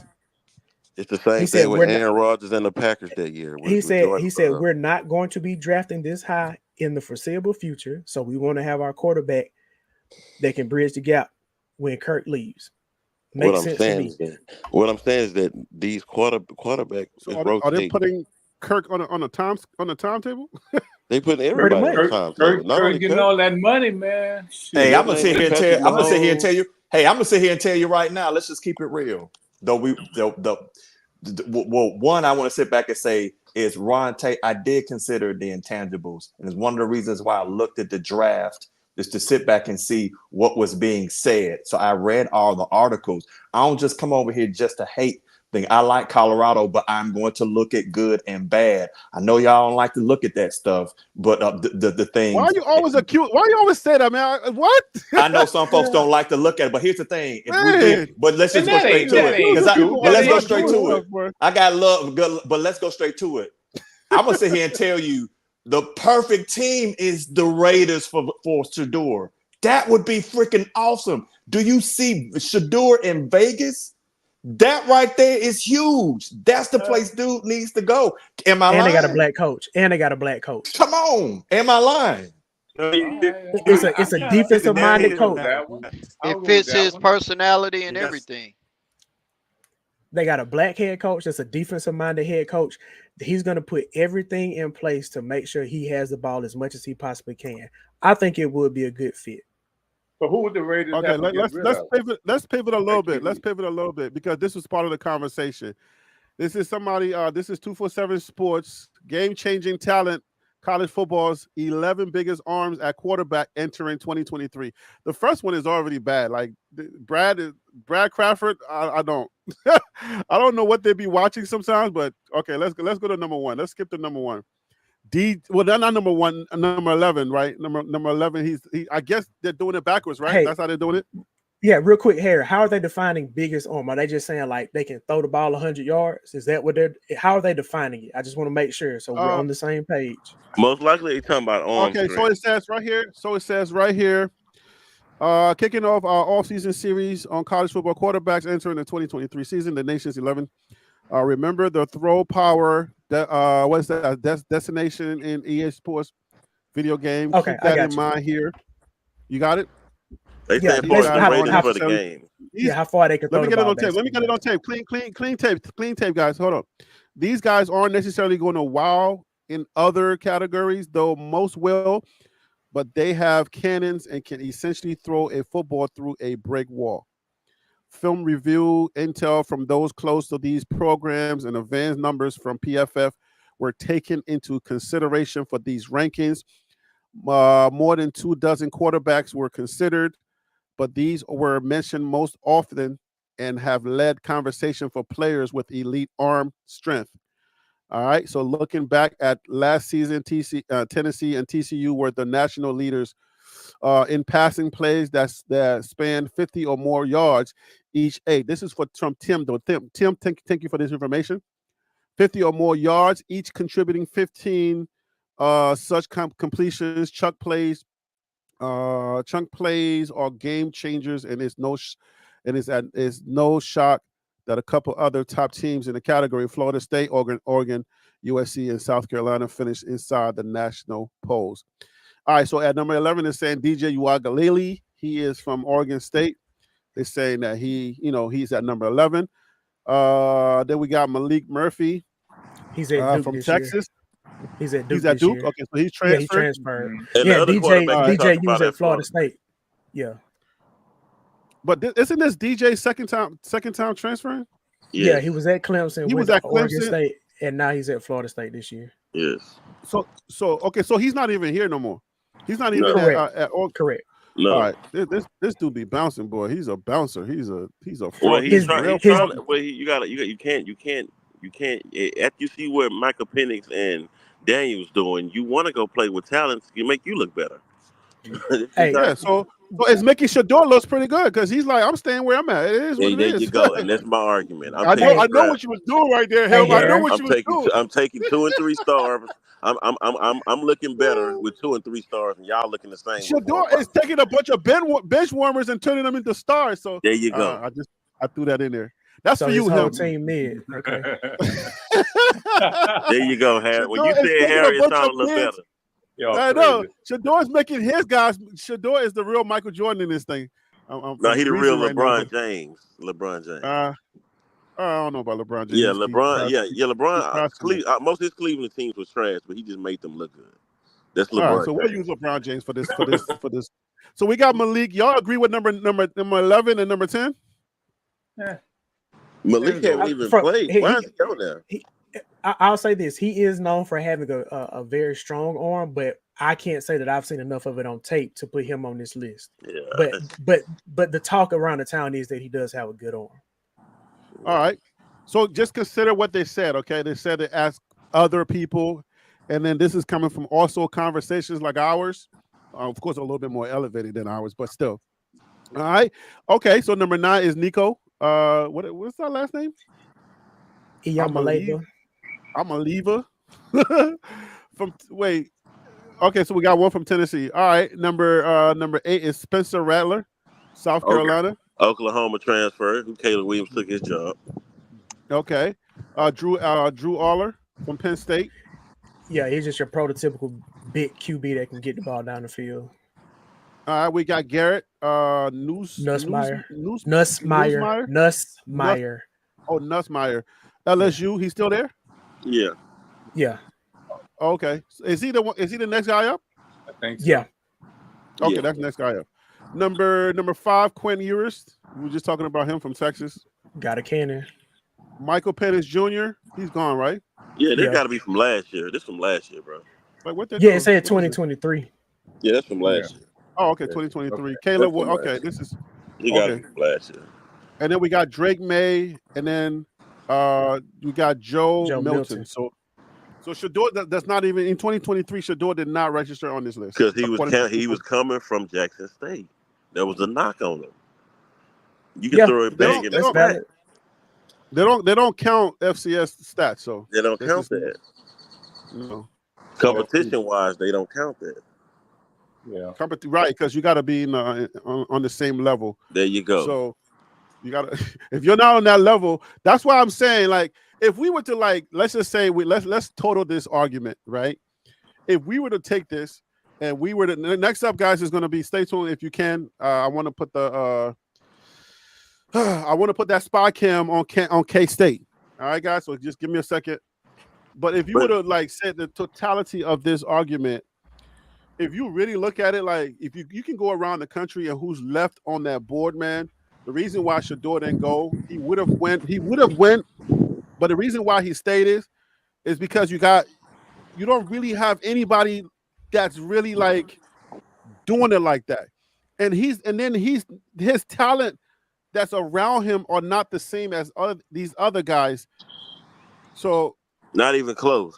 No, yeah, that's what I'm saying. Close. Like, you gotta really consider, like Ron is saying, you gotta consider the intangibles, the things around him, and the circumstances and everything. Yeah.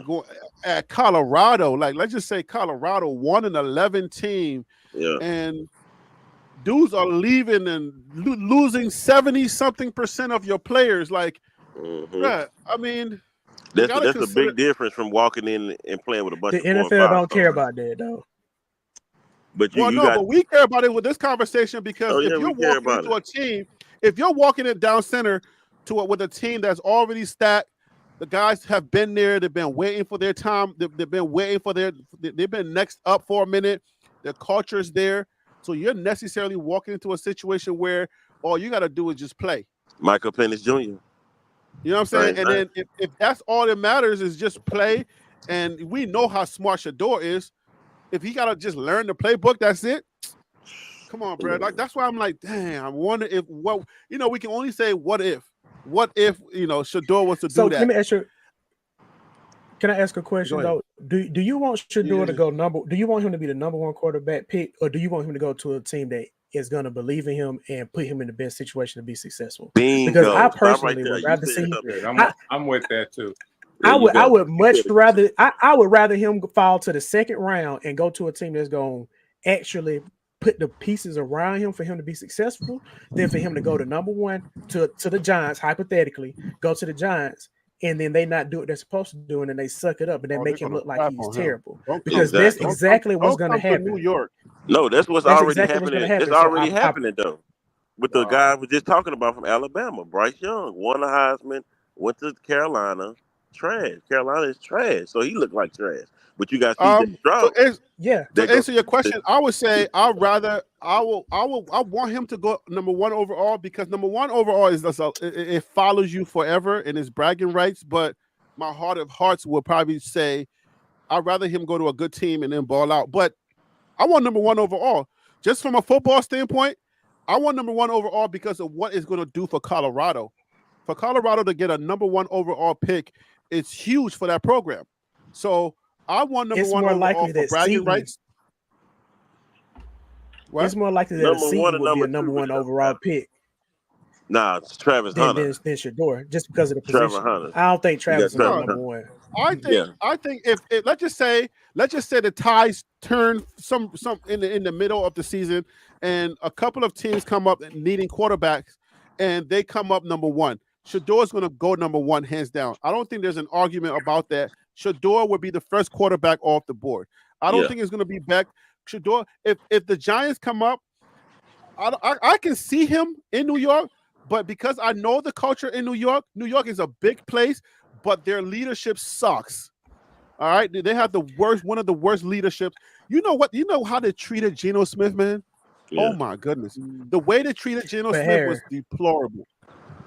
But just as much as we talk about intangibles with Shedeur, there are a lot of people that believe in the intangibles that Carson Beck has. So even if it's not the Giants, there's still a high possibility that Beck would get drafted over Shador. I'm not saying he should or he No, shouldn't. because But what I'm saying is, if you, that's why they believe in that, bro. Because but listen though, listen. It's more than just talking about stats and the fact that you're in the SEC. Because when you're looking at a quarterback, you also have to look at anticipation when you're making the pass, stepping up in the pocket, knowing when to actually run and when to just take that 2 steps up in the pocket.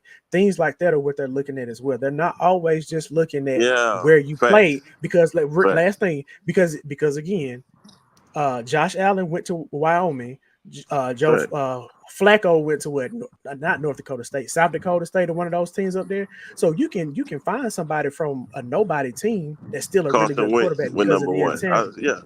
I get what you're saying, but my point is, but I got pushback on that. Wait, hold on, Harry. Let me say this real quick. What you're not saying is when you talk about holding the ball and stepping up, all they got to do with the blocking around you, bro. If they're not blocking from you, from the time you get the ball, you already running.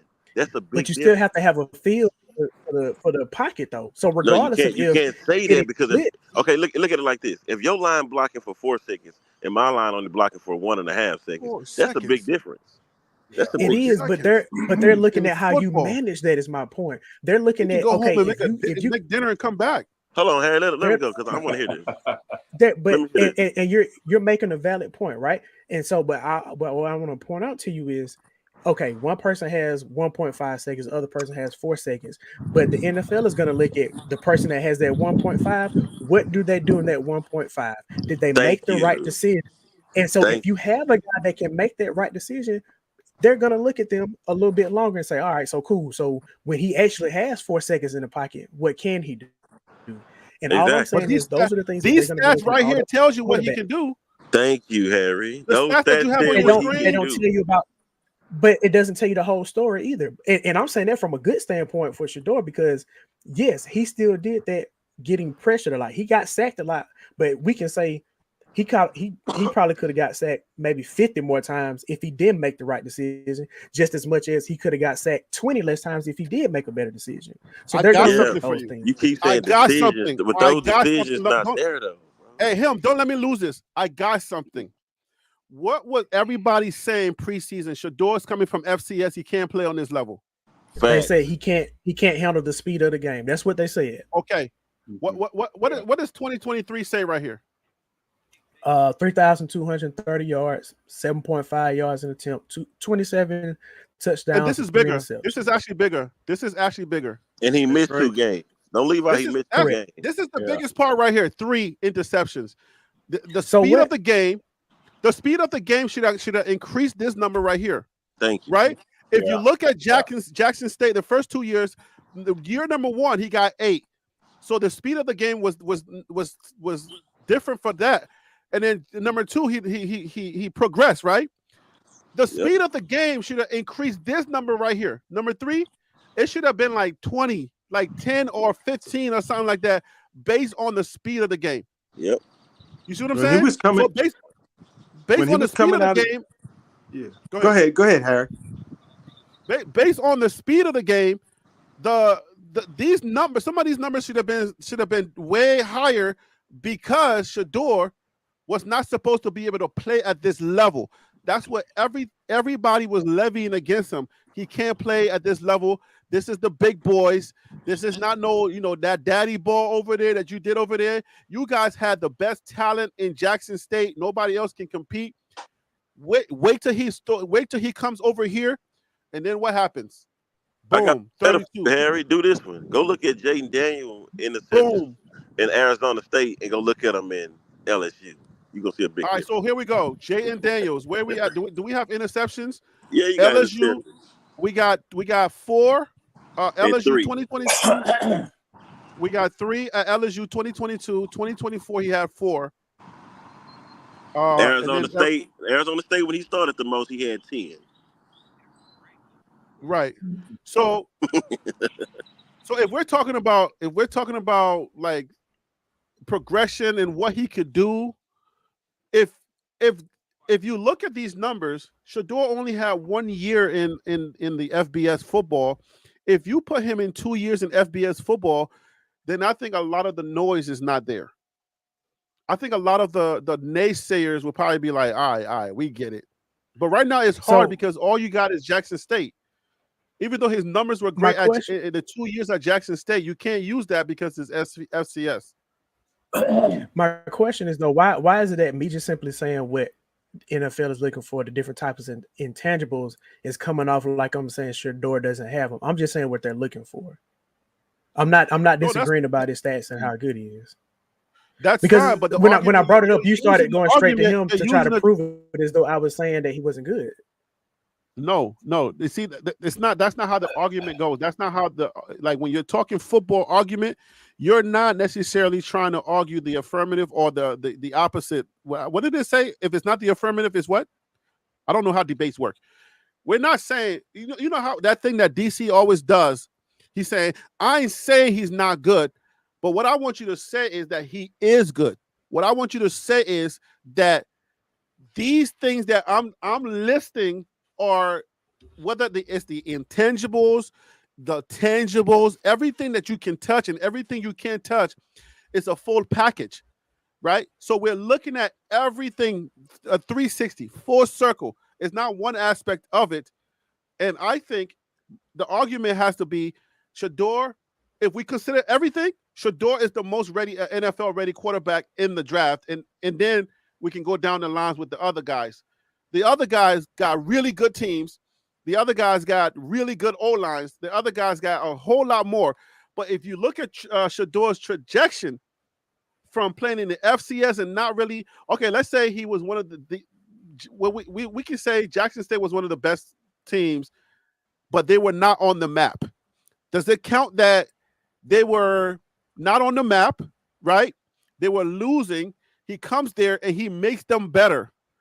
But if you look at the other guys, they were at trash schools. They didn't make them better.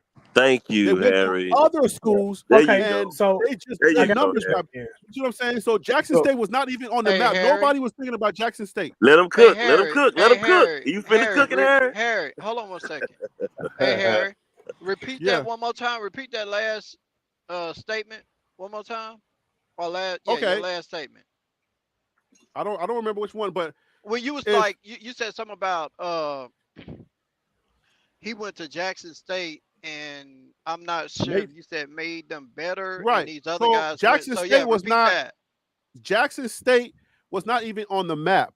Like they were. I think if I'm not mistaken, they were the worst in their conference and the worst in the division in FCS.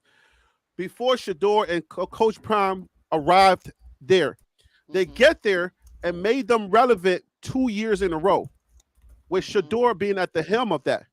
If I look at your other guys, I don't know them that well, and I can't really tell you because I wasn't really watching them.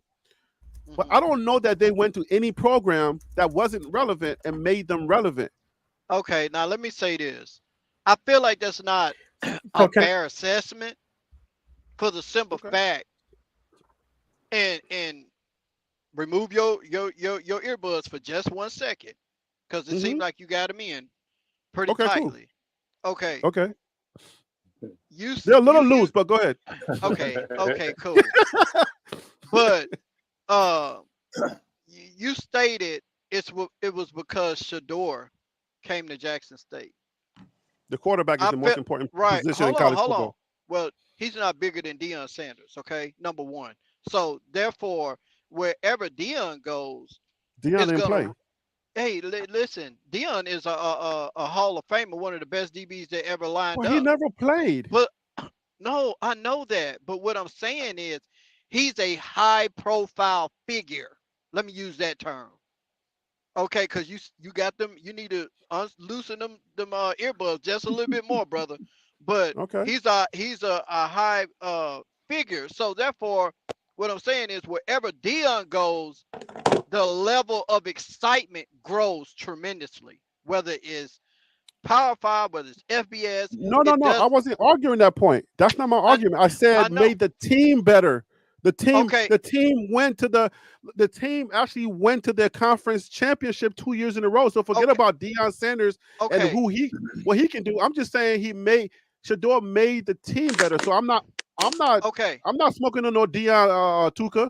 I'm talking about he actually made the team better. Right. Okay. He made Jackson State better and relevant, more relevant in the HBCU.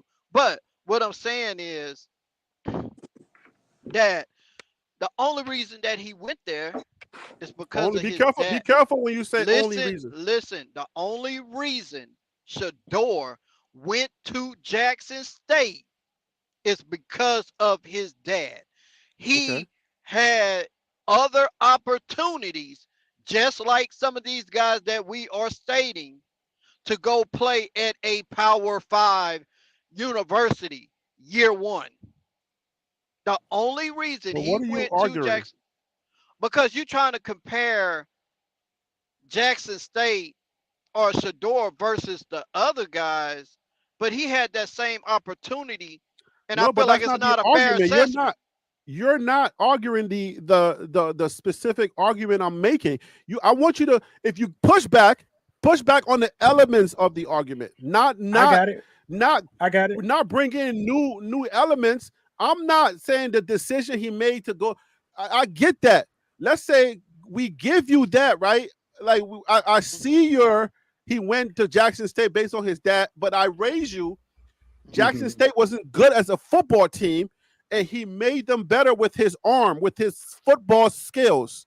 I got some for that. Forget about what decisions those other guys made. Let's say we take that same argument, insert your players, Jaden Daniels, insert Quentin Ewers, insert Carson Beck.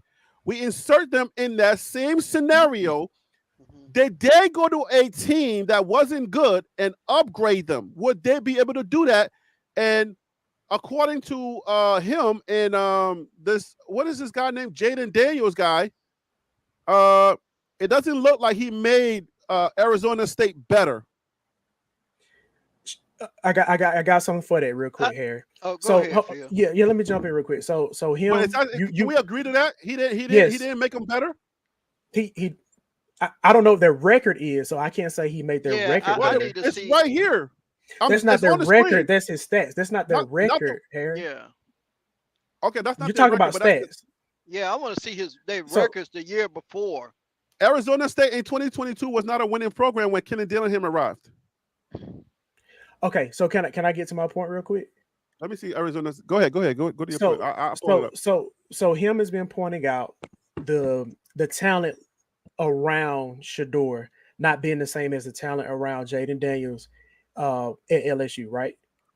So is it fair to say that based off where Shador was at Jackson State, the talent level that was around him at Jackson State was light years ahead of the talent level around all the other quarterbacks in the SWAC? Is it fair to say that? Hold on, what was your question? Is it fair to say that the talent level around Shador at Jackson State was light years ahead of the talent around the other quarterbacks in the SWAC when he was at Jackson State? Is it fair to say that? It's fair. Yeah. Okay. Yeah, why wouldn't Shador put up those stats at Jackson State when it's all about who you have around you? So now when he goes to Colorado, of course there's going to be a fall off because he has less talent around him. But did he actually make them better? Because the team didn't look any different when he left, when he was hurt, because they were running the ball, right? So all I'm saying is you can't sit here and be like, oh, well, because he had better players or because he didn't have better players, they can't compare to other quarterbacks. No, we still got to look at what's on the field. Okay, fine. I see your argument, but I also let you know that what was the team's makeup before they got there and how much did they upgrade that team? You see what I'm saying? What was the team's makeup before they got there? Okay, but to Tim's point, you also can't argue. You can't deny the fact that Deion going to Jackson State played a big part in turning that program around because he could have done it with any quarterback. Maybe the stats wouldn't have been the same, but he could have done it with any other quarterback. I got you. Let's make Quentin Ewers' dad black and make him. If Quentin Ewers was at Jackson State, just like Shador, he would have the same numbers, if not better. Hey, Phil, hold on. Wait, hold on. Wait. Hold on. I can't let you say that. Hey, Harry, let me ask you this question.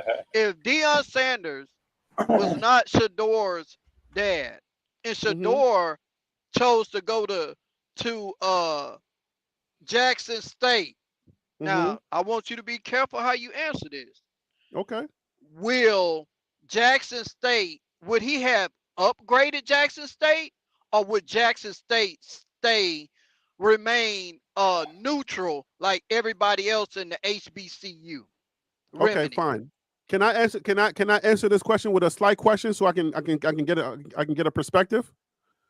Is he able to recruit the team that he had, or you're saying he's playing with the same guys? No.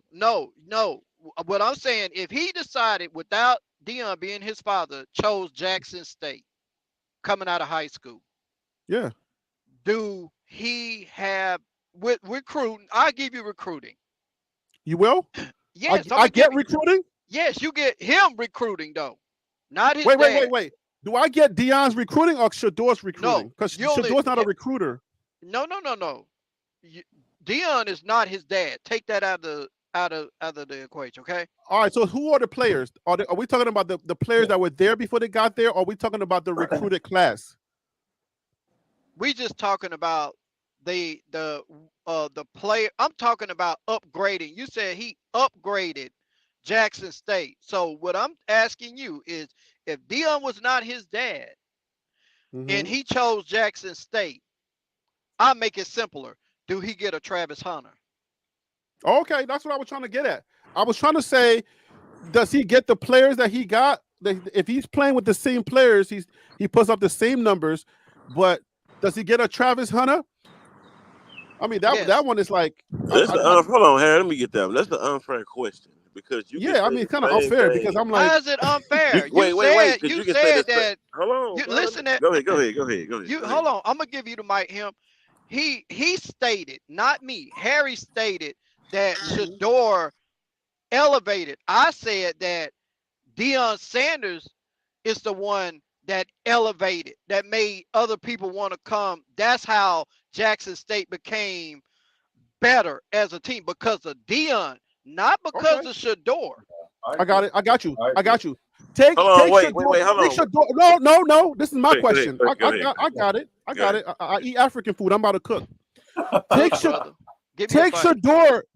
Shador out off the team and insert the QB number 2.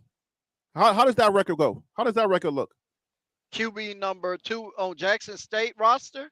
Yep. Keep everything else the same. Keep Deion there. Take out his son. He's somewhere else. What does their record look like? And Deion able to recruit, right? No, I'm saying. I think Shador got a year without Travis at Jackson State, don't he? Keep it the way it is, and put Shador at a different school. Put in QB number 1. Put in QB number 2. How does that record look? Not the same. That's not the same. Not the same. I mean, I can't really say. I can say. You know what? It won't be the same because they wouldn't have beat Southern. They wouldn't have beat Southern. Dude, come on, man. They ran through the swag like sliced bread. Okay, let's bring it to Colorado. Take Shador out of the picture. Do they win 4 games? No, they're 1-11. I think they're 0-12. But you can't deny the last 2 games. They might have. Him be nice, man. Be nice, him. You can't deny the fact that they the last 2 games. To answer your question, Harry, I would say that they probably will repeat the previous year record. But now I answered your question in fairness, but you still haven't answered mine. Well, that's what I'm saying. I answered yours by saying if you take Shador out of that, if you take Shador out of the equation, right? Yeah, he said you're leaving it out. You're leaving something out. That's what Harry's saying. You're not right. If you take Shador out of that out of your equation, then that means that he did upgrade him. Thank you. So if you take Shador out of the equation with Coach Prime still there. I'm doing 2 ways. Right, I'm doing it both ways. I'll give you both ways. Take Shador out of the equation, and the record is not the same. Put Coach Prime there. Let's say, you put Coach Prime there without a Shador, and the record's not the same. But if you have Shador without Coach Prime, I said the record still increases. Okay, the record with the record with Shador there without Coach Prime. Yep. They record is a flop. Take Shador out with Coach Prime, they records still remain the same because quarterbacks are going to want to come play for Prime. But Right. Travis Hunter wouldn't have made the decision to come to Jackson State with just Shador there. I promise you, I push back and I tell you that Shador is him. I promise you that Shador will be able to recruit. Hold on. I promise you that Shador would not be a flop at Jackson State without Prime. And I'll tell you why. Let's say maybe they don't win the conference like they did, but I'll tell you, and they don't go undefeated because you do need Primes. You do need Prime as a recruiter. But even without Prime, Shador is going to put up a winning season at Jackson State because of Shador's what he did, winning a high school natty, right? A couple of times. Shador's able to recruit people from around the country because of that. You see what I'm saying? So you cannot discount the fact that he won the state championship in his division or in his league. You can't discount that. People want to play for him. People want to play for him because he won it 3 times. There were people lining up because he was being recruited by other schools. He was being recruited by top schools. Right. Yeah. He was being recruited by some big dogs that he turned down. Yep. So if he was being recruited by those big dogs, they were recruiting him because they knew that if they got him, that they would be able to get players to play for him. That's right. And you know what? I agree with you on that, Harry. But Travis Hunter would not have came to Jackson State. Travis Hunter would have went to Florida State, my brother. Fine. Let's take out. Okay, I'll give you 2 people. Hold on. I'm still cooking. This African food is tasting real good right now. I'm telling you, goat meat and a whole lot of other stuff. Give me some fufu. I need some fufu. Take Travis Hunter. I got fufu and pound butter. Take Travis Hunter and take Coach Prime away. Travis Hunter was hurt one season, was he not? Correct. So what happened? Yes. They still what won. happened when he was hurt?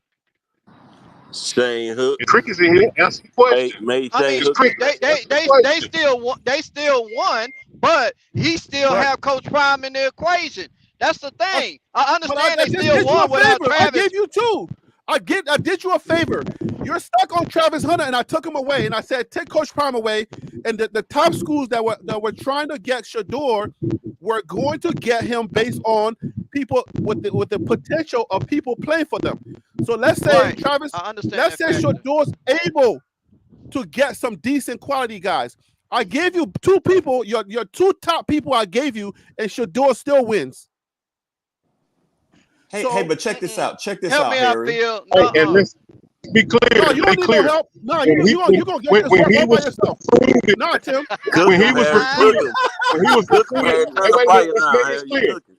When he was recruited by these big schools, him and Coach Prime was not a package deal. Understand that. They were recruiting Shador by himself on his skills alone, not with Coach Prime included. You know why? You know why they recruited him though? Because he was training with Tom Brady. You about to mess up, man. You about to mess up because you telling me that Shador was finna go and sit behind Tua, Mac Jones, Bryce Young. You really or even I think was Jalen there. I don't think Jalen heard. DC, you about to mess up. DC, no, trust me, I ain't messed up. 3 state championships. Be careful. Oh man, come on. Jalen Hurts went to Channelview. They didn't win no state championship. I'm in Houston.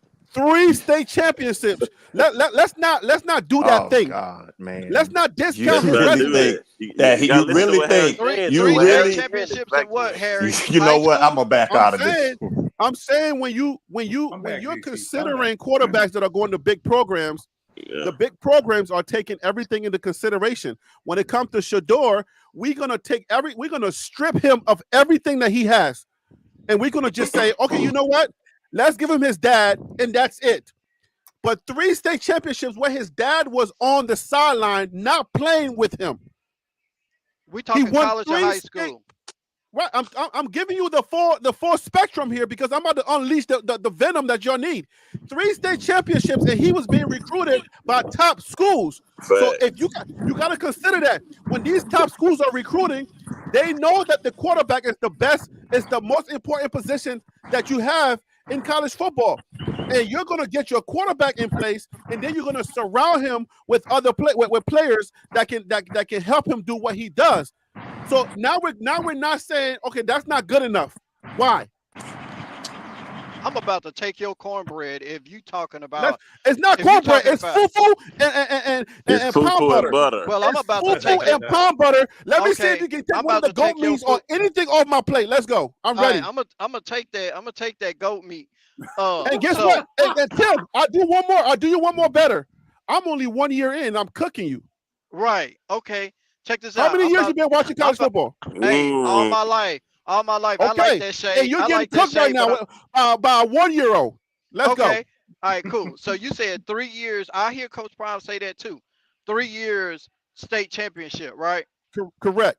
Okay. I don't know if you're talking about I'm assuming you're talking about high school. Yeah, high school, of course. Okay. That's how you get recruited. You don't get recruited from you don't start with college, you start with high school. Okay, cool. All right. So I live here in the Dallas area. So Truth, when he was there, they're not winning. I mean, well, let me back it up. First of all, Coach Prime has the money and sources to put Shador in certain camps with certain elite quarterback coaches to make him great. That's number one. Okay, yeah, but that's exactly what I just stated. So number two, you're doing a Will Smith right now. I'm doing it. So when you say winning championships, that's not like at top level, bro.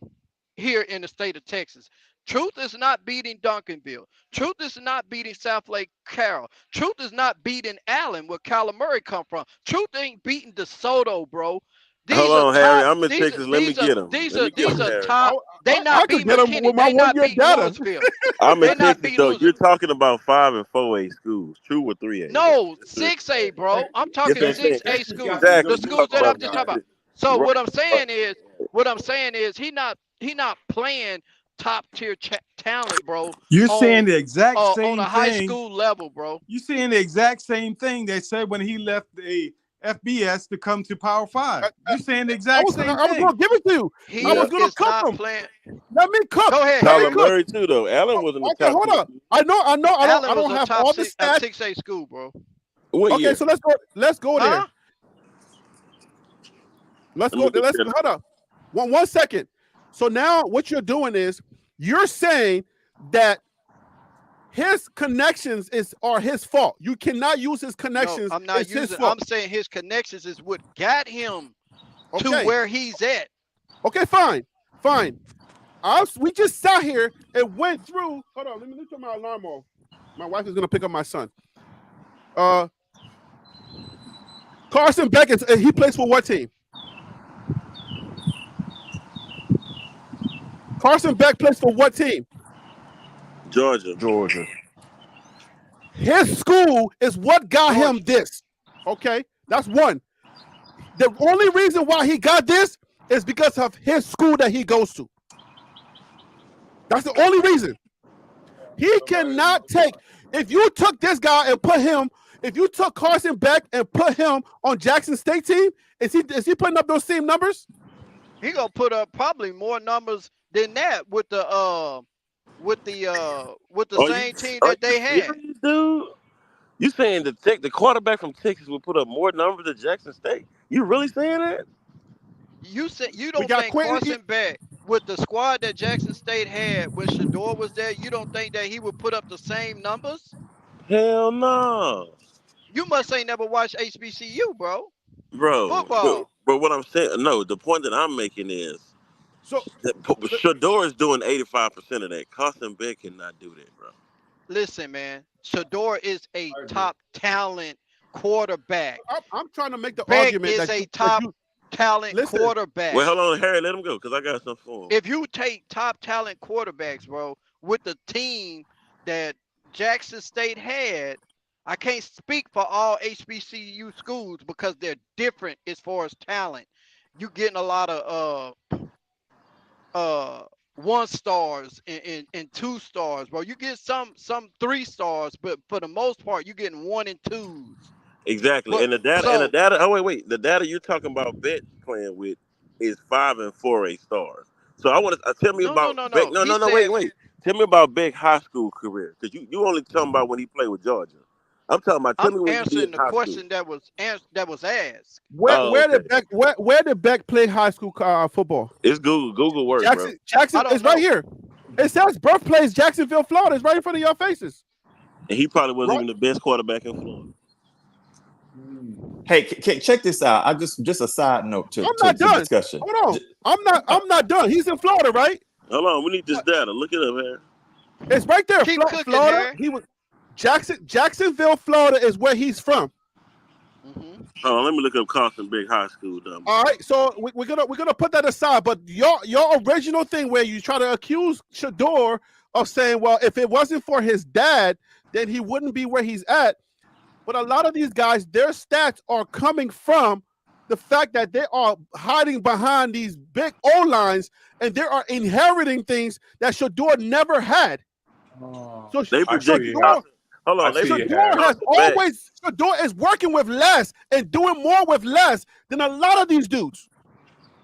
So you can't keep stripping him and saying, oh, it's his fault that his dad is who he is. He went with his dad to a HBCU. Yeah. HBCU. Harry, that what you said is an inaccurate statement that you're saying he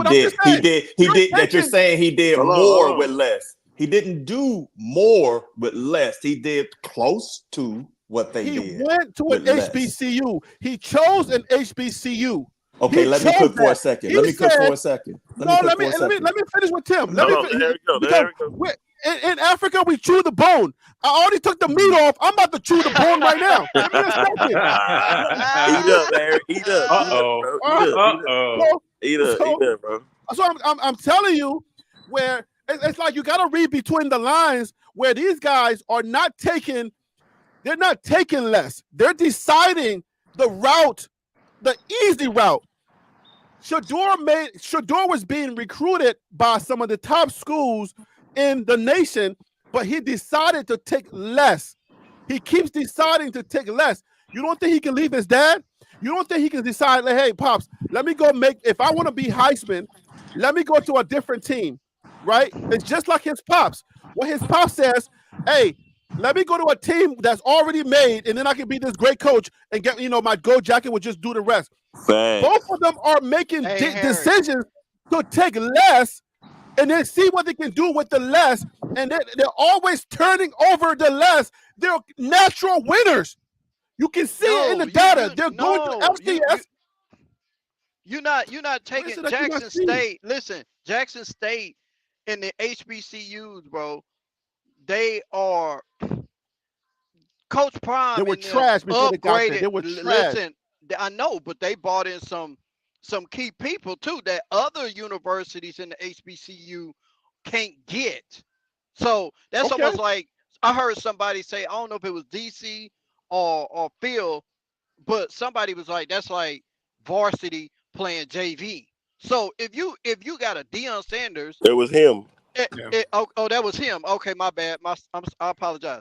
So if you got a Deion Sanders coming to a Jackson State at HBCU, even though some of these other schools do have some ex-pro athletes, but not to the level of Deion Sanders' celebrity, and you bring in because FAMU has always had D1 players. That's cap.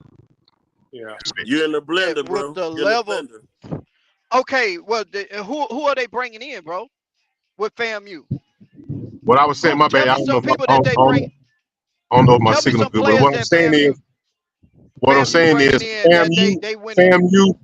FAMU has always had and recruited D1 caliber players. Always have and always. Okay, how many championships have FAMU been to in the last decade, bro? They've been to a They couple. just, No, they because, just, they just won one this They just year. won one. And the dude they Let's go recruited, he in recent. Colorado. I'm Let's talking go about years recent. before that, And that's bro. Rispers. Rispers Stay is now recent. Rispers is now at CU as a Thank you. recruiter. There you Yeah, go. he The went to same guy FAMU, that yeah. recruited those D1 talent is now responsible for bringing in some of the guys that are now coming in from that transfer portal Yep. because of his relationship and the things that he's able to do. In Florida, like the dude we got today from Florida, Thomas, Right. the lineman from Florida. Rispers is doing his job to make sure that yeah. these guys come in, and that was an addition for CU. But if we're sticking with Shador, put Shador behind these guys that everybody says ain't they. What did it say preseason? That's why I keep telling you I want everything on record. Put it on the record so that way you don't run away from it when it comes down. Because Shador and his dad, they take less and they turn it up. You can't blame them for their swagger.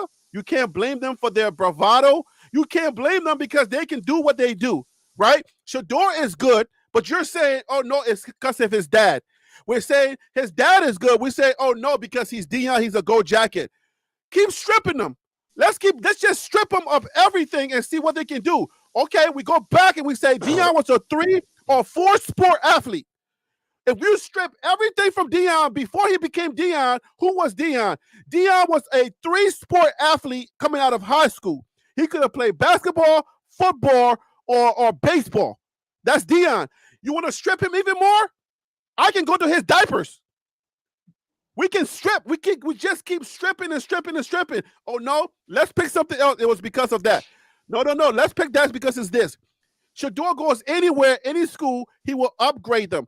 I can't say the same about your heroes. Okay, so let me jump on that. Jalen Daniels, let me finish. Your Jalen Daniels and your Carson Beck and your Ewers. I can't say the same about them. Your heroes are zeros. Well, now, hold on. Now you got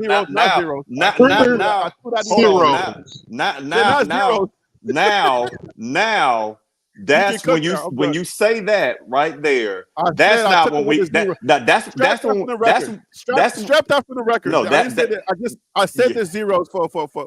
Yeah, I'm about to say that's when we walk into a room bound down to a gold jacket. I know you about to so go. No. What I think, but think about this. What we're arguing, I was going to say, what we're arguing is this. Some people want to say that Shador is the best QB out there. I want to say that. I'm saying that. I'm standing on business. I ain't got no problem with that. You can't convince me. I'm not trying to convince you. I'm not trying to convince you. What I am going to sit back and say on the records, but not every. If you look at their past, if you follow everybody's trajectory, the route that everybody took, Shador has always taken the down route. But then everything he goes down, he brings up. He goes down and he brings up. So it's like your guys are not capable of that. You can't say that. You can't say that. You can say they didn't do it, but you can't say they're not capable of doing it. Fine. Fine. They know that they're not capable because that's why they choose not to do it, because they're not him. Coach Prime always chooses the lesser route and he brings it up. That's him. Deion Sanders' Shador chooses the lesser route because he believes in himself and he know that he can do it. That's why he chooses that route and he shows it. At Jackson State, he did it twice. He played in the smaller league, but he won 3 times. If he chose to go anywhere, he can bring it out because he's him. When the hims of the world, they believe in their own ability. That's why they choose the lesser route.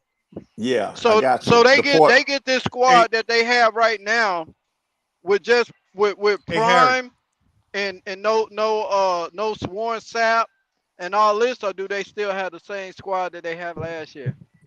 I think stop subtracting stuff. You keep subtracting stuff and trying to make your point, bro. Stop doing that. You always say, what if this, if they didn't have this? Stop subtract stuff to make your point, dude. They have what they have, and they're going to do what they're going to do. Stop that, Tim. I see what you're doing, bro. You're breaking up. Harry, the one who said everything they touch that's bad, it becomes good. I know what you're doing. No, what Harry was saying, hold on. Harry, I'm saying strip him with everything. We went to Deion, we put him in diapers. We put him in diapers and he went 3 sports. What Harry is saying is that players like Carson Beck go join I'ma elite stop y'all. programs with already good teams. Deion and Shador go to lesser great teams and make them better. Okay, That's what, guess Yes. what? You don't Yes. get a cookie for that. You no, don't but get you a cookie also for that. wait, hold on, wait. What? You also, I wasn't you finished. also don't, I hold wasn't on, finished. wait. Nor You also do you don't get get a a cookie for nor your do you get a potential. cookie for going on that we made team Hold either. on, wait. You also don't get a cookie for your potential when you go join a team that's You projected to be top you five Thank you. already. you shut me off. My Thank you. point, what I was saying, him, is this. We are arguing, is Shador a great QB? Which the consensus is yes. You and several others in my goat cooking TLP brother wants to Thank say you. he is the best. He is the best. And guess what? And guess what? Well, no, but see, the thing is that once you sit Kirby back and look at, again, listen to what I'm saying. The data says that we can arguably say one is the other versus just sitting. One may be better in one area than the other, but the thing is, it's like this. He's the most ready. It's more than the data. It's So are the others. intangibles So are the also. others. So are the others, Ron. Yeah, So are Harry the B is others. making a great. Harry B is making a great point. So are the others, though. Because That's in the thing. 2020, so are the others. in let me just make this point real quick. In 2020, these are the college schools that agreed with Harry B. Alabama, Baylor, Colorado State, Florida, Florida State, Georgia, Georgia Tech, Houston, Illinois State, Louisville, LSU, Michigan, Oregon, Penn State, South Carolina. I mean, I can go Tennessee. I can go on and on and on to the schools that agreed, UCLA, that agreed with what Harry is saying about Shador Sanders. No, They all offered him. Hold on, let to me come to correct their you school. again. Understand What do this. you mean? What do you mean Understand correct Thank him? you, bro. Hold on. Thank you for that Those data, schools did bro. not recruit him. Those schools did not Thank recruit you him. for that data. All right. Let me finish saying what I'm Hold on. saying. No. Hold on, DC. Let me finish Let me saying go it. ahead. Let me Let him finish. cook. But Let he him cook. chose Let him he cook. chose to Let go me to Jackson finish. State. Let me He finish. chose to go Let to him go. Jackson Let him State. go. Let me finish. Let me finish. And then Go ahead, I'm DC, done. finish. I'm Go ahead, saying DC. the point Go I'm ahead. saying is, Ron, Okay. what you just did was backed up what I was saying. Nobody, because I'm gonna sit back in the cut after this one. Nobody is saying Shador isn't good. Nobody is saying that he hadn't had to go through more than what those others. Nobody is on this panel is saying it. Maybe in the chat, but not in this thing. But now, if you want to sit back and say he is the best, hands down, that can be argued. That's all I'm saying. He is a great QB. He is a phenomenal QB. But to sit here and crown him, we done looked at all this data and it said that he is good. He is great. It says he's great, and probably just a throw or two or whatever it is, tweak that he's better than some of those that we're saying. But at the end of the day, is to sit back. You can't be 4-8 and ready to. You can't go 4-8 and then say you got to give me my crown. It don't work that way. That's all I gotta say. You're right, DC. But what Harry is saying, DC, you gotta look at the possibility of the talent that Beck is playing with and that Shador is playing with. You understand? See, Harry is saying that Beck is walking into a team that's already pretty much got NFL caliber players ready to start in the NFL tomorrow. What Harry is saying is that Shador is playing with guys that might not even make the NFL and he look good. That's what Harry is saying. You understand? It's so many words. That's what you're using is an assumption is that you're saying they are on great teams. No. So We're using data. We're using factual data. Okay. Yeah, I'm bringing up that first round pick. Here's most. Let me get this on tape. Let me get this on tape because I don't know who was trying to say, but it was coming in a little fuzzy. Let's put this on tape. Initially, when Shador was eligible to be part of the college football world, he received offers from several programs. These included offers from top-notch teams. I'm going to repeat that part of it. These included offers from top-notch teams like Alabama. Where is Phil So Real? Oh, no. He's here. DC's here. That's your team. Georgia, South Carolina, LSU, Tennessee, Vanderbilt, UTEP, and others. He also received an offer from his father's alma mater, Florida State. Okay? Now, I'm going to repeat what I said again, and I just want you to just listen to what I said, consider it, and see, because you are a leader of men. Let me tell me if this doesn't make sense when it comes to if you are a leader of men. At the end of the day, he made his choices and he has to live with them. I get that. But you tell me, you're sitting in your living room and you are who are your heroes? Carson Beck, Quentin Ewers, and Jaden Daniels. Those are your heroes. You're telling me that if a gentleman chooses the route, the route of the most resistance, right? Because everybody wants to choose the route of least resistance.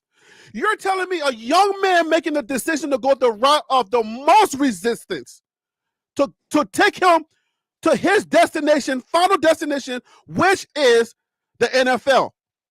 He chose the route of the most resistance, going to a school that had no name, that was the worst in their conference, and go play for his dad, who was not proven at the college level.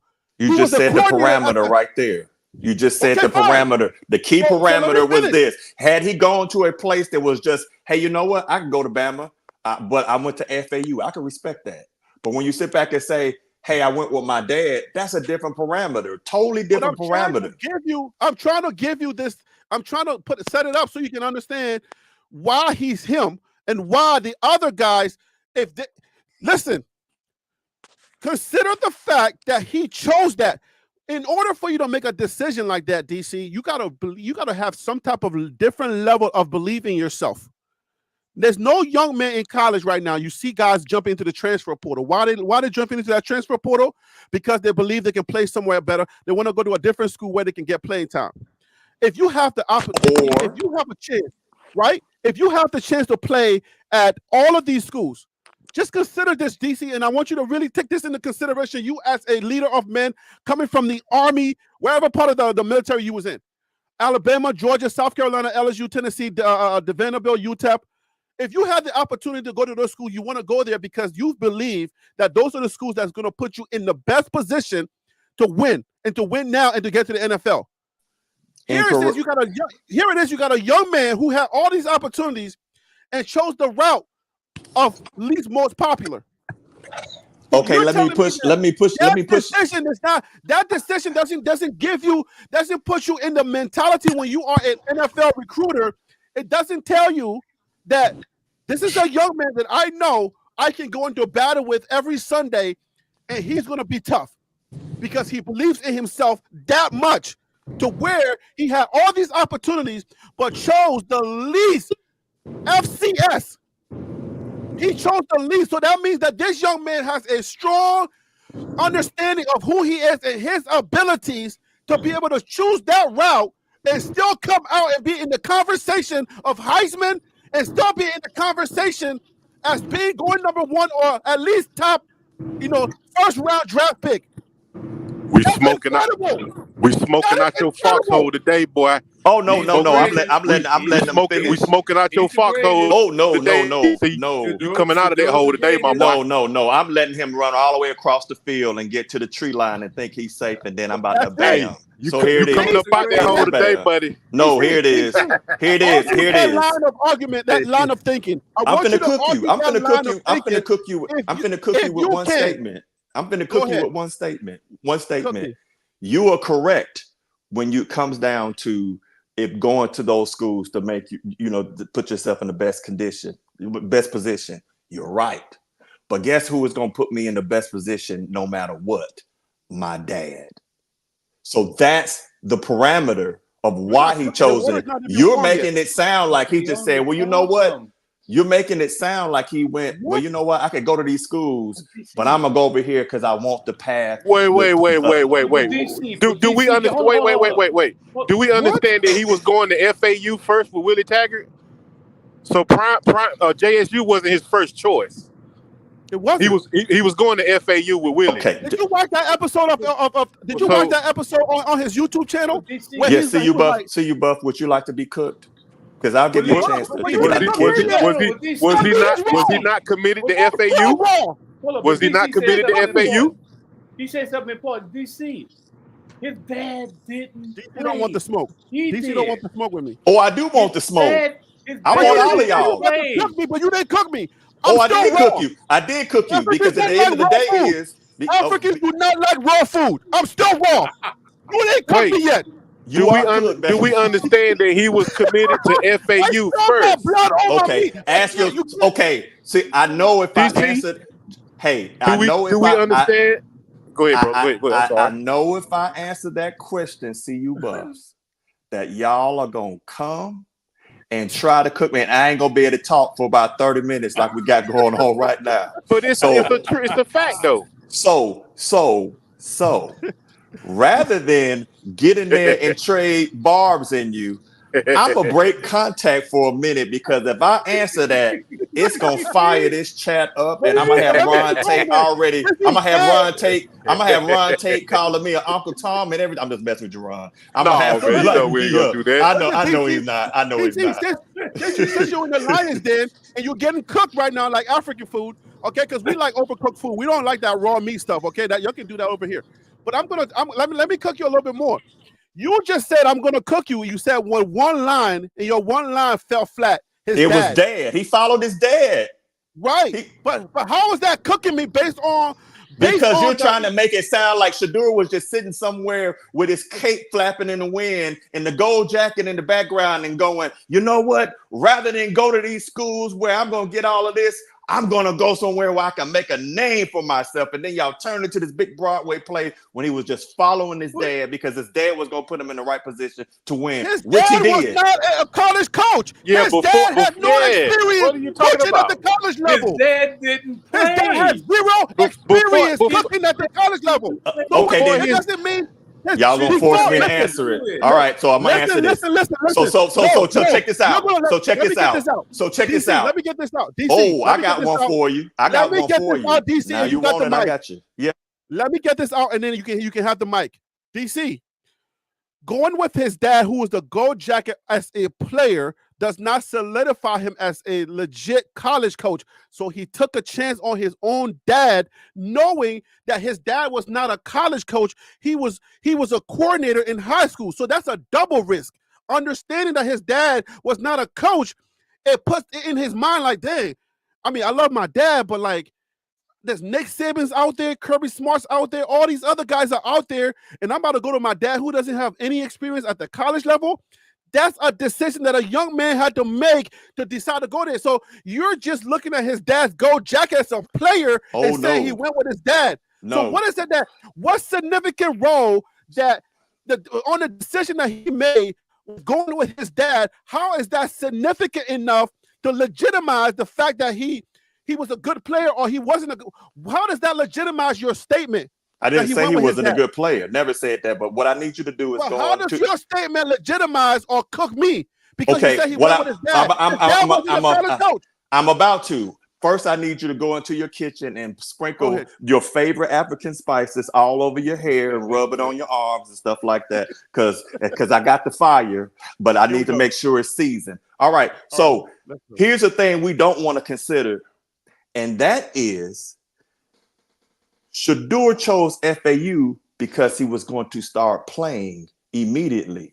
He was going to be buried initially in that depth chart at Bama. You remember, you got Heisman Trophy candidates and all kind of folks sitting up in there. And Shedeur wasn't trying to come in there, not saying that he couldn't compete. Well, it is to a point he was going to be buried in that depth chart. So starting at Bama was going to be highly unlikely where it's going to FAU. And then when Dad got the job, he went from FAU to JSU because he knew he was going to start because that's where his dad was. And then when he moved out of JSU with his dad, he followed his dad. So the point is, y'all are not considering the fact that FAU was chosen not for some noble, I want to take the hard road path, but to a point of this allows me to play, which is a hard road, by the way.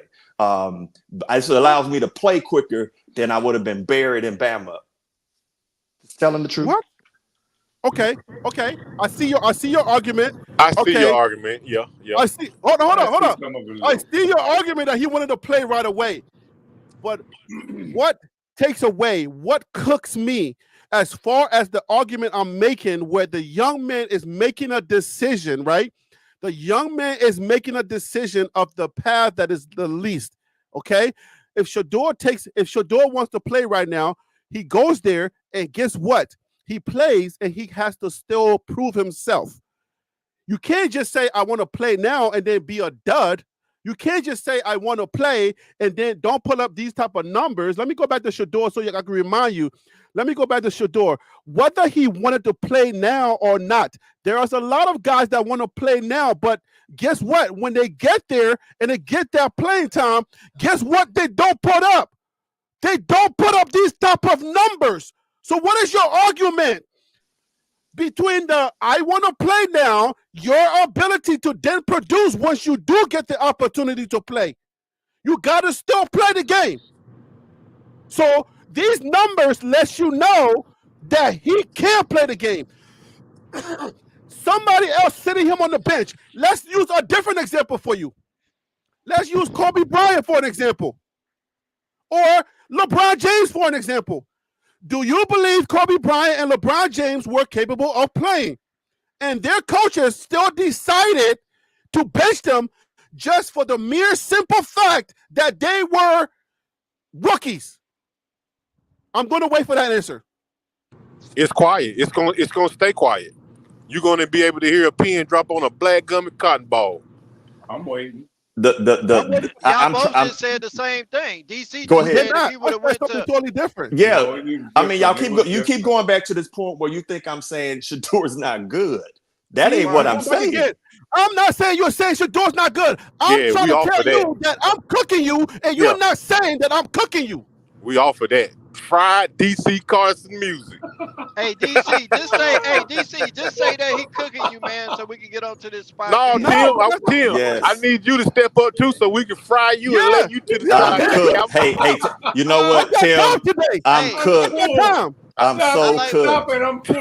I'm so cooked. I'm sorry. You're right. We got some spicy chicken batter for you, bro. You cannot eat African food at late night. You gotta eat African food during the day because it's heavy food.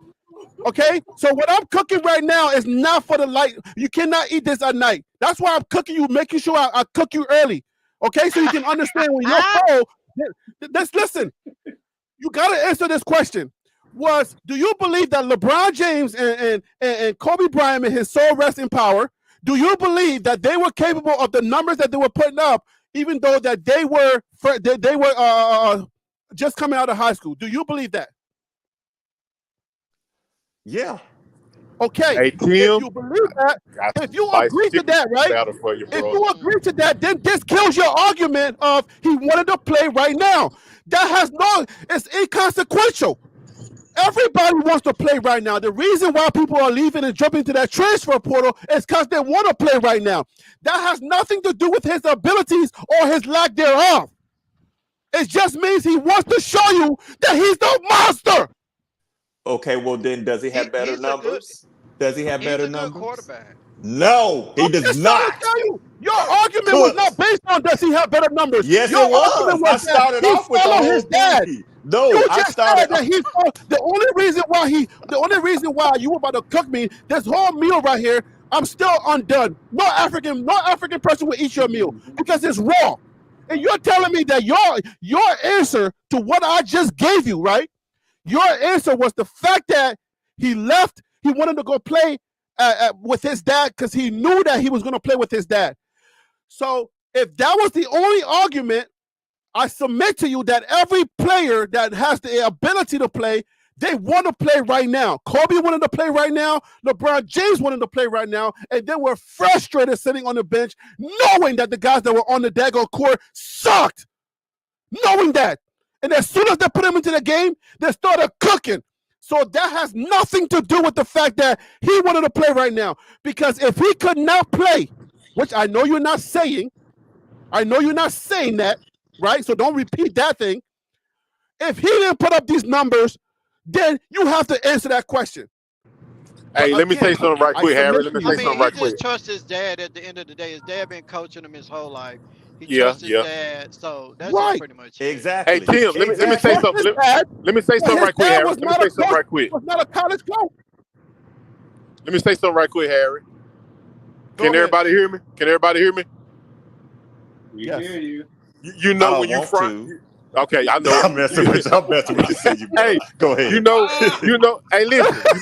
You know when you fry chicken and you put the paper towel down on the plate, and once you take the chicken out the grease, and when Just you drop the grease. let it sit on the paper towel, and you see all that grease.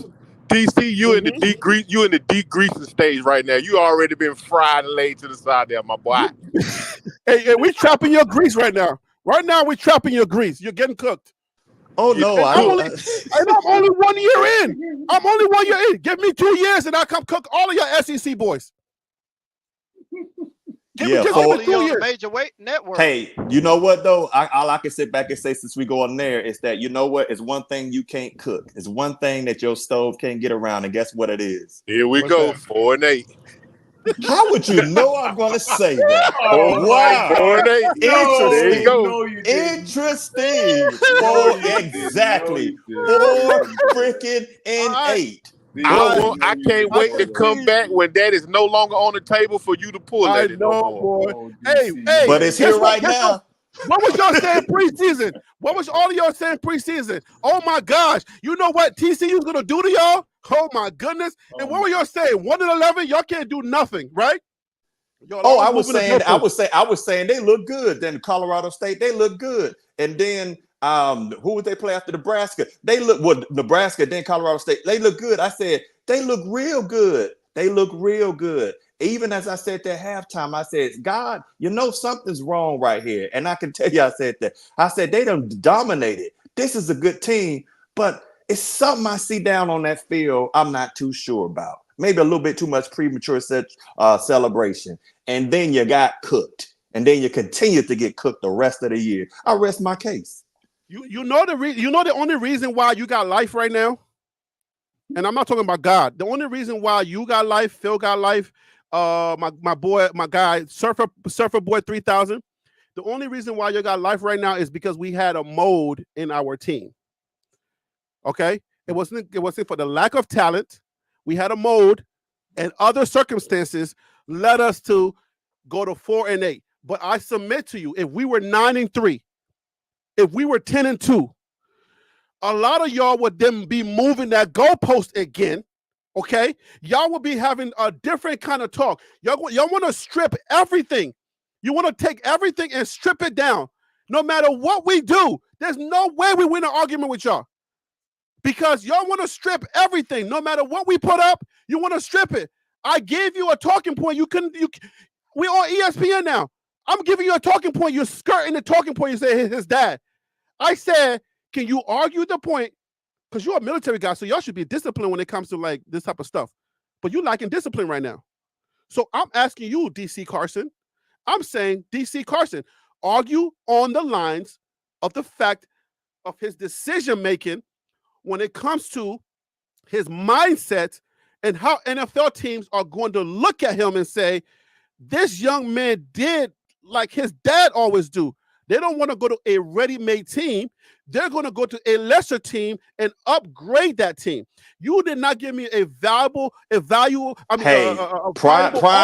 went to JSU because nobody else will hire him. Come on now. Fine, I'll give you that. Let's say that's the truth. But what about Shador? The argument is Shador. Shador is a. He chooses to go there. Shador and he is always chooses the lesser route. Shador is a great quarterback. When he goes to the NFL and there's even further development, he's going to be even better. I'm going to enjoy watching to see DC, how awesome he is. Yes. DC, did you ever happen to go back and watch any of the little shows where he was in high school at Trinity? Yes, I did. He's a phenomenal player. I keep saying that. Phenomenal. Yes, he is a phenomenal player. He can do some stuff. When we take all of those elements, DC, when we take all of those phenomenal words, and we look at the class that he's in, when we look at your superhero, when we look at your Carson Becks, and we look at your Quint Ewers and your Jaden Daniels. Hey, understand? Hold on here. I need to let you understand this as a Bama fan. I don't like Carson Beck. I ain't got no pom-poms. That's Surfer Boy that's got pom-poms. That ain't my hero. That's not my hero at all. Nor is Jaden Daniels my hero at all. You said he was better. I'm still at the beginning of this conversation. You said these are the two quarterbacks that's better than Shador. Yeah. Okay, so these are your heroes. My hero is Shador. That don't make them my hero. It just basically means these are the people that you're championing. These are the two guys you're championing. So these are your heroes. Eat that. They're not my heroes. They're not my heroes. Hey, DC. What's up? DC. What's up? Hey, Harry, let me ask you a question. I mean, well, Yes, first sir. of all, I wanna make sure that I heard you right. But did you say Shador and they went to a lesser talented team and made them better? Am I hearing that right? Called the path of least resistance. According to Coach Prime, I didn't stutter. Path of least resistance. I did My not phone stutter. broke up. Say that again. My phone According to broke up. Coach Prime, like he would say, I didn't stutter. I didn't stutter. Okay, great. I'm glad you didn't stutter or fumble.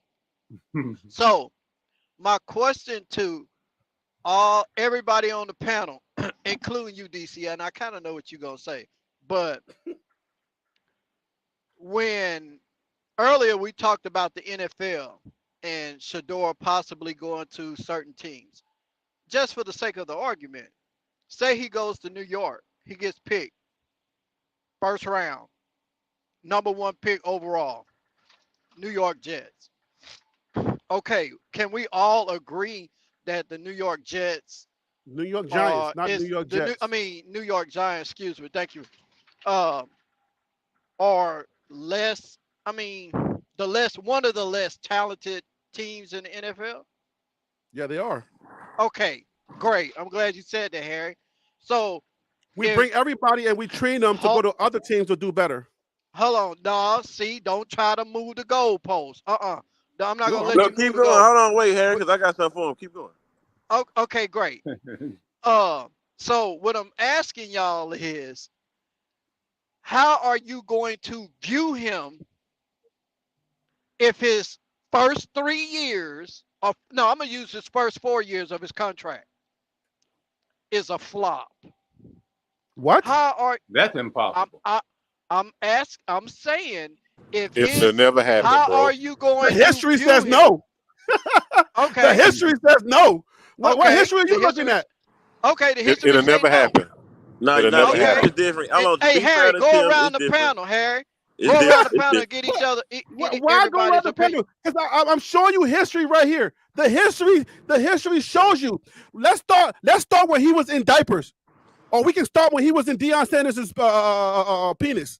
Where you want to start at? Because I can go way back. No, Harry, we really, been bro? We been disingenuous now. What he's saying? Bro. Is, hold on, wait. What he's saying? Okay. Let's go back to high school. Harry, what he's saying is, you gotta listen to what he's saying, Harry. What he's saying is Shador going to be able to turn around an NFL team? The answer to that is no. Come on, let's be realistic. We all know that. Thank you, bro. That is yes. I'm telling you, the answer is yes, and because the history is there, you got to take certain elements and say, how has he done it? Shador, his 3 high school championships says the history's there, and then he goes to a Jackson State team that was not anything. The history is there. The 2 years he was there, conference championships. And then we take a Colorado team that was 1-11, and he makes them relevant. He puts up 3,000 yards. He puts up 3,230 yards, 1 interception. The history shows that this guy can go anywhere. The history is there. You got to consider the history.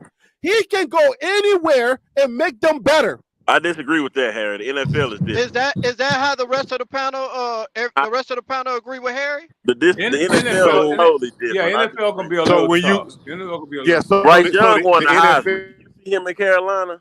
He won the Heisman. The NFL is made up of a lot of different components. He looked totally. It's different ball game. But I see what Harry's saying is he's a different maker. And DC, you see how NFL is a little different. Hey, DC, you see how I did that? You know, with Lions, you know what I mean? But you didn't do nothing though. You didn't. Hold on, Tim. You really didn't do nothing. You really didn't do nothing though. You You really didn't I'm do gonna tell anything. you. Let me tell We you, 'cause all I'm an NFL understand. guy. We all understand that the NFL is a different type of monster, and one player cannot go to the NFL and change the team around. Yeah. That's not the type of game Jameis that's being played Winston. up there. Oh, Y'all time think out, Jameis time out, Winston? but time out, but no. I don't Are agree they with that. pros? NFL, one guy can't make a difference. I don't agree with that line of thinking when it comes to the NFL because quarterbacks do make a difference in the NFL. Not on Quarterbacks- bad teams, Harry. Not on Take bad. Take Tom Brady away from New England. What happens? New England wasn't a bad team though, Harry. You gotta But take remember. Tom Brady Yeah. away from New England. What happens? They New was in the England had a playoffs full with Drew football Bledsoe. team, though. They had They a was full in the football playoffs team. with Bledsoe. Yeah. Somebody answer the question and be honest. Take Tom Brady away from New England. What happens? They were a good team with Drew Bledsoe. Yeah, they were. That's true. Tom Brady was Drew Bledsoe came in after Tom Brady. No, before. Bledsoe was in first. Can I answer the question? Take Tom Brady away from New England. What happens? New England didn't have the same pieces they had when Brady was there. Just same as when those pieces left Tampa. That's why they were. I got one still better for good. Harry. I got something better for Harry. Matt Castle made a name as a backup out of New England. Jimmy Garoppolo made a name as a backup out of New England. I think I'm missing somebody else, but New England has had some backups that came and went and got paid. Quarterbacks have always been making the difference on teams. When you take away NFL is quarterbacks. It used to be quarterback and then running back. Now it's like quarterback and I don't know what else. Maybe wide receiver. Quarterback and linebacker. Okay, linebacker. Okay, fine. Okay, but if you know about the NFL, I know about the NFL. 1989, I came from Liberia and I landed in Maryland in 1989, and my dad started teaching me about the NFL. So I've been watching the NFL since 1989. Who's the Nigerian nightmare then? The Nigerian Christian Okoye? Are you serious? You know some sports then. I'm just asking. Let's not play with me. What are you talking about? Like, I'm just asking. Okay, stop playing with me. You gotta But Harry, we just trying to make sure because we know it's real cute the way y'all bounce that ball off. Oh yeah, it's cute. Yeah, but we bounced it off your head. My humility. We bounced it off your head today, DC. Do not excuse my. Do not use my humility and think that I don't know what I'm talking about. I'm very humble on this channel. But listen to what I'm trying to tell you. The history of NFL teams, it always starts with the quarterbacks. You can have a good team. Trenches. All right. I think it's quarterback and then coach, and then you can kind of fill in. You can have a good team. If they lack a good quarterback, that team usually doesn't perform well. That's why NFL teams are always looking for the next best quarterbacks. That's why Harry, you got. I disagree right there. But Harry, I disagree right there. I have one How you question. disagree? Yeah, How you disagree? Tell Because me. you look at a team like the 49ers who can take the last pick of the draft. They are a very good team. You put the last pick of the draft in there, let's use them. When did they become better? Who made them better? The rest of the players around the team, not the quarterback. Yeah, that's what I'm saying. Yeah, the quarterback is the manager. We can say Christian. You don't remember our brother who laid down his life for the black people, and then black people turned against him. Yeah, but I also remember Patrick Willis them on that defense too. Yep. Colin Kaepernick. Yeah. You don't remember Colin Kaepernick when he left? What happened? I remember that defense too, though. Yep. Aaron. Yeah. I'm trying to tell you that yes, you got defense. Defense is always going to win championships, right? But I'm telling you, NFL teams, the difference makers on NFL teams are going to start with the quarterback, and then I believe it's going to be the coach, and then it's going to be your running back, and then your wide receiver. You're saying linebacker. Maybe that's a new thing. I haven't been paying Michael Parsons. But Harry, it's customary for NFL teams to always draft a good quarterback. Hey, to draft a good quarterback, and then they're built from the quarterback, and they're built from that, and they're built around the quarterback. It's always been like that. So let's go back to the original thing. You take Shador, you put him with the Giants. Let me put it back on my. You take Shador, you put him with the Giants. The Giants immediately get better. Immediately. They still will suck. Nah, Harry. I promise you. Harry, immediately they'll get better. Old data. You using old data. People, huh? Using old data with the quarterback that's how it used to be. But there's no NIL. There's always free agency. The NFL is always going to be legacy. So you got to use. No, I'm saying the last quarterback that made a difference that came out of college. The big difference was probably Joe Burrow. Besides that, You can't really. And before him was Patrick Mahomes and Aaron Rodgers. Patrick, I didn't even get to Patrick Mahomes. But I'm saying, if you look at Geno Smith, if you look what Seattle lost, your boy Geno Smith, who was treated terribly with the Giants, he came in and he made a name for himself. Every NFL team always gets better with the quarterback, and then you build from there. So you're now are telling me that the NFL is different. And my 1989 12-year-old African stuff who doesn't speak any lick of English but love African food is cooking y'all, and y'all not eating the food. Harry, But you gotta ask. Hey, Harry, listen. You gotta ask the question: is he a game changer or game changer? There you go. Game changer or manager? He's a game changer. Shador is a game changer and a game manager. And I can make that argument also based upon everything else I've been telling y'all. Shador is beyond his years. He's mature beyond his years. I disagree with that one. I'm a Shador fan, but Shador is beyond his years. His dad got in his phone grown. His dad got in his phone grown and call him grown. Not the Everybody NFL. around him says that he can have a conversation when he was 4 years old with adults. Yeah, but we're talking about the NFL, right, Harry? That's what is the difference? The NFL gets college players. If college players, Harry, slow down, Harry. I can name a lot of quarterbacks who was great in college, even won Heisman, like Jameis Winston, RG3, all type of quarterbacks. Is there anybody here that watched the NFL? Because y'all acting that y'all don't watch. Harry, I'm giving you data. Every time I start giving you data, you start over. Y'all are too deep into college football college football world. No, the NFL is made up of quarterbacks first. Quarterbacks mix. Harry, I'm telling you, quarterbacks who dominated in college, who didn't pan out there well in the NFL. That's not the argument we're having. That is not the argument we're having. That's not the argument. Harry, but for what you're saying is all of them were game changers in high school and college. All of them. That is not the argument. You're changing the argument. Wait. If I'm not college, the quarterback that the one that changes the team. Did you not just say he's a game changer on the NFL level? Didn't you just say that? No, yes or no? Wait, what you doing? No, yes or no? It was Willie that asked the question: is he a game manager or is he a game changer? That was the question. On what level? When he goes to the NFL, right? Wasn't that what you was asking? No, Willie? and that's what I'm answering. You gotta let me finish. Willie, was that your question? You're not letting me finish, Harry. You keep talking over. You're talking about quarterback. You're talking about quarterback on any level. DC Carson. DC Carson, come out of that rabbit hole. So we had a lot of players who was game changers, but in the NFL they didn't pay out. I'm trying to cool down, see you. I'm trying to give you data because DC, over here, brother. You know who's gonna help me out because he's unbiased. DC knows how to say he understands that when something doesn't go his way, he understands how to take the data and say, okay, I agree. DC, this is about leadership. When you are considering leadership, right?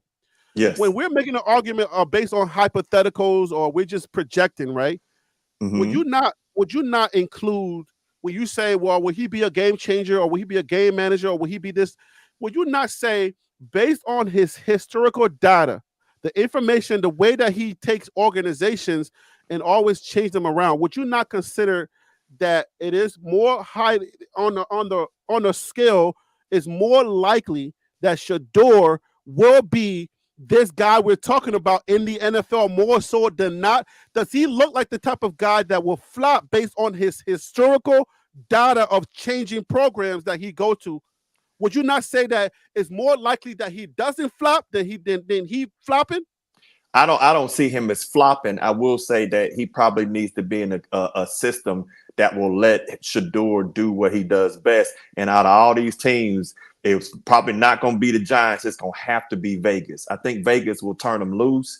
I think you stick him in someplace else as a system quarterback, which is what he suffered from last year, trying to fit into a system, and his receivers were not fitting into that. So if you let him play his game, he can. But I will tell you this, be careful, because Bryce Young was phenomenal in college. Hold on, wait. I got one better than that.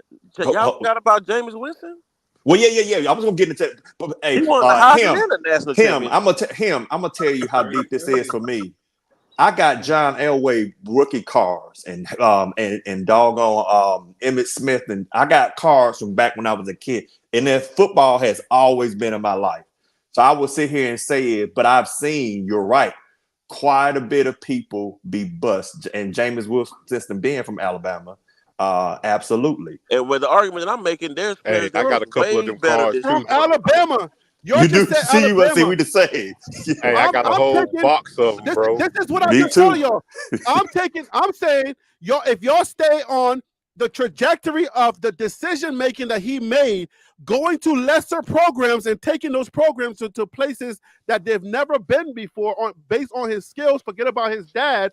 I'm just trying to put you on the thinking path so that you can think for a second and say, well, no, Harry, why would you do this? I was finna take your cooking. Now I got to push back on you. Now I'm gonna have to cut you. I'm gonna have to cut you. I'm gonna have to cut you. Here go the thing. All right, so check this out, Harry B. That you're talking. Again, let's state this for a fact. The top of the SWAC is competitive. The bottom of the SWAC is almost like D3. Can we agree with that? I can agree. Okay, so now when he's really in the SWAC, he only has to beat really 3 teams. CU Buffs, that's FAMU always. Yeah, and always. Then it will be depends on what it is, Prairie View or Texas. Prairie View. It depends on how well they do, and then Southern or Grambling. It all depends on if they're always Southern. Yeah. Right. So then when he was able to run through those games, he was good. But then when it came time to face a formidable coach with similar talent, he did not win. And understand, I hate to say this, but when you look at it, the conference, when you look at the conference of SWAC from top, now there are some teams that are competitive, but the SWAC, when you look at, like, for example, if Prime had it, because that's FCS. Listen, you're walking into a landmine. No, I'm not. Watch this. Because of Jackson State, which is FCS, right, had went and played North Dakota State, which is FCS. What do you think would have happened? North Dakota State will blow the doors off of. Exactly. Okay. Yes. But listen, are you done? Was that your argument? So what I'm saying is, you're saying that. So here's what I'm saying: is that we looked at him do well, and then when it came to that big game, he wasn't able to turn it over. I think if he stayed there a little longer, he would have. Now he's in P5. First year, we see some awesome things that Shedeur did. Nobody should take away from that. But it's still a 4-8 team, because the team that he put together, because y'all keep trying to skate around that, but the team that he put together did not do well going near the end of the year. Now we're putting together a better team. So now you're trying to cash check when ain't no money in the bank. Once they start dominating, like CU Buff said, then we can say, hey, you're right. I'll come on this panel and be to a point of, you know what? Y'all were absolutely right. I was completely wrong about that team. But you're trying to cash checks that ain't no, all the money is not in the bank. When we get to the end of next year, I will tell you this, if we get to the end and he don't want more than 8 games, y'all ain't hearing nothing from me. I'll come on here and clap. All right. So now let me tell you what's the flaw in your thinking. Just send some money to the 5330. That's all we need you to do. Let me tell you the flaw in your thinking, because we're talking about now the NFL. No longer are we now talking about unevenness, right? Because we said that at Jackson State, what did he do at Jackson State? Okay, he had a better team because of his dad. What did we say about Colorado? Whatever you're gonna come up with next. Okay, we take all of that, we put it to the side. We say, okay, now we're in the NFL. These are the best talent. These are it's even field now, right? We agree to that? Let me just get a yes or no. Do we agree to now the NFL is now even? I don't think the NFL is ever going to be. We got to agree on something, because I don't know what to argue. I want to interject something before you go too far, Harry. The NFL is the best talent. Do we agree to that? At least? No, you can't say that, Harry. Oh, Lord. Then where we going? If you look at the Harry, you got to use the facts, though. You got to use the facts. Okay, I'm saying, if you go to the NFL, this is the final destination. The NFL is the final place where you're not going to get a Jackson State where everything, your argument is the talent pool was uneven because Deion Sanders is so cool, he was able to recruit the best players and everybody else didn't have enough money to do. So let me add something right there at that point right there, Harris, to kind of bring some leader. validity to the conversation. So let's take his first year, which was that COVID year. He came in and he utilized exactly what they had on the team already, and he still went 4-3. I just want to make sure that point is in there when we talk about. And that was without Travis Hunter. And that was without Shador. That was without Shiloh. That was with specifically what was on the team already. Okay, so go back and look. That argument, and I further it, and I'm saying once you get to the NFL, we're no longer dealing with the lopsided teams. Let's just put it that way. Can we agree on something about the NFL? No, Harry, you can't say that because the Carolina Panthers are a horrible team. Okay, the New York Giants are a horrible team. Let's say your argument is okay. He's at the NFL. I'm just at the NFL level. Once we get to the NFL level, what I'm trying to suggest to you guys is you got to take the leadership skill of the man in front of you and look at his history, what he was able to do along with everything that he was given. Every time he took a team, that team got better. So whether it's a lopsided JSU team or whether it's a lopsided Carolina Panthers, the historical data proves that this guy is a natural winner / a natural leader. And the meter is going to tick more on the side of him not flopping because of the historical data, nothing else. We have nothing else to go off of. These are strictly hypotheticals. And just saying we don't have anything else to go with just for the sake of this argument, the data says, and based on his history, he doesn't flop. Well, yeah, he flops. I got some pushback to that, Harry. I don't think he's a natural leader. I think you're overusing that word a little too much. I think Deion has been damn near everywhere he's been with the leading part. I can he's cook you on that one too. I can cook on that one. I think he's more quiet. I don't think he's more of a leader. On that part as well. Please elaborate on him.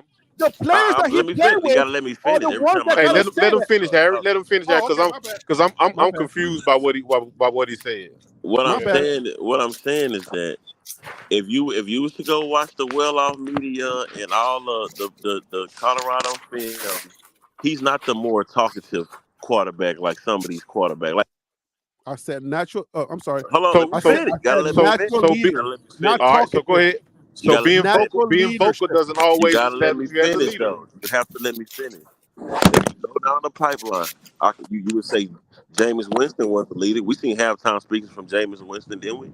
We seen Tim Tebow lead.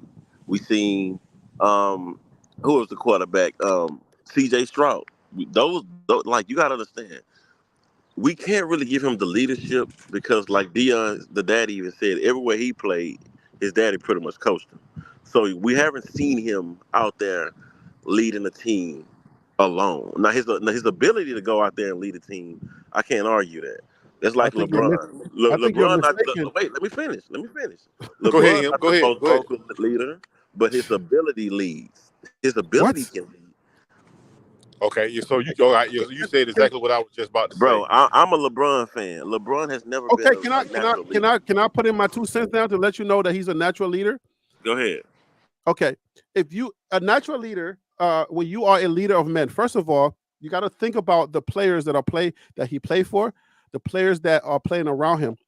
They will come out and they will say, based upon whoever the person is, all of the players say he's a great teammate. All of the players say he's a natural leader. All of the players, every single player that he's come close to, they say he's a natural leader. He's leading men now. You gotta think about that. He's deciding to lead men. Some of them are graduate students. Some of them have been in college way longer. If he was no leader, those older men will let you know I'm not playing for this little boy.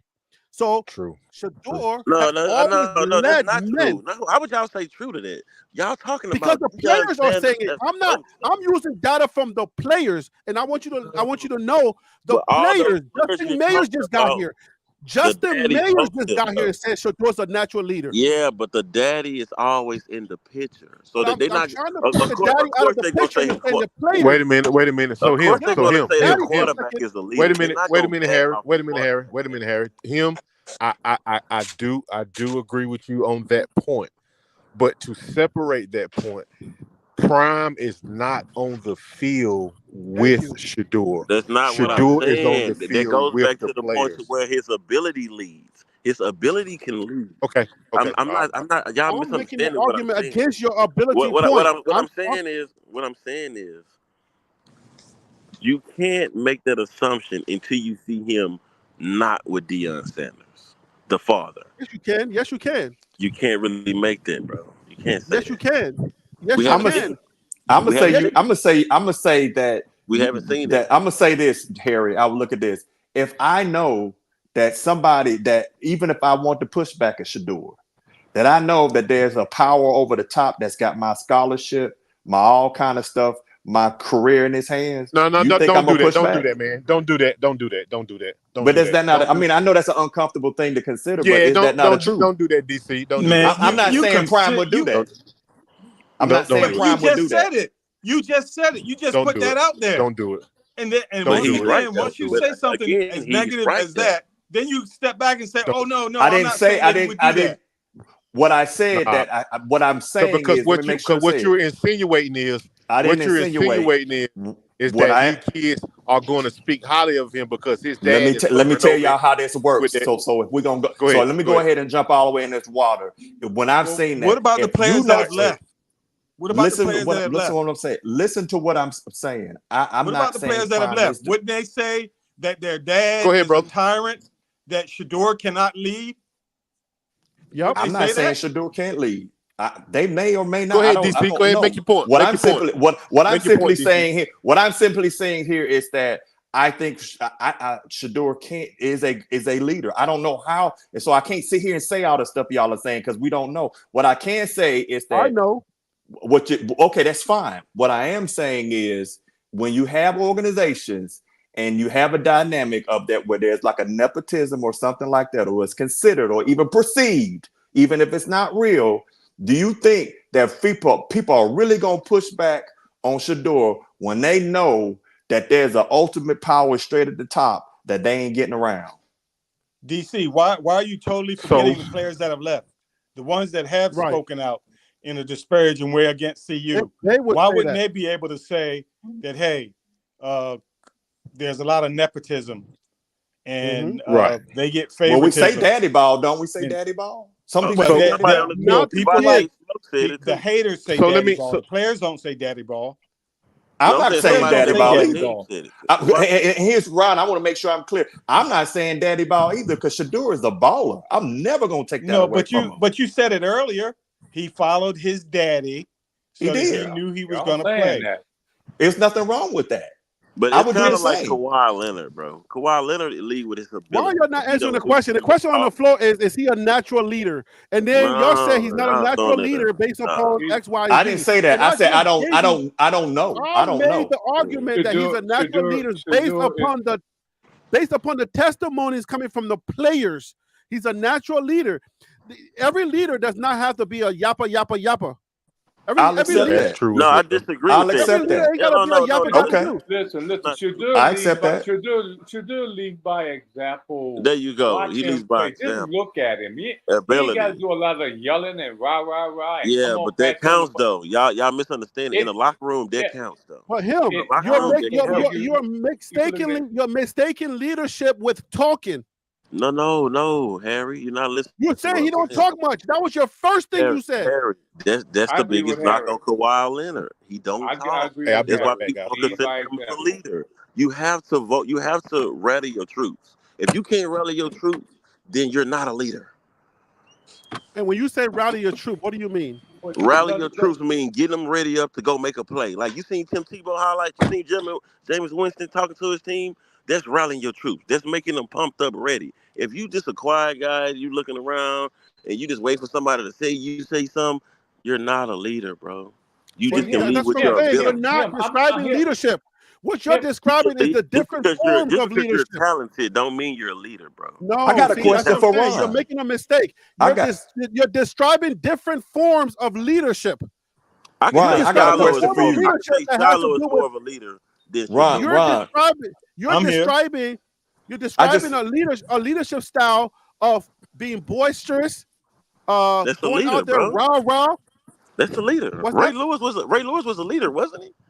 But that's what a was Ray different Lewis? style of leadership. That's not. Hold on. You're not encompassing the entire. You're saying he's not a leader because he doesn't lead like that. What was That's Deion not how you Sanders? describe leadership. What was Deion Sanders? I agree with Harry. Jerry Rice wasn't vocal. Was he a leader? You're not. You're okay. You can be right and wrong at the same time on this. Okay, on this topic. say that then. You're right and wrong. You're right and wrong on this topic. There you're you go. I'll take part that. I'll take that. Go ahead. Okay, good. You're taking one part of leadership. You're saying it's like, okay, it's like what DC does, what DC's been doing like a whole lot. You're bringing in somebody's leadership style or bringing in somebody's way of doing something, and you're saying you're using that to discredit Shador's. You see what I'm saying? That's not fair. No, that's not what I'm saying. That's what you're doing. You're saying, look at Shiloh. He's rah. You're saying, look. Listen. Stop right guys, there. Stop right there. But hold on. Classic example right here. Take Prime himself. When Prime played, he wasn't a rah. Yes, he was. He wasn't. No, he wasn't. You watch NFL? You say you watch NFL. Prime was never rah. Prime led on the field. What? People followed Prime because of the way he played and what he did. No. Hold on. You don't watch Prime, bro. You never beat the bro. You don't know Prime. You don't know Prime, him. There's a clip. Hold on, Harry. I got data. Did you watch the NFL? Harry, there's a clip with Deion doing the interview in Atlanta, and he's saying, "This is my house. I built this house." That ain't a leadership in Atlanta. What are you talking about? Hold on, wait. Let me finish. When you got a guy who comes in, that's not leadership. Wait. You gotta let me finish, dog. You gotta let me finish. When you got a guy who comes in and say, I got him, I got this half of this field, I just need y'all to cover the other half, that's leadership, bro. That's example. Exactly. That's why I said you're right and you're wrong. Oh my! And General Gerard D said leadership comes in all fashions. It does, but when you talking about Prime Time, one of the most vocal NFL players ever, all he talked about was leading. He a leader of a man. That's why he's a great coach. What are you talking about? I'm not saying he wasn't a leader, but there's all fashions. There's different fashions of leadership. You're just taking one aspect of a leader and saying. I'm gonna give you an example. When LeBron left Cleveland and went to Miami, what was everybody saying? Who was the leader of that team? It was Dwayne Wade. Who was the best player though? It was LeBron James.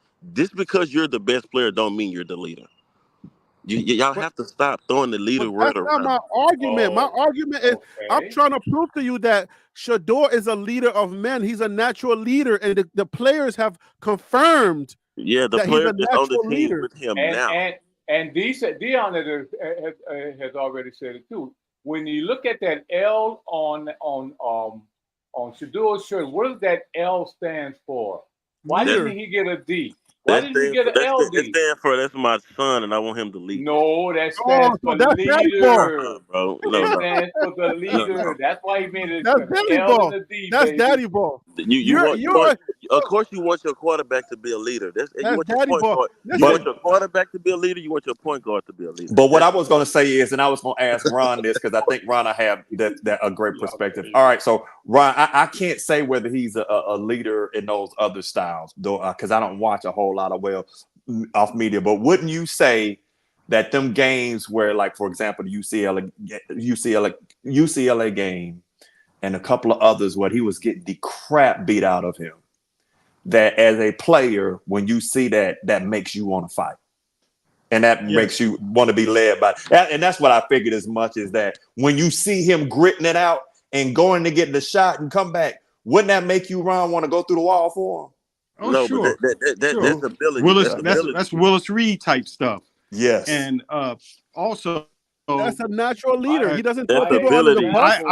I believe by example, I believe he's a leader. I believe he's a leader because the players have said it. His players that he plays with at Jackson State and at CU have said that he's a great leader. They have said it. Mm-hmm. We can slice it up and dice it up all we want, but his players, his teammates have said he's a leader. But okay, how many of y'all has played sports when you're this off the topic? Then when your father is the coach. I play sports Oh, at come on, every man. level. I play football at every No, level. I'm saying no. Wait. What I'm saying is when your father is the coach. Answer that question. Okay. What does that have to do with him? What I'm saying is that when your father is the coach, 9 times out of 10, you want to build your son into the leader, regardless of whatever situation you're in. So what I'm saying is that the young men that you play around, you're adding a variable. Harry, when you say natural born leader, you can become a leader. Somebody can push you to be a leader. But he's a natural born leader. When you say natural born leader like Cam Newton, that's a natural born leader. Shador is a natural born leader. No, I can't say that. Listen. Who was the first one when they had that fight at CU, or the fight that didn't happen at CU? Who's the first one? And that guy hit Travis. Who was the first one over there to address it? Everybody else was in the background. It was Shador that was there. We brought that up. That's what a leader does. Nah, that's more protecting my homeboy and my best player. That's not really you still taking the leadership. Say it again, bro. No. He was protecting the whole team, and the whole team stood back and watched him. No. That's well, there is a such thing. That's why let me give you this. Hey, Harry. Let me see if you agree to this. Hey, Harry, let me help you out a little bit.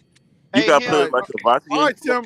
Let Tim cook for a little bit. Let Tim cook for a little bit. I was just gonna tell him, he's a born leader, man. He's a leader on and off the field. Really? Yes. Yeah. Like if you don't know Shador, bro. And that's just take this into consideration. Off the field, his NIL money. That's ability, bro. But That's ability. Listen to what I'm saying. His dad didn't give it to him. He had to earn that. That's ability. That's ability. Listen. Let him finish. Let him finish. Listen what I'm saying, bro. He has made a name for himself. So therefore, but that leader mentality, he's taking guys that are coming in there and showing them, hey man, it may not always show on well off, but you can kind of see it playing out behind the scenes. But man, you can tell how he talk to the team. He ain't no leader. Other guys are coming out with their own merch and everything. Nah. He's showing guys how to capitalize. That's Dion showing that, bro. That's Prime doing that. No. Prime started, bro. Prime was selling merch at Florida State in 1988. No. I'm talking about. Ghana. Ain't them young guys aren't going to Prime like they're going to his son, because his son can relate to them due to the age. There's a big age gap. Prime, bro. That's Prime. All right, let me say this. Let me add this to it. Let me add this to the conversation, because I think you're taking what you're doing is saying that, okay, leadership is this, and if I don't see this, then that's not leadership, because you see the raw and you say, oh, that's leadership. But you don't see Shador's quiet, humble, the way that he approaches life on and off the field. Shador he makes sure, like, remember what Coach Prime said? Remember what Coach Prime said about the quarterback? Kawhi Leonard, same thing. It's the same thing as Kawhi Leonard, bro. No, that's what I'm just letting you know. You're saying that because he plays well, that we're saying that that's what makes him a leader. That's not what I'm saying. I'm trying to let you know that it's not just because he plays well. If you look at Justin Mayers, who just got here. If you look at MLC, Lamonius Craig, right? If you look at all of those guys, I would say Justin Mayers ain't got. Did you see what he said? Kavasi Smoke was on the team. What about Smoke? He said that selfish ball. We didn't have no leader. You see what I'm saying? But that's not leadership. He said there was a bunch of selfish ball, and we really didn't have. But that's not. Yeah, but see, he paid. See, that's the problem. He was paying more attention. He was paying more attention to other stuff than trying to beat Dylan and all the other running backs out. Stay focused. You would have got some runs. It's the same thing with Xavier. That's not the leadership we're trying to talk about. Selfish ball has nothing to do with leadership that we're talking about. I'm trying to let you know. What he was saying was if somebody would have been more vocal and talking them out of playing selfish ball, that they might have been better. No, you can't talk an idiot. You can't put on him with the offensive coordinator. Yeah, you can't, man. Listen, an unselfish player is an unselfish player. You're missing the point. Talk him out of being You're missing the point about leadership. Leadership is not just one dimensional. Leadership doesn't come one way. It's not just like, so what makes Shador a leader? What have y'all seen to make him a leader?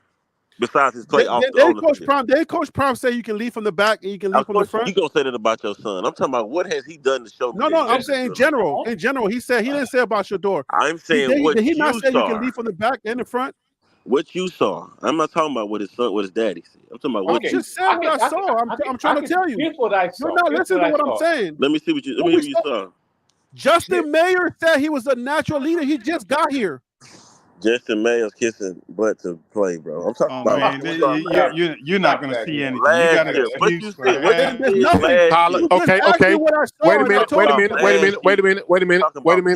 Wait a minute. Tyler Brown has been with Shador for 3 years. He says he's a natural born leader. Bro, Tyler Brown say all the right things. Are you serious? No, Tyler Brown says what is right. You gotta be kidding me. Hey, have you ever listened to Tyler Brown talk? Have you ever listened to Tyler Brown? He's a leader because he drove 98 yards. Yes, he's a positive kid. He's a positive kid. Tyler Brown talk. Very positive. I have. Yes, I have. I listened to him. I listened to him last night on Life and Football. He's a very positive kid. I wish we produced more kids like him. Exactly. He says all the right things. I'm not talking about him. So you want to hear the people that say the wrong thing. You want to hear the wrong stuff. You want to hear the negative stuff. Okay, hey, Harry, what's up with that sky cam? Oh, you know what? Listen, let me get this in and then we'll do that spy cam. So if he was not a leader, with all of the kids that are leaving and saying that they didn't get playing time and Deion Sanders was only about his blah, blah, blah. Shador is more of a leader. Wouldn't somebody come out with one of these players come out and say Shador is not a leader? Hold on, wait. Shiloh is more of a leader. You see what Shiloh No, I'm did? saying. No, I'm asking you the question. Once again, answer the question. Answer the question. Answer the question. Dude, every player that plays with him, of course you're going to say your quarterback is a leader. I'm not. When they left, though, the ones that were disgruntled, the ones that left. Listen to what I'm saying. The reason why I say Shiloh is more of a leader, look at what he came out and did. Hey, defensive players get at me. Offensive players hit up Shador. That's leading. You understand what I'm saying? But Shador been doing that, though. Time out. Let me finish. Shador been doing that. You gotta let me finish. You gotta let me finish. He told you that's why he was doing it because of his brother. You gotta let me finish, though. Let me finish what? What I'm saying is that that's your example. I'm saying Shador wouldn't have came out and did that. That's what I'm saying. What? Shador wouldn't have put that. Well, let me tell you. Okay. That's what I'm saying. His brother specifically came out and said the reason why I'm doing that is because my brother has been doing it forever. I'm just following his lead. Okay, so y'all follow Shador. Y'all Google a post. That's what Shiloh said. That's what Shiloh said. Shiloh said I'm doing it because my brother's been doing it, and I'm just following his lead. Dude, I understand that part, but when I'm saying, you understand that, then what are we talking about? But you don't want to give him credit. When you're talking about leader of men, you just proved your own point, Harry. If you're not gonna let me speak, I'm not gonna talk. But you just proved your own point. You just said that. Look at Shiloh. Look what he did. That's leadership. I'm saying and then Shiloh himself said he got it from his brother, who's the real leader.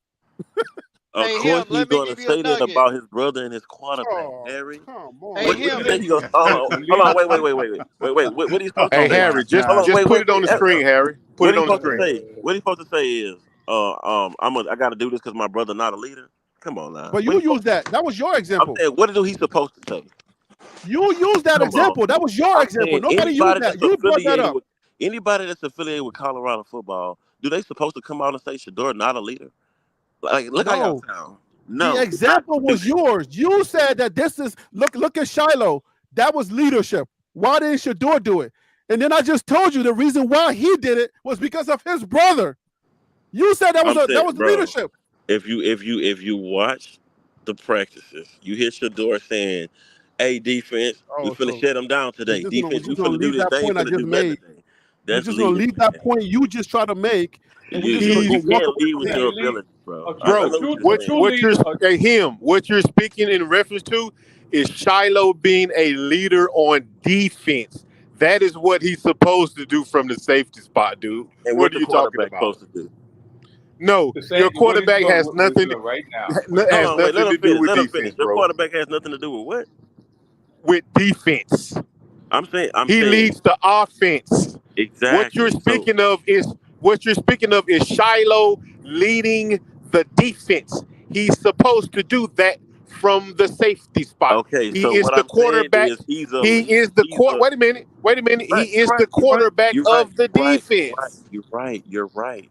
But what I'm saying is Warren Sapp played defense.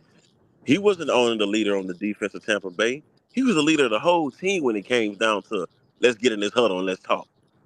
How So can you get people in the huddle when you're not even on the offensive side of I'm the talking ball? What are about you talking before. about? Listen. I'm talking about before the game.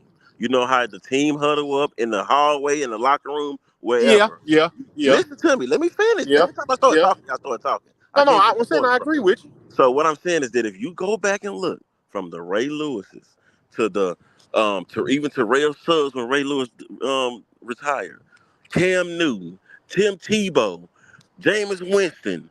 Now let me give you another example. Y'all see Jalen Hurts talking? Is he a leader on the Philadelphia Eagles? No. That's my point exactly. Just because you're the quarterback don't make you the leader. I can Does go to he another one. Let me put that finish. Let me go to another one. Y'all see Joe Barrows hollering and doing all that talking? No. Just because he's the best player on the team is Jamal Chase. He's the leader. Just because you're the quarterback don't mean you're the leader. No, him, I know But him, y'all he want your is. but daughter to be him, the this is leader. Yeah, what that's you're the saying. You're truth. talking about You're right, him, but you're wrong at the same time. Oh You're my right and God. you're wrong. no. You You're talking about a different type of leader. A right. different That's what I'm type of saying. style, and he's still leading. He's So still how It's a do he different. leader. lead? Okay. Take There are away his different ability on the styles field. of leadership, Take but we got to away go his to this spot camp, guys. We take got to away go to his this stats spot on the camp. field. Take away his stats on the field. Where else do he lead at? I'll wait. In his life, he leaves off the field. Oh, Okay, okay, yeah. Shador makes sure that he doesn't get into trouble. Shador's not out there getting into mad trouble. Shador's making Leadership. sure that his grades are up. He keeps his grades Leadership. up so that he can make sure that he doesn't get off the team. He doesn't get suspended. Shador is leading in that way. Shador always makes sure that he's respectable when he talks about his teammates. He makes sure that he Leadership. doesn't throw them under the bus. He doesn't talk ill Travis about Hunter any is of the his leader of that teammates. team, bro. Leadership. All right. No. Travis All is right. one of the Because leaders. He's Travis Travis is one of Hunter the is the leaders, leader but of it that doesn't team, mean bro. that because you're making examples of other people's leadership styles, but you're Oh, trying to say because yeah, they have I'm that correct. leadership I never style said he that wasn't a Shador leader. is I not a said he's leader. not a natural born leader. That's He's my a argument. natural born leader. He's The not All a right, natural born leader. okay, Him let's go to the him spot game, guys. The him natural got to involve. certain Okay. individuals that he likes their leadership. That's why he's Yeah, you know what I'm he saying? likes their style. I'm Yeah. saying, Like, okay, you Right. yeah, talk about leaders. I'm Because not yeah. talking about ability. I'm talking but about rally the troops. If you're not in the game, Hunter okay, don't do that. wait. When he was hurt or when he was not in the game, do y'all see him on the sideline rallying the troops? No. Yes, I No, did. No, you I don't. didn't What see game? it. Pull a No. film up. Pull a film He up. was in the What? locker room laying on Are the you serious? floor. Oh my On him because God. he What are was you hurting. talking about? He Dude, Shador was dude, was on the hurting. He sideline talking to his dude, guys, making sure they were ready to go. What are you talking dude. about? Yes, he was. When? you What talking game? about Hunter or All you right, talking about Hunter all right. or who? Hunter? What At game? this point, you're Washington not going to agree State, to anything anybody got to say yeah, about that. Washington State. When he went out, he went to the locker room and he was laying on the floor, getting his back rolled on. What are you talking about? Exactly.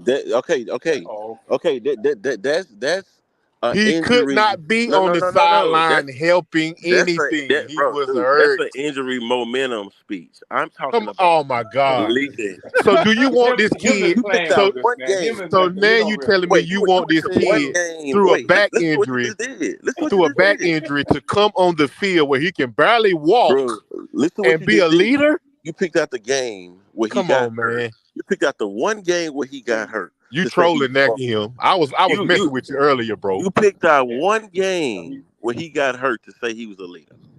Really? Him messing with us now, man. So He don't mean You that. Him just trolling messing with him. Nah, I'm just, him. hey Him was don't man, mean that. hey, He I just I was love picking Colorado. thieves. I was he Hey, picking messing thieves with us with you a right I little now. earlier, love bro. Colorado. Even the quarterback that got drafted this year, number one, Caleb Williams wasn't a leader. Did you see him say anything? No. yo, He Hey, led Harry, I with see you got your stability. spy cam Hold up. on him. He led I with got my spy stability. cam up, but we can't. Hey, him. As him is. Hey, we gotta go around it. We gotta go around the panel, and let's go ahead. We got KS on the table. This time we're just gonna pick one school, guys. We're picking Kansas State. We got the spy cam up, and the spy gates are open, and we're gonna start with him since he's saying Shador's not a leader. Him, you are first. Is there anything you want to share about KS, or you want to pass the microphone? What you mean, spy KS? I don't understand what you're saying. Oh, He okay. So wasn't you're here. not He familiar wasn't with here. the spy cam. When I the don't know spy what the spy cam is up, guys, we got the spy cam. We got the TLP spy guy. We are Okay. spying on the competition. So if you look on our schedule, we are going to be playing KS. We're going to be playing Kansas State. All right. Kansas State is going to be I got 10, you now. 10, 12. So Kansas anything got you- the best cornerbacks. It's gonna be Kansas. Kansas is gonna give us the biggest problem. what did you say about them? What did you They spy got the about best them? cornerbacks. They're gonna give us the biggest problem. Okay, so their cornerbacks are going to give us a problem. So their defense, is their overall defense going to be better? Our offense is basically throwing the ball. They defense is basically their best defense is cornerback. So I say we're gonna have a problem with their cornerback. Are you talking about Kansas or Kansas State? Kansas Jayhawks. Okay, no, we're talking about Kansas State. Kansas State, KS. Oh, I thought you was talking about pick a team. No, Kansas State trash. No. We are focusing on one team. Okay, just yeah. going around. Pushback. I got pushback. Kansas State trash. I got pushback. So bro. Kansas State. What we know about Kansas State? Anything you know about Kansas State? So all right. So you're saying they're trash. Is there any data that suggests they're trash to? In comparison to what Colorado is going to be able to do. So just saying trash is that sports talk. Now, can you qualify that trash talk? What I mean is that I heard of. I don't know if they got any projected first rounders. Their record last year wasn't as good. Probably was not as far from CU's, who had a horrible team. So if you're going off the data from last year and this year adding pieces, they're trash. All right. So Tim, the microphone is yours. Are you passing, or you got something to share? You can push back, but I want you to also share something that you know about K-State.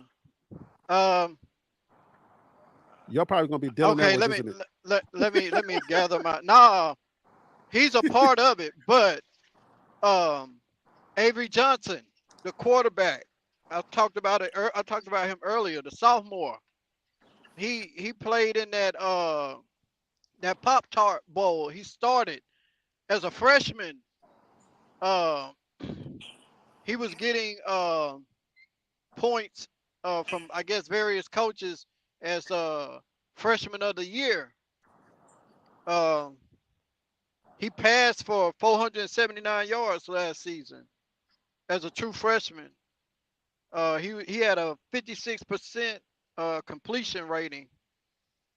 I think he ran for 5 touchdowns. So he a dual threat quarterback.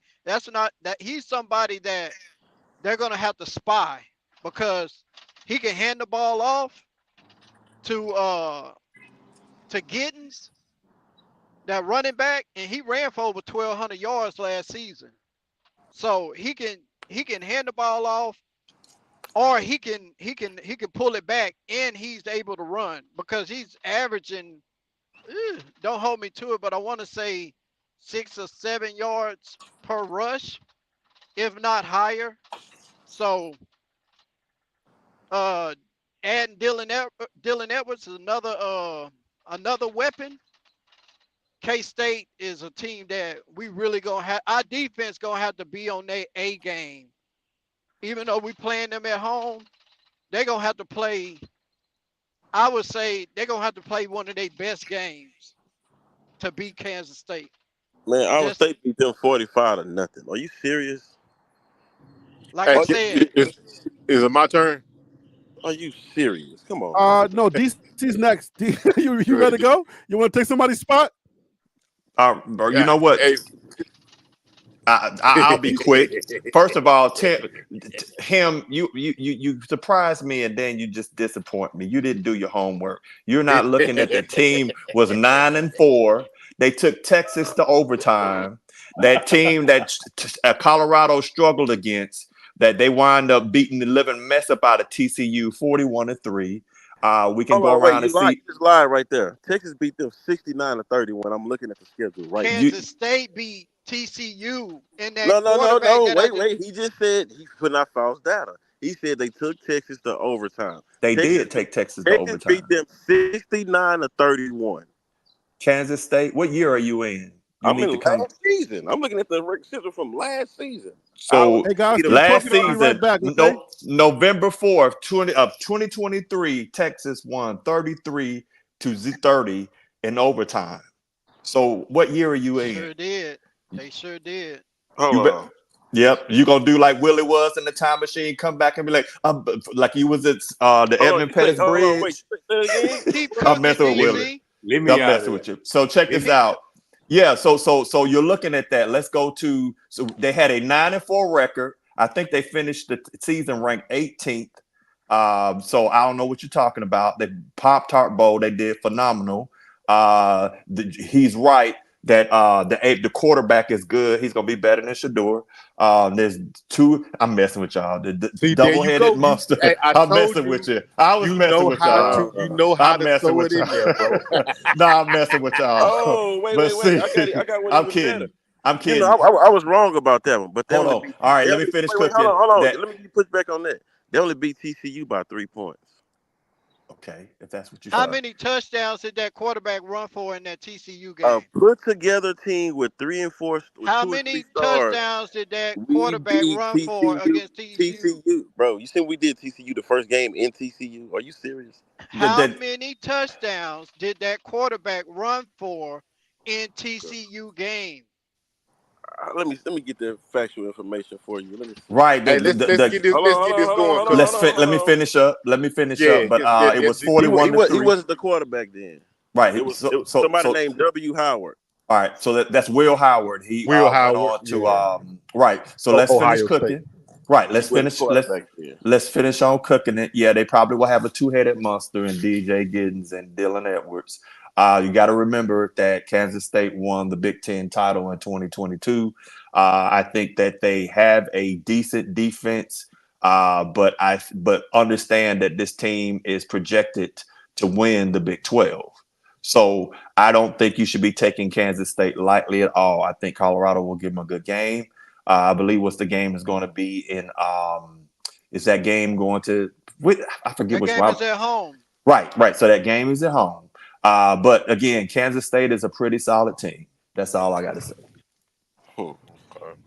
I think I wasn't here, but I think I heard him getting cooked. What happened? Why are you cooking him like that? What happened? I mean, if you want to say Kansas State was a good team, then because he was in 19, he was the year for you to say their quarterback is this, and that. When the data or the draft analysts or nobody is really talking about him, that sounds like because he's a sophomore. He was a freshman last year. Okay, that's why they. What Shador was last year? He was a sophomore, but bro, dude. What I'm saying is that we know some sophomore quarterbacks that was talked about last year, don't we? Hey, we talking about what? How should we look at Kansas next season? And you talking about the NFL? We laying down facts based off of last season. I didn't say nothing about the NFL. I said nobody is talking about him as being one of the best quarterbacks in the Big 12 right now. Nobody. Yes, they are. Man, are you not listening to what DC just said? They projected Kansas State to win the Big 12. Yes, because Shador wasn't in the Big 12 last year, so they don't know. This year, are you not listening, bro? Your comprehension is killing me right now, bro. Dude. Let's keep going around. Let's keep going around. Hold on. Let's keep going around. Hold on. Yeah, let's get this data. Keep going around. So based on KSL Sports, they got Kansas State Wildcats way too early rankings in January was number 6. They're up 1. Notable games. He said number 1. I thought he just said number 1. No, they were up 1. They're up 1. Hey, let's keep going around. So hold on. Let me get this on tape. This is important to this. This is the team that we're looking at. Because notable games. Hold on, guys. Notable games in 2024 are going to be BYU September 21st, Kansas is going to be October 26th, and then Iowa State at November 30th. Their highest, I guess, on the ballot, they were on number 3. All right, so let me get this in. This is the important part right here. Kansas State brought in former Utah State and Texas Tech head coach Matt Wells as an offensive coordinator for a Wildcats attack that QB Avery Johnson will lead. The passing concepts in the 2024 offense will likely be much different than what K-State has run in the past. Then you pair up Johnson with running back DJ Giddens and Colorado transfer Dylan Edwards. K-State will be one of the toughest outs in the league. Yeah, that's projection. Okay, so we'll have to revisit that. We'll have to revisit that in like 5 months. Yeah, let me get mine off, man. Let me get mine off, right, man, so, before y'all go too far down the road. Man. All right, so we got DC in now. Is actually who is that? Who's talking? Mr. CU Bus, DC Carson Head. Well, you're not next. Hey, Tennis, are you passing the mic or you got something? Willie, are you passing the microphone? I love it though. Willie, are you passing the microphone or you got something on K-State? Oh, no. I have nothing on K-State. I was gonna go with the team I picked. I have nothing on K-State, but I got something on Colorado State. All right, guys, let's do this because Willie had to pass the mic twice. So I'm gonna give you all the next team right now. Hold on, man. I ain't even get Kansas State yet, bro. I know that. Relax, bro. Relax. I got you. To bust their head open. Okay, so the next team, Willie, you want to get ready for, so you don't keep passing the mic.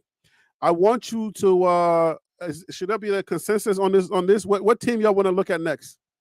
Y'all want to what team do y'all want off this list next? Should we do Arizona? You just picking any? I am. I'm just saying. What team do y'all want to put on the spot cam? I'm talking about next week. What team do y'all want to put on the spot? Let's do Utah. So Willie, you got a week. You got the next Friday to get ready for Utah, so you can go spot for Utah. Okay, that's going to be on the spot cam. All right, so CU Buff Dynasty, you are next on the spot cam. What you got on Kansas State? All right, on Kansas State, when I knew we was in the Big 12 and when the schedule came out, I tried to watch all the teams. Kansas State was one of them that I watched. I watched the Pop-Tart Bowl. And then when Dylan Edwards went to them, I went back and watched it again. With my coaching eyes, 2 things that I noticed about their defense. The defensive line comes off the ball slow. They stand straight up, and the linebackers don't play downhill. So they're very weak on the run.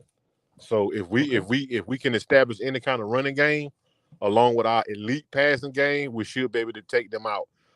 Guys, don't look too much for Dylan Edwards to be a big part of that game. He's like 3rd on the depth chart.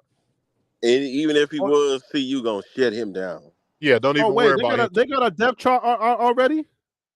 I'm just telling you, they have 3 other backs on the team. So I just don't look for Dylan.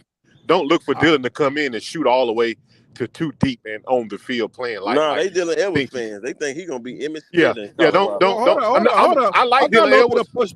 I got a little bit of pushback. Wait a minute. I like Dylan Edwards. I hate that we lost him. It was a loss for us. I understand that part.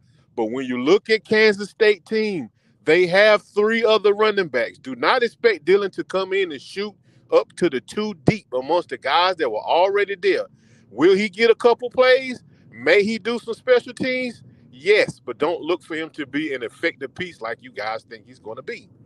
Okay, fine. I understand and I hear you, but I raise you one. Because I don't know them as well as KSL know them, right? And based on what you're saying, these guys know the Big 12 and they do Big 12 projections. So if they're saying then you pair up Johnson with running back DJ Giddens and Colorado transfer Dylan Edwards, K-State would be a tough team.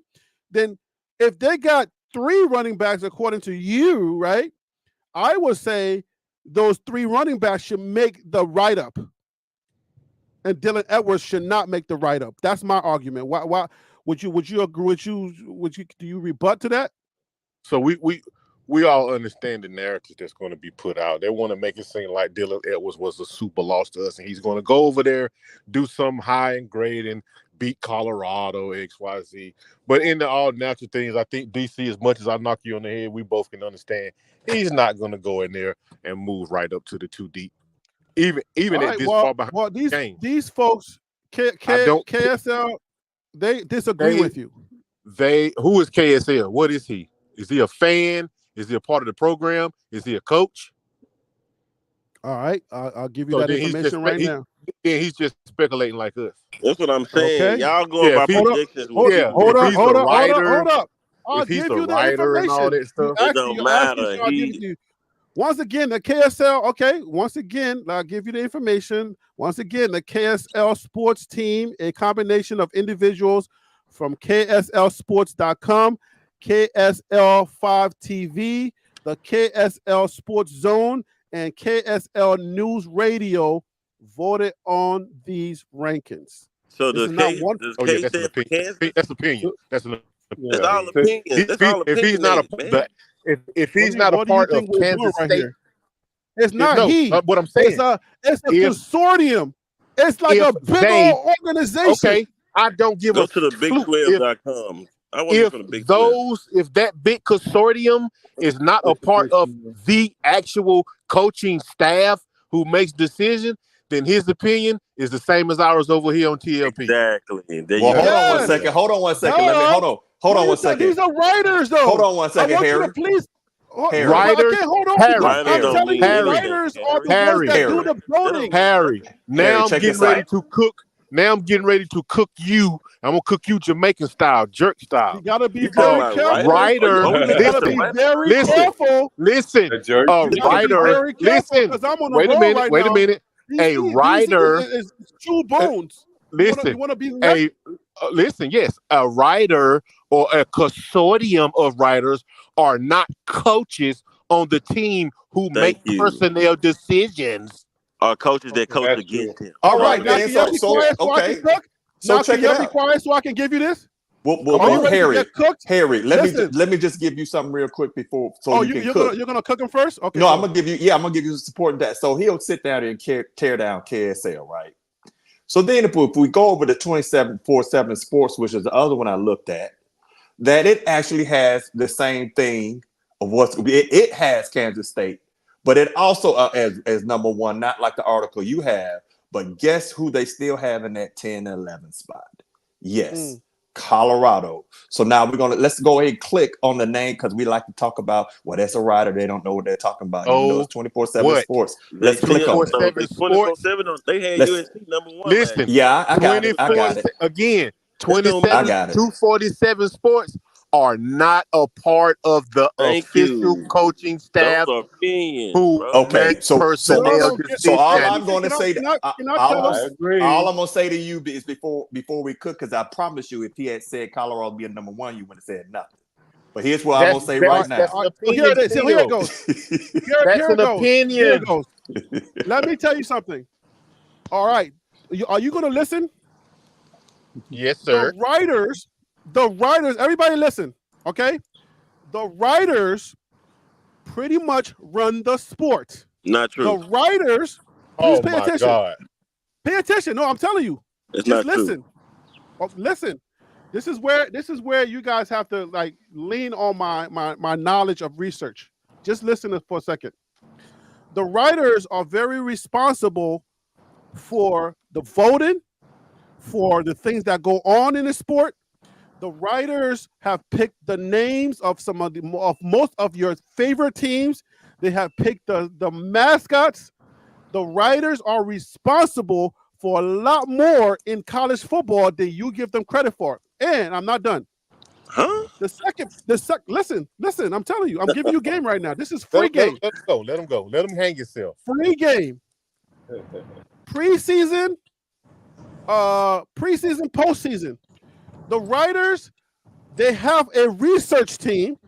The research team, you got the Brian Howells, you got the Adam Mustard Tigers, you got the Nikki Edwards for the Colorado side. Right. Those people, They have connections with the team. They're the ones that have the press pass that gets into those press rooms. They're the one that presses the coaches. They're the beat writers, bro. Beat writers. But that's what I'm giving you right here. I'm giving you big writers. I'm not done though. I'm not done. Let him go, y'all. Let him go. I'm giving you information so you can understand where we getting this, why this is important. So the writers, the ones that interview the players, they are able to talk to coaches. They are able to ask the hard questions. They go into those rooms and they ask the coaches and they ask the personnel, the line coaches, the individual defensive coaches. The writers are the ones that do that. Right. They have more research at their arsenal, and they're able to put down and can crunch the data to a place where I can't even go. That's why most of my videos are consistent of the writers, because they have data and research based on the team, because they can go into those rooms that we can't get into. Right. That's why it's important. We cannot discount writers on any level. That's opinion, because we are opinions. The opinions that matters the most are the people that have actual connections with the team, and they can ask the coaches, hey, why did you choose this guy? And what, based on last year's data, why are you going this way? Why are you going that way? That's why we have to hold the writers to a higher esteem. So let me shoot something down right. The writers credit. Let me shoot something down right quick. Oh my God! When these writers and reporters go in these rooms, do you know that we are right in the rooms with them? Why you saying I'm just saying. Do you know that we are right in the rooms with them, watching them ask the questions? You're giving the writers a little too much. You're giving them too much. So this is what I'm saying. No, I'm not. They're Harry. Them too much. I'm just Listen, them Harry, what they do. I let you cook. The writers are not in the war room when the depth chart is being made for that week. They are not a part of the personnel picking. They are giving their educated, most research, best available opinion. Yes.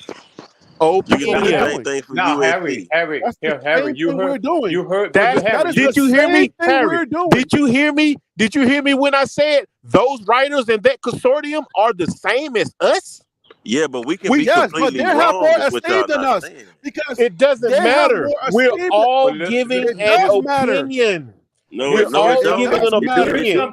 It do matter, bro. Okay, Harry, here's something that you talked about a little bit. Harry, you know the about writers' opinion matters more than ours. Not true. That's a lie. It is true. We can talk about you. Hold on, wait. We can talk about USC, right? Hold on, listen up. You're talking about, remember, a press release. What is the press release from? That comes from the organization. No, whoever put the press release together, all of that information came from whoever the source is at that particular organization, and they release that. That's why they call it a press release. And they give it to the reporters, or they give it to whoever's going to repeat that story. And you have no other choice but to whatever it is. This is what they say. Why? Because this is in the press release. Now, I'm going to word it in the way that I need to word it to get my viewers to understand what I'm saying. You see what I'm saying? But the Willie, I'm going to give you the information that I get. And half the time in a press release, we as fans are there at the press release via live or tape recording. And to piggyback off of that, hold on, wait. Let me piggyback off of that. Hold on, man. Y'all gonna make me you go. Let me piggyback off. We're not always there. But hold on, Harry. Check this out. There's no argument here. I just want to let you know that there's no argument here. Of the time we are. Check this out, though, Harry. Check this out. This is the type of information you just got to tickle your chin. Harry, let's watch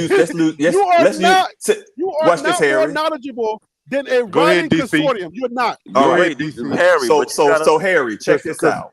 Let's check this out right now. That's right. So it's fine. So if we don't want to go with the writers, let's throw that out. That's fine. Y'all know when I use this voice, I got something that I've been cooking. All right.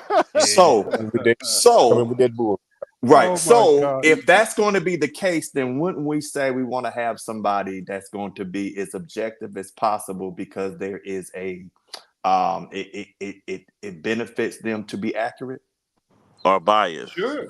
Okay, fine. Yes. So Big 12. Big 12, 2024 Big 12 football championship odds.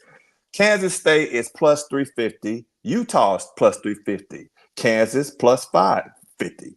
Arizona 700. You'll skip down a little more. Iowa State 1200. Oklahoma State 1400. I'm not going to go any lower than that because y'all know exactly what's going to probably be somewhere in there. So if Vegas is sitting up here saying, and I don't want to come off as I'm hating Colorado because I'm not, but I am going to sit here and say is Vegas is even saying this, but somehow we're saying I don't like what the writer is saying, but Vegas is not going to say something just, well, you know what? I hate Coach Prime, so I'm going to set these odds like this because you know what? Forget them, even Vegas if we lose money. Writers. Vegas is writers. So off of that, so to piggyback off of that, DC, was Vegas incorrect about the over and under of Colorado last year? Ooh, Vegas I'm glad you asked that. I'm They glad were you asked hit that. No, hit it right on I'm the waiting nose. for you to answer first. They hit it right on the nose. They Were hit it. they correct or They incorrect? were wrong. Yes, They were they wrong. were correct. No, They were wrong. incorrect, Harry. What are you talking about? Everybody made wrong. money off that who bet it. What are you Thank talking you. about? Thank you. So they said that Vegas Colorado was- would win. They said Colorado would win 3.5 games, and they won 4. So if you want does to go that back make and you say, correct? So No. I'm not going. Give me the technical. Does that make you correct? Technically, that makes what you said correct. It does make what you said What correct. about USC? However, Hold on, wait, stop right there. What about USC that had the Heisman Trophy winner?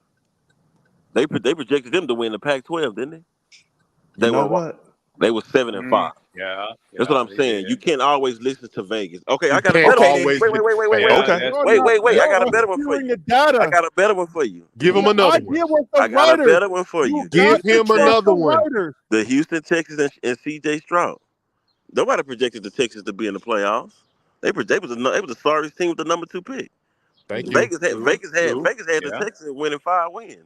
They won 2 games. Okay, Vegas so if you Vegas so if you're going to cherry pick that, then you go and tell me how many times it was right. Let's not even go there because we know that. So do we. So Harry. So that we all can agree to disagree. Let's just say that Vegas and the consortium of writers are all giving because it's bullcrap to me. But just say that they're all giving maybe a little more educated opinions because they're still opinions. Facts. Okay. What was not Michigan facts. I'll go with championship? Yo, who votes on the Heisman? Who votes on the Heisman? Writers, ex-players. That's interesting. Yeah. The voting system. The NBA is having that problem right now with the That's writers. voting. That's voting. Yeah. That's the NBA is That's having voting. that problem right now with the voting and the writers. Wait a minute. Okay. Let me hold on. Let's Stop. Because Harry think he done something. Wait a minute, Harry. Wait a minute, Harry. Because you think you done something. You think you done something with that. You said something. I just killed your whole argument. Huh? When? I just killed your whole argument. I'm torn between 2 opinions. Wait a minute, Harry.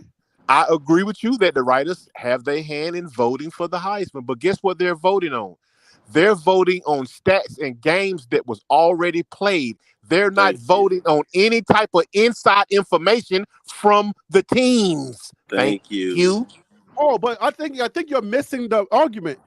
You're talking about depth chart coming from What's the That's argument? not what I'm saying. from the coaches. You missed it. That's not what What's the argument argument now? is. Okay, what's the argument, That's Harry? not the Yeah, you argument missed is. it. When it comes You to missed it.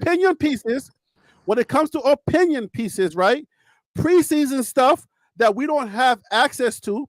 When it comes to research and going into the teams and doing research and asking the coaches what their plans are, who's going to do this and who's going to do that, where do you get that information from? You get it from the team. You get it from the team via the writers, via the reporters. Beat writers, yeah. The reporters and don't. the writers. The writers and reporters don't make up the information. They receive it and disseminate. They put it to the world. Distribute They it get to the world. the community, to the people. So we're not arguing about whether we're not. Remember the original argument is whether you think that whether you think Dylan Edwards is going to be on the 3 or it's going to be 1 or 2. I'm not arguing that we know the actual information. I'm trying to tell you that when you have the data, the people that affect the entire sport are writers. They lead us. They tell us information based on research, based on interviews that they're getting from the coaches. Tell you. They lead you. Yeah, I'm just that's telling you. true. I'm talking about the sports They world. lead you because we watch the games and see the They lead actual you facts. too because they vote on the We watch the Heisman. games. No, Okay, Harry. you Harry, don't what have, you you watch saying the is game, you but you listen have to no the power writers. to vote on the Heisman. Harry, So what listen, you saying is you listen to let's the do writers. this, Harry. What DC saying is we just as much as the writers is. We Right. the same as the Let's writers. do this, That's Harry. right. Let's do We this. got we Let's got do more this. credibility as the writers. But do. getting They just like regular research. people who report Let's do this, Harry. information. That's fine. Let's They're do not this, really Harry. doing nothing. I'm not saying one person's opinion They're is not better really than the doing nothing. other.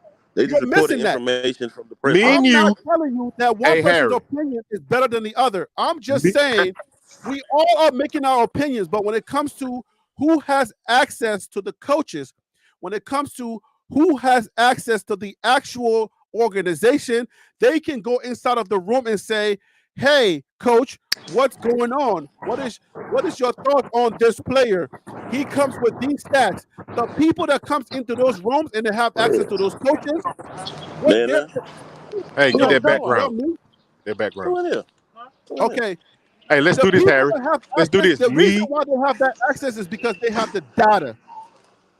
That's what I'm saying. They give us the Let's do data. So you Let's do this, cannot Harry. deny the data comes from right. But do you understand that we watch the same data? Do you understand that we watch Alton McCaskill come out and do 3 carries for 12 yards? We see this with our eyes, and then the reporters go into the press conference and they come out with that same information that we watch with our eyes. They're not. But let's do this. Let's do this. Let's do this. I'm not saying that the writer's opinion is better than yours. That's what you're arguing. Me and you. You're arguing like your opinion is better. I'm not telling you that the writer's opinion is better than yours. I'm not arguing that point. Argument. Just hear me out. I'm dropping the argument. I'm gonna agree to disagree. But me, you, and anybody else on the panel, listen. Yours. That's not the argument. The argument is not, is CU Buff Dynasty's opinion, is this writer's opinion better than CU Buff Dynasty's opinion? No, I'm not saying that. That's not my argument. My argument has to do with where do we get data from? Who goes into those rooms and asks those hard questions, or who's trying to get the data from asking questions? That is the thing that I'm talking about.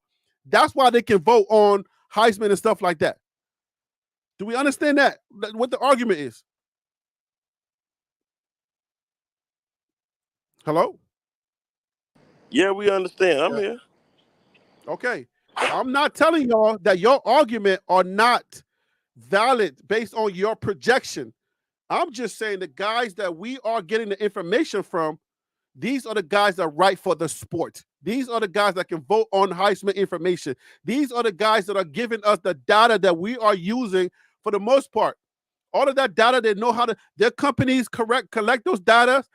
The Tony Casolos, they can go into those rooms and they can ask questions. We don't have access to the same information that they have access to.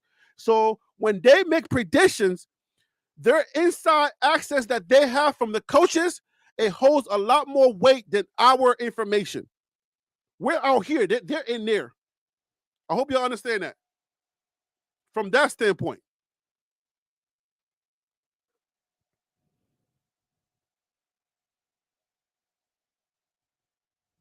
Y'all still here? Hello? I'm still here, bro. I'm still here. I think what happens though, just a side note on the data, I'm noticing like the conversation is that we all want the data to say what we wanted to say. I'm not trying to make it say anything. I'm saying what it says. But back to it because it's not about Colorado. We're talking about Kansas State. They're projected to win. I guess people are saying they'll win. I guess we'll wait and see. Hey, can we all agree to also, guys, that listen, we are at home, everybody's where they are right now. We're receiving secondhand information, and we depend on that information to be accurate. But sometimes it isn't. Data is, like Harry says, data is either true or false. We either believe it or we don't. And that's the thing about communication now, man. It's so you have to be precise because it even weighs on the betting world when people are betting on these games, man. They're looking at certain scenarios and they put the scenarios together and they get other information and they make those decisions. But all of those decisions are based on information, and they believe it's true, whether it's right or wrong. We're all receiving this stuff, and that's just but information is not about. It's not about this part is opinion. When you do a projection, early preseason projection, it's an opinion piece. That part is opinion piece. Can you hear me? You have to separate. Yes, we can hear you. Okay, you got to separate the opinion piece from when they tell you the statistical information. Like they can go into the history and tell you the history and stuff like that. You got to separate the opinion pieces from the information that comes with, like, oh, this guy left this place, that guy left that place, this guy give you this type of play. We all got opinions, so I'm not telling you guys that your opinion is any less than a writer. So let me ask you this, Harry. Let me ask you this. Me, you, and anybody else on the panel that want to get into this, I'm willing to bet 50 push-ups on camera, 50 push-ups nonstop. I'm willing to bet that Dylan Edwards does not get 13 minutes and 50 seconds, 13 and a half minutes worth of playing time the entire game. 13 and a half minutes, I'm betting 50 push-ups straight on camera. You saying in one you're game saying this because of the other quarterbacks? I'm talking about running back? Against Colorado, he will not get 13 and a half minutes total playing time. I'm willing to bet 50 push-ups on camera straight. So what is this based off of? Wait. Part of that is based off of playing time in the game per the clock. Wait. Part of that is going to be because of they know Colorado know his weaknesses and his strengths. So they already part of it's going to be because I know you know, bro. I know. I'm trying to catch somebody out there. I'm willing to take that. I'm willing to take that bet. I don't want the push-up. I want something different. I think you're tripping. No, I ain't betting no money on you know. I want to see what kind of shape the brother's in. I bet push-ups. Yeah, I bet push-ups. I bet push-ups. I like the kid. Listen, I like I'm willing Dylan. to take that bet. Come on, then, Tim. Let's get. Hey. I'm willing to take it for this reason. Even though you say I heard somebody say they know Dylan weaknesses and strengths. And the reason I took it is because if you go back and look at some of the past well-off media videos, Dylan cooking the defense at CU. Right. You know what I mean? You put him on wait, hold on. That's wrong. No, let him finish. Let him finish. But that's wrong. That's not the starting defense. No. Let him finish. You put him on. Let him go. Let him go. I'm willing, and I got CU winning that game, but I'm willing to also bet that Dylan Edwards gonna run one back for a touchdown. Okay. Oh yeah, you just a Dylan Edwards fan, bro. No, right, bro. so I'm Tim, just looking at his ability. So Tim. What makes you? Wait a minute. Fan. So Tim, I'm gonna pull back on something. I'm gonna pull something out that you guys like to use, and I've heard you utilize over the span of these panels. In retrospect, in another program, Dylan Edwards would have never even seen the field last year. Bingo. First and foremost. Bingo. So, and he wouldn't have seen the field because of his size, because of his maturity, because of his knowledge of the game. Because of his strength. So wait a minute. So if he would have went to any other program, he would have been at least at minimum. If he wasn't redshirted, he would have been a 2-year project before he even seen applicable playing time. So you talking about? I don't mean. What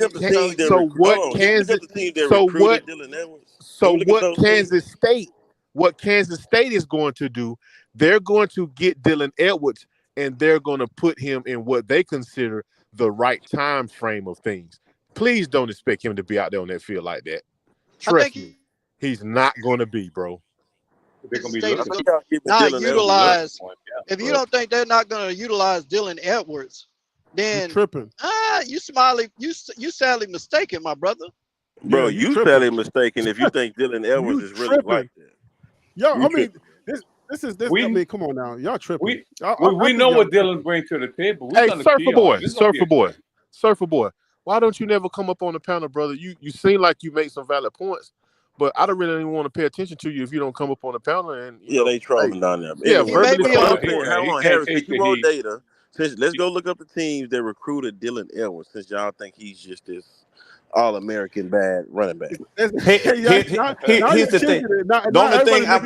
Here's the only thing I would sit back and say, and this is CU Buffs. I'm not going to take the bet on the 13 minutes because I don't think he will play that long either. I mean, it'd really be kind of hard to measure that unless we pull it up. But I will sit back and say this. If I'm that coach, I'm sticking him out there for a couple of plays because guess what?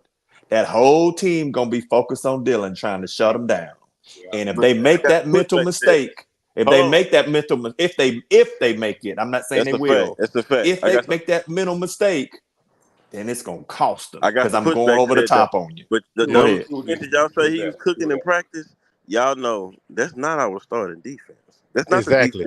It's second team defense. Second and third team defense. The cornerback's not there. The linebacker's not there. All our best players on the defense is really not there.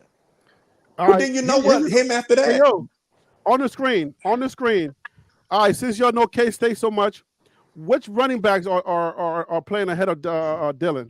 I don't believe in K-State, period. All the ones that's been there. The one that I just told you about, the one that ran for 12 over. Yes, he's gonna be probably your one but back. They just told you that DJ Giddings pair up their quarterback with DJ Giddings and Dylan Edwards. That's what they said, right? That's a freaking writer, Harry. Well, I'm using data based on somebody who has research. Yeah. Y'all gotta excuse Harry. He go by the writers. He don't. And do you understand? It's a data show. No, wait a minute. Okay. Do you understand do you understand that Kansas State hasn't had a press conference since Dylan been there? So where are they pulling this information from? There has been no press release. This is opinion. I'm telling you, right? I'm not saying it's not opinion. Why you keep pushing that? Stop pushing Dylan Edwards to RB2. What Harry is saying is we're going based off what they're saying. That's what he's basing this off. I'm just telling you that if somebody knows the team inside out, right? If somebody has the keys to they know what's happening inside there. Yeah, they have the keys to the vault. And they know what is happening inside the team. Like we know Colorado, right? I don't know K-State, but they do. So I gotta depend on somebody's information that knows the team. If they know these other running backs well, but you gotta depend on somebody like Uncle Neely. Hold on. We got Tony Casolo, we got Nicky Edwards, we got Brian Howell, and then we got Adam Mustard Tiger that writes for the Buffs. And we got Neely. Neely though. We got Uncle Neely. Hold on. Are you suggesting to me that if those people was to project something, that I should not at least consider that information? No, Harry. No, you know why? Because if you listen to when Dylan Edwards left, those guys you talking about, well, we thought he was gonna play. Pat Sherman said they were shocked. Wait, let me finish. And if you listen to Uncle Neely talk, Uncle Neely said the writing was on the wall. He saw running backs coming in. He don't want to compete. He knew exactly why he left. But the writer was like, I don't know why he left. Uncle Neely's a BWB. Uncle Neely's a BWB. He's new to Boulder. What are you talking about? No. Wait a minute. Let's get something right about Uncle Neely. Out here forever knowing Colorado. What are you talking about? Wait a minute. Let's get something right about Uncle Neely. Let this not be disputed. Uncle Neely is unofficially, unequivocally the mouthpiece for Coach Prime. Don't disagree with that. So whatever he says, he may stretch it a little bit, he may tighten it up a little bit, but he is the mouthpiece. Coach Prime sent him out to that interview to say those specific things. Why are you saying thank you? Why? And so what? What does that mean? Because what I'm saying is, he has been that since Jackson State. Let me answer Harry. What is the argument? Harry, What is the argument there? Because when Dylan Edwards left, those beat writers, Brian Howard and whatever other name, they were confused. They didn't know why Dylan Edwards left. Uncle Neely knew exactly Neely did not know he left. either. Yes, Neely did not know either. He did He know. said that in the interview himself. We don't know why these guys left. He said But that. Harry, he did come back and say why some players leave. He did say that. But he knew it already. Oh my God! Listen, he said in the interview he spoke with Prime the night before, and they alluded to it. Thank you. Yeah. And he said the writing was on the wall. Should we go back to that interview? He said the writing Uncle was on Neely the wall. tell you himself that there was no exit interviews. I don't know why some of these guys leave. They didn't talk to Coach Prime. That's facts. Play the interview. Neely said that him and Prime knew it, and they alluded to it that it was going to happen. The writing was on. This was his exact word. See you buffs in him. No. See you buffs in him. I'm gonna say this, and then I definitely think that Willie. Let me just say this, and then Willie, please go. So here's the thing, see you buffs and him. What you're saying. This is what you're saying. Yes, sir. If I see an article or stuff out here, hey, these folks just giving their opinion. We can look at it for entertaining purposes. But what you're alluding or inferring, though you didn't specifically state it, you're inferring that whatever comes out of Colorado, that's what we should believe. Yes. No. Whatever comes from Uncle Neely. Okay. No. Okay. Cool. No. Cool. You're missing. So what we're trying to show you, what we're trying to highlight to Harry is that let's all agree that Adam Munster, Tiger, whatever, Brian Howard, and Nikki, they are of the wait a minute. They are of the consortium, correct? Yes. Okay. All right. So they should have inside information of some sort, correct? They ask questions, and if Coach Prime says again, all right. So they know more. They know more than us, you and I, more than us in the general public, correct? Yes. All right. So when Dylan Edwards left, they were shocked and had no idea that he was leaving. And so was Neely. And so was Coach Prime. Wait a minute. Slow down. You gotta let him finish. I'm trying to season you. I'm trying to put the season on you. Let him finish. I'm trying to season on you. The water's not even in the pot yet. Wait a minute. I'm trying to put the season on you, bro. You think you're cooking, but you're not. Damn, I don't think he's trying to cook Harry. Y'all gotta listen, though. Y'all gotta listen to what he's saying. So those guys, go ahead, brother. Those guys with the inside track, supposedly, or have more knowledge than the general public, they had no idea. They had no idea that he was even leaving. Yeah. And they're in the little rooms, they're in the field rooms, and they know all the information. What we're telling you is, nearly, if you go and relook at the interview, I can't specifically say it was the one that they were standing up at the field, but I know it was one of them that he said that him and Prime the night before alluded to this was going to happen. I think if I'm quoting him right, Prime said, I'm not going to worry about it, or that's the way it goes. I can't remember clearly, but they alluded to it before it happened. The writing was on the wall. Neely and Prime knew that this was going to happen. Nothing, though. Wait, hold on, Harry. Hold on, because he's just proving. Wait a minute. Let me answer that question. What I am proving to you is that even with these inside tracks being in these rooms, the consortium is only opinionated. Is it an educated opinion? Okay, now is it a knowledgeable opinion? Yes, it is. But it's all of that. Now let me say this. opinion. You said all of that. Now let me say this, because I feel like you talk around the main points. The main point that I'm trying to make is, okay, you're using Coach Prime, who is the coach. He knows everything. You're using him to make a point that doesn't make sense. Let me go. Let me explain it to you. I'm not done. Go ahead. Made an argument for him to finish, and you're cutting me off. Go ahead. So I'm trying to tell you that you're saying, Coach Prime, Uncle Neely, I played the interview right in front of everybody, put my microphone on it, and Neely himself out of his mouth He said that we don't even know if Dylan Edwards was going to leave. He did not tell anybody he was leaving. And he emphatically said that we don't know. And then he said, maybe this is why he's leaving. So whether they had a hunch or they didn't have a hunch, you're not cooking because you're not answering the question. All I'm saying is I'm not telling you that our opinion is more than the other guy's opinion. I want you to please hear me say this. Let me say this very clearly. Let him finish. Let me say this very clearly and don't use that argument against me again.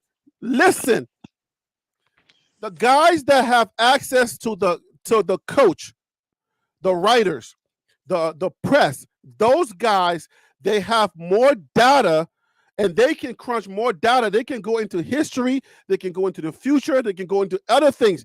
I'm not saying that their opinion matters more than yours. Once they got the data, we can all opinionize. But the argument you're making saying that this guy did not know that Dylan Edwards was leaving and Uncle Neely know is false. It's 1,000% false. Okay, Neely let me talk now. told you Wait a minute. that he did not know. It's in the back chat. I disagree with It's in the back chat. Let me tell you why. Hit the link in the back chat. One speaker at a time. Let me tell you why. I'm gonna tell you why I disagree with that.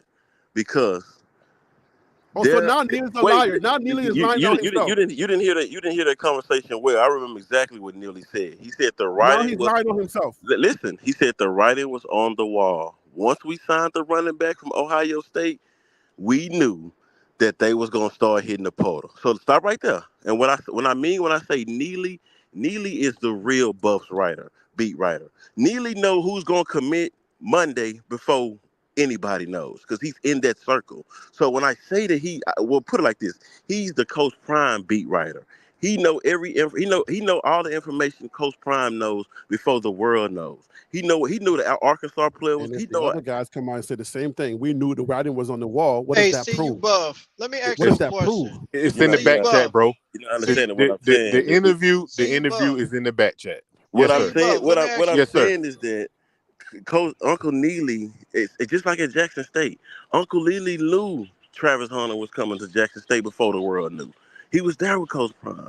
He knows some of this information. He's Coach Prime right hand. What is that proving? I'm proving that he's the real beat writer and he's not just a CU alumni who writes on the football team. Well, he didn't know about Dylan Edwards and neither did Coach Prime because they came out and said it. They said they didn't know. Harry, I agree. But when they say, go ahead, Tim. Go ahead, Tim. Go ahead, Tim. If Uncle Neely, you said that they once they recruited this young man from Ohio, that they knew people was going to start to jump in the portal, right? And did I hear that right? So just to be correct, hold on one second. I need to hear this clearly. Yeah, so go ahead.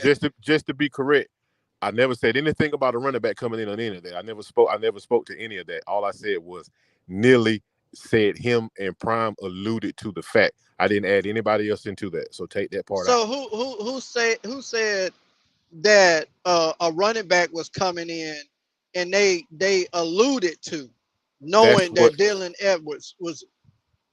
If you're not using hold on one second. Hold on. Come on, come on, Tim. Go ahead. Okay, so what I'm saying that's an assumption. He's assuming that if they bring in this guy, that somebody may leave the program.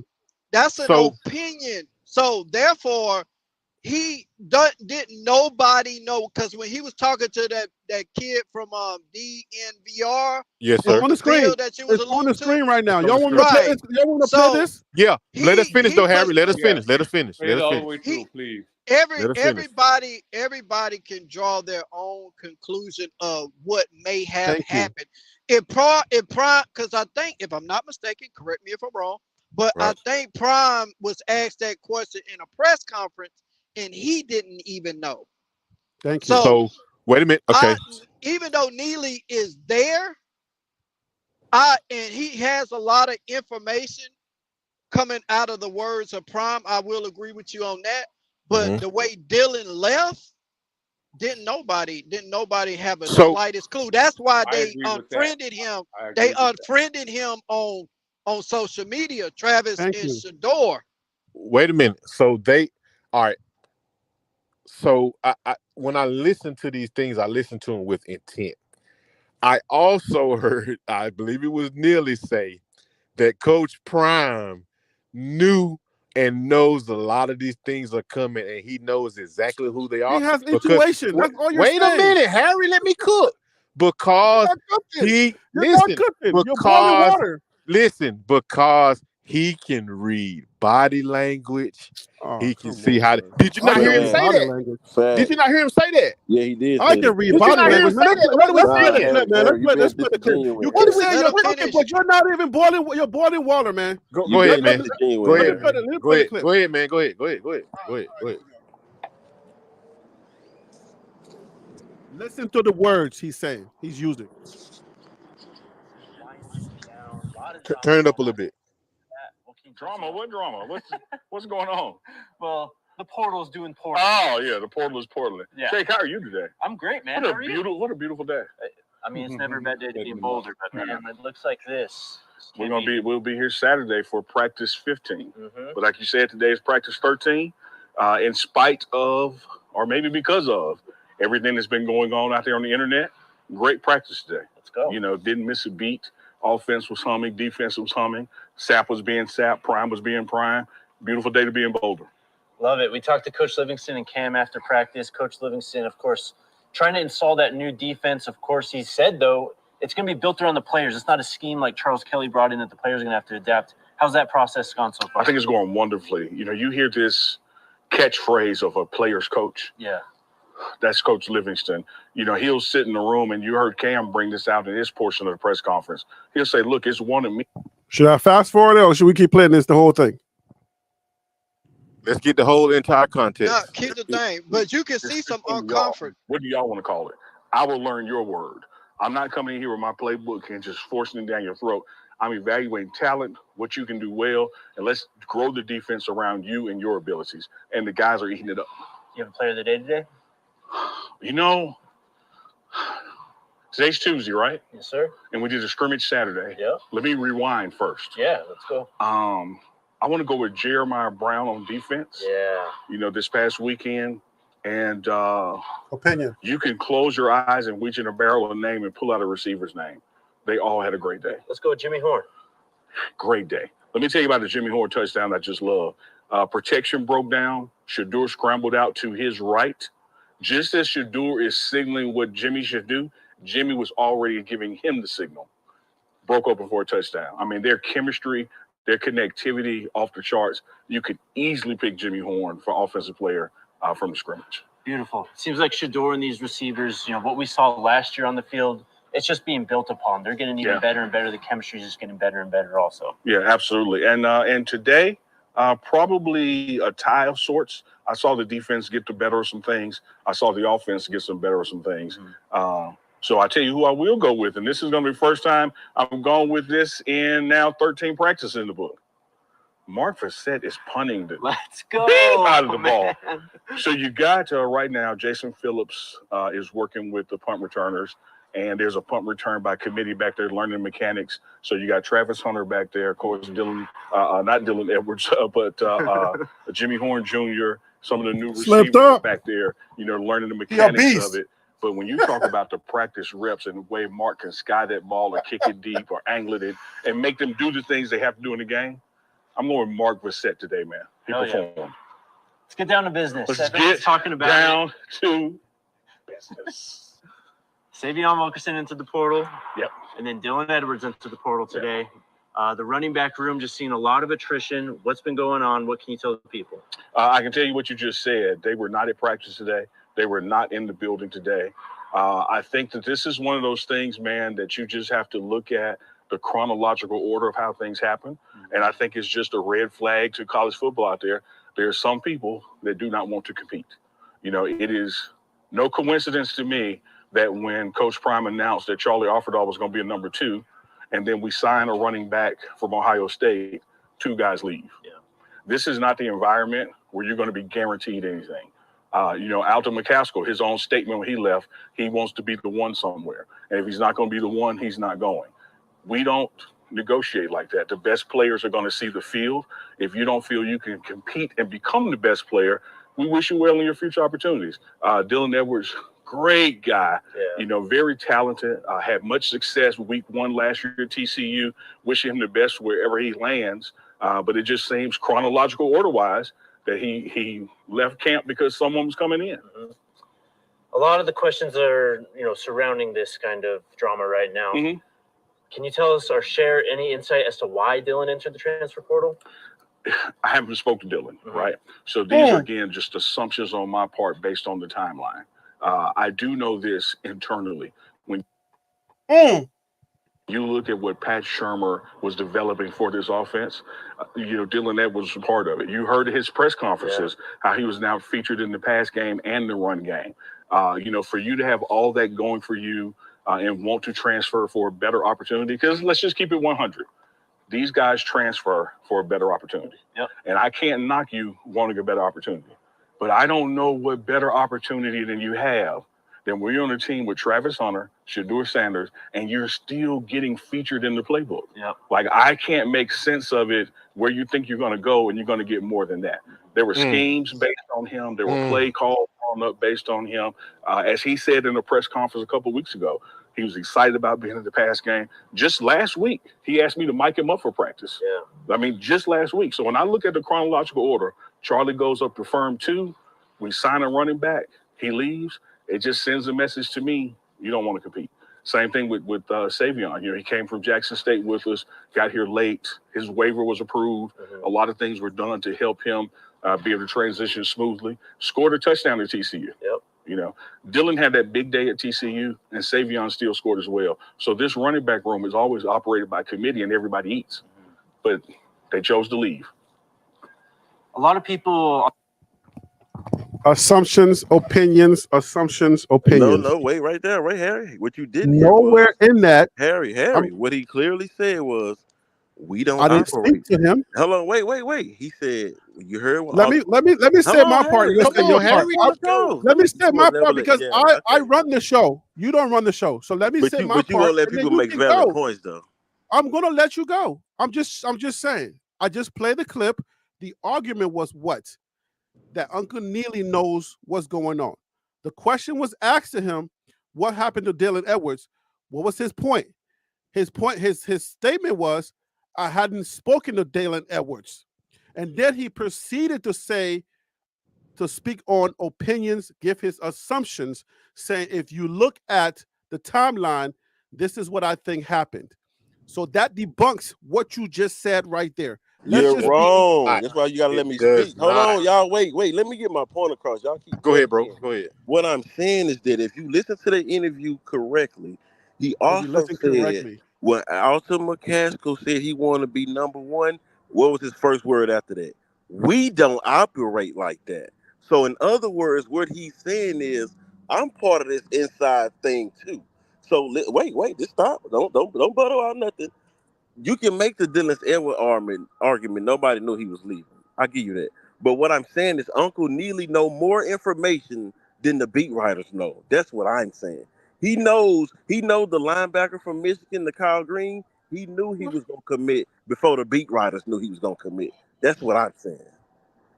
Bro, what interview were y'all listening ain't to? Nobody arguing that. Everybody. That's all I'm arguing. If I'm around Coach Prime 24/7, and I'm his right hand man, that's what I'm saying. That's my argument. I'm going to hear it, but that's not the question. The question, you said, hold on, the question was about Neely, wasn't it? We talking about Dylan Edwards. We're not talking about Alton McCaskill.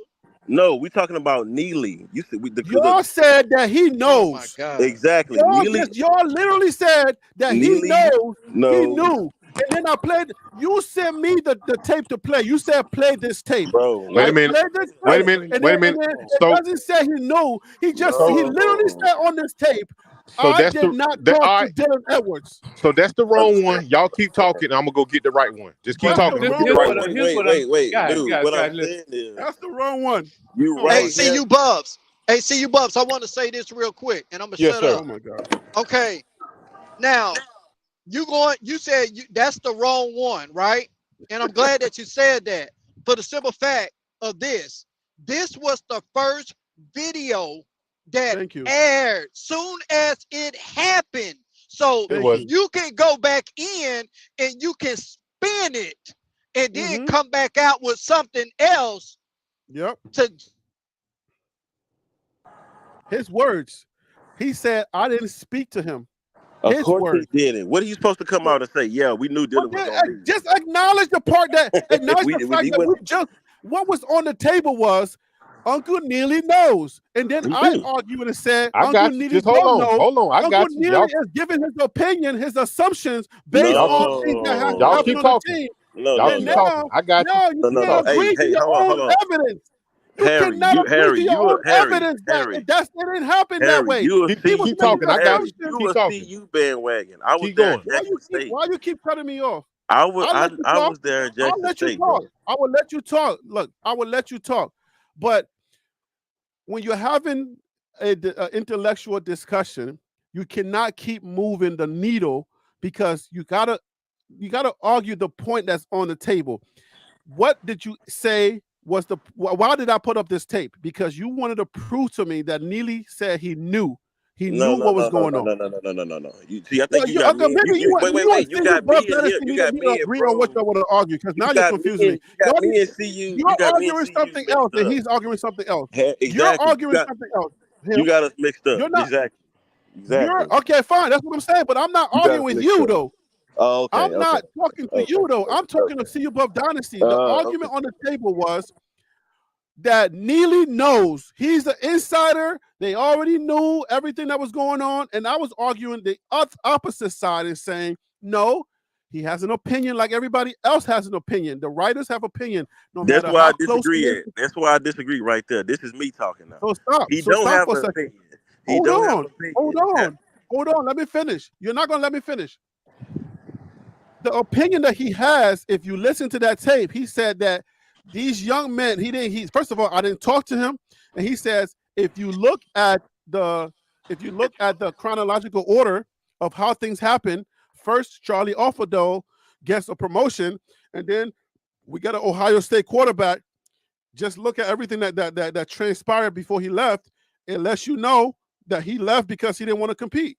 So that's an opinion. That's not I know facts because anybody can come to that conclusion. It's not rocket science. The writers can come to that conclusion.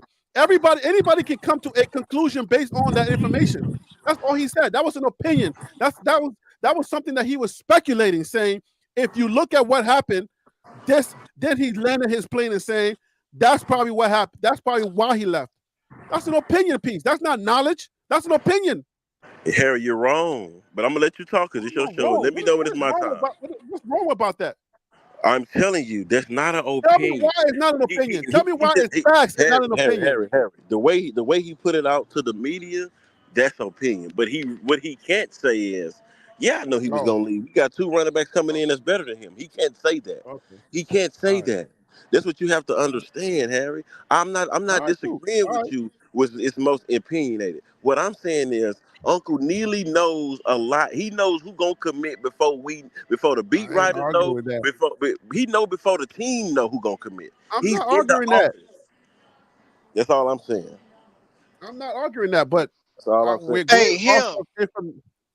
Let me throw something else in your bag real quick. Even though you got some people that's on the inside, they're not Uncle Neely though. Listen at what I'm finna say, bro. Just listen for a split second. I have a question, then follow it with a statement. Have you ever played any college sport? Yes. You have, so you know how things work on the college level. Yes. Okay, great.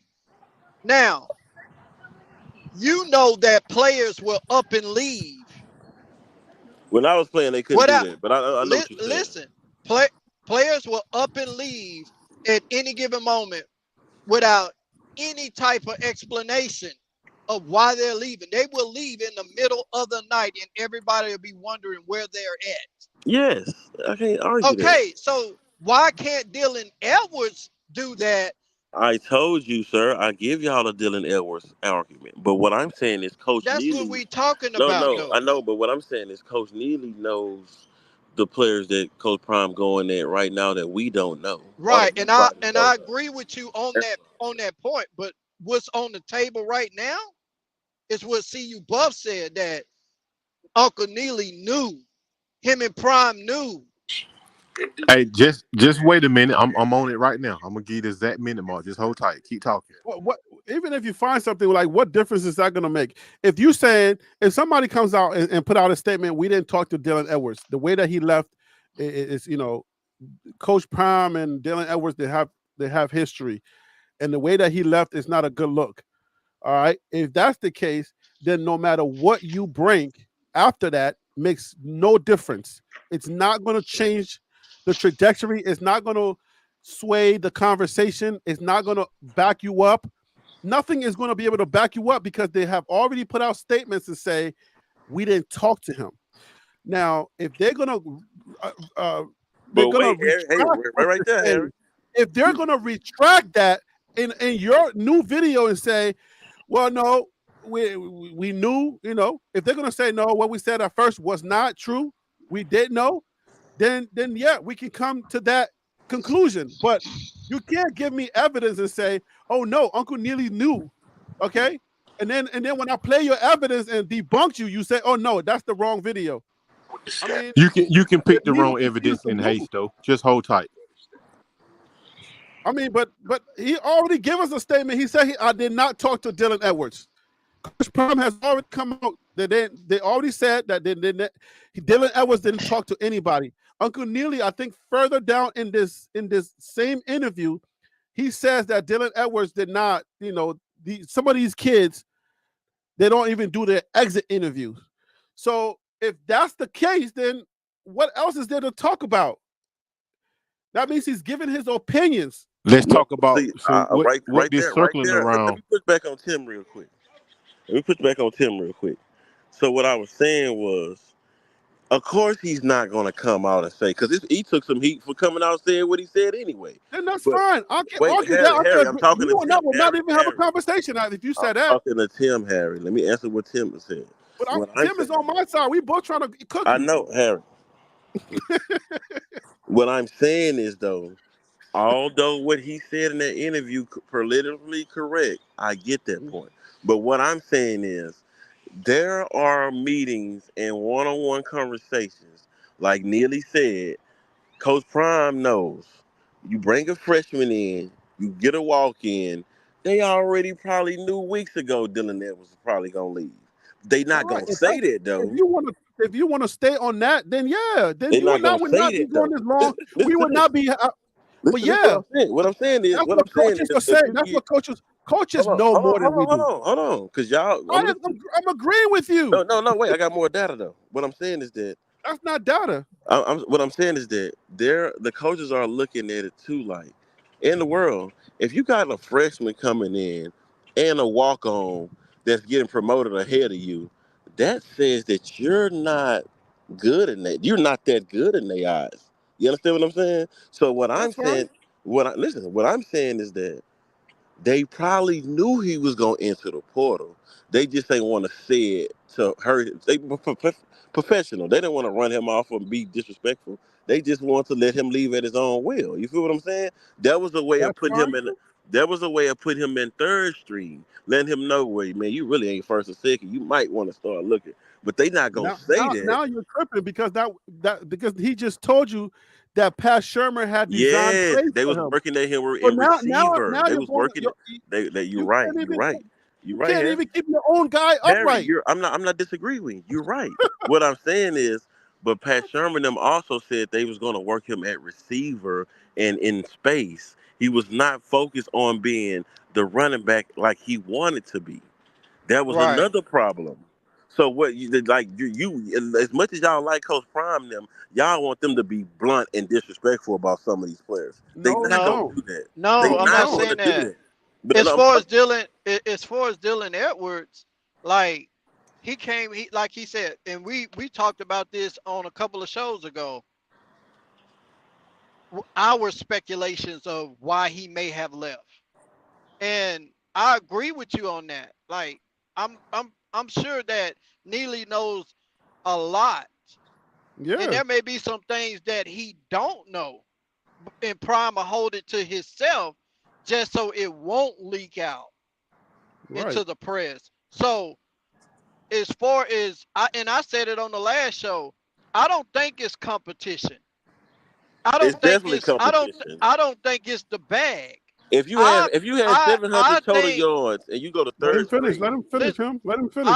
I'm thinking, and this is just my assumption. I'm thinking that you're not giving, and I'm gonna say it the same way I said on a couple of shows ago. Nobody was given a certified spot, 1, 2, or 3. Mm-hmm. But Lily just said it was. we all knew that Shador is going to be number 1. We know that Travis is going to be number 1. We know Shiloh is going to be number 1 back there in that safety position. Now you pull Charlie to the middle, and I'm not discrediting his hard work whatsoever.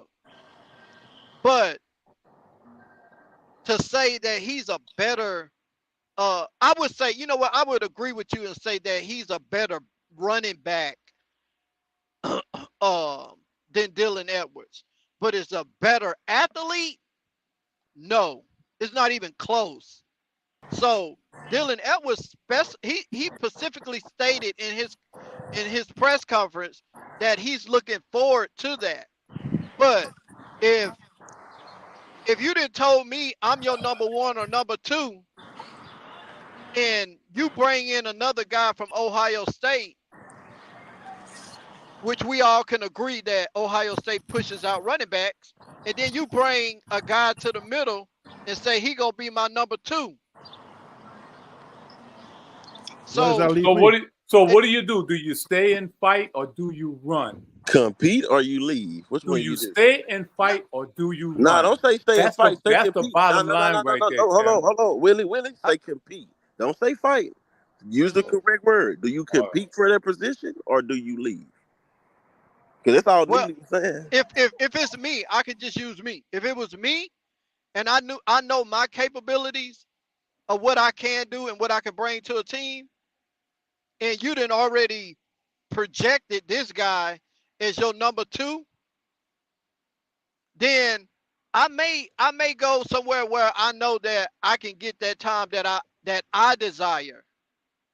But because Prime, why not compete? Prime, if you're a dog, why not fight? Yeah, exactly. If he's good as y'all say he is, why not compete? Listen, Prime was on the phone with this kid from Ohio State.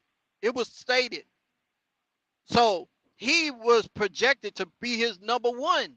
And I still feel like he's going to be that number 1, even though they brought this kid in from Miami. Ohio, I think he's still going to be the number 1. Because Prime handpicked him. No, Dylan got up out of there because he know he had to compete with them. He know he can't compete with them. I agree with that. I think Dylan got out of there. I think Dylan got up out of there because he got wind of what Prime was promising other running backs, and he felt disrespected. I think that's why he left. He wasn't willing to stay and fight for what he loved. Y'all missing that point. At that point, I'm not. If you're gonna outright disrespect me, I'm not sticking around to fight nothing. If you do it in an honest way, then I'll stick around and fight. If I'm a dog, like everybody can not be a dog. Like if you disrespect me, I don't care to stick around. If I feel disrespected, why am I sticking around knowing that I've been disrespected? What would be the point at that point? Prime being high on Dylan Edwards from the beginning. And when Prime was asked a question in the press conference after the TCU game about did you expect this from Dylan Edwards, he was like, it wasn't a point of what he was gonna do. It was just a point of when he was going to do it, because I already knew that what he's capable of doing. So he been high on Dylan Edwards. Yeah, but not as high. Why would he disrespect him now though?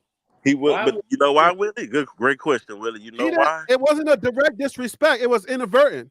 It was an No, it inadvertent wasn't. It was disrespect. very If direct. It somebody wasn't gets, inadvertent. It wasn't inadvertent. It was it was direct. inadvertent because he didn't. Coach Prime would not go disrespect Dylan Edwards. He's been raising him forever in football. When you bring a So he's not walk-in gonna. off the streets to take your position, that's clearly telling you that you're not good enough to be the number 2 running back. What That's- Well, that's fine, but then don't. what you But then, got? but then, but then don't send your bulldog out there to say, well, you know, Pat Sherman had designed plays for him, and like he had all these things to his disposal, and we were going to be using him in this, and we were going to be doing this for him. So I don't know why he would leave in that situation. So Yeah, I don't know which They was conversation trying do to you use want to his have? speed. They was trying to use his speed in spaces. Whatever. They were trying but to use not his legs. They knowing- were trying to use his arms. They were trying They to don't use his care. legs. Y'all But what always about the changing players that's everything. coming Okay, in? they just faster wanted and his bigger? ears. They didn't want his nose. Well, let me ask you Huh? something though. Let me ask They you just guys wanted his something. ears. They were So just when- trying to use his speed. They didn't want him as a back. Like So- the conversation so- moves when you make a point. The conversation moves. No, dude. What I'm saying is Prime say- that goes back to the data from the first game. He didn't prove nothing. He didn't prove All right. nothing. Hey, Tennis, what you was finna say? So when you say well, I remember when Prime said this, and he said he's now on second team. Does that mean that you're back 2? That also means that you're back number 2. That's your position. He said, bring him up from the second team. Bring him up to the Who? second team. He didn't say second position Bring who up from the second team? or Charlie.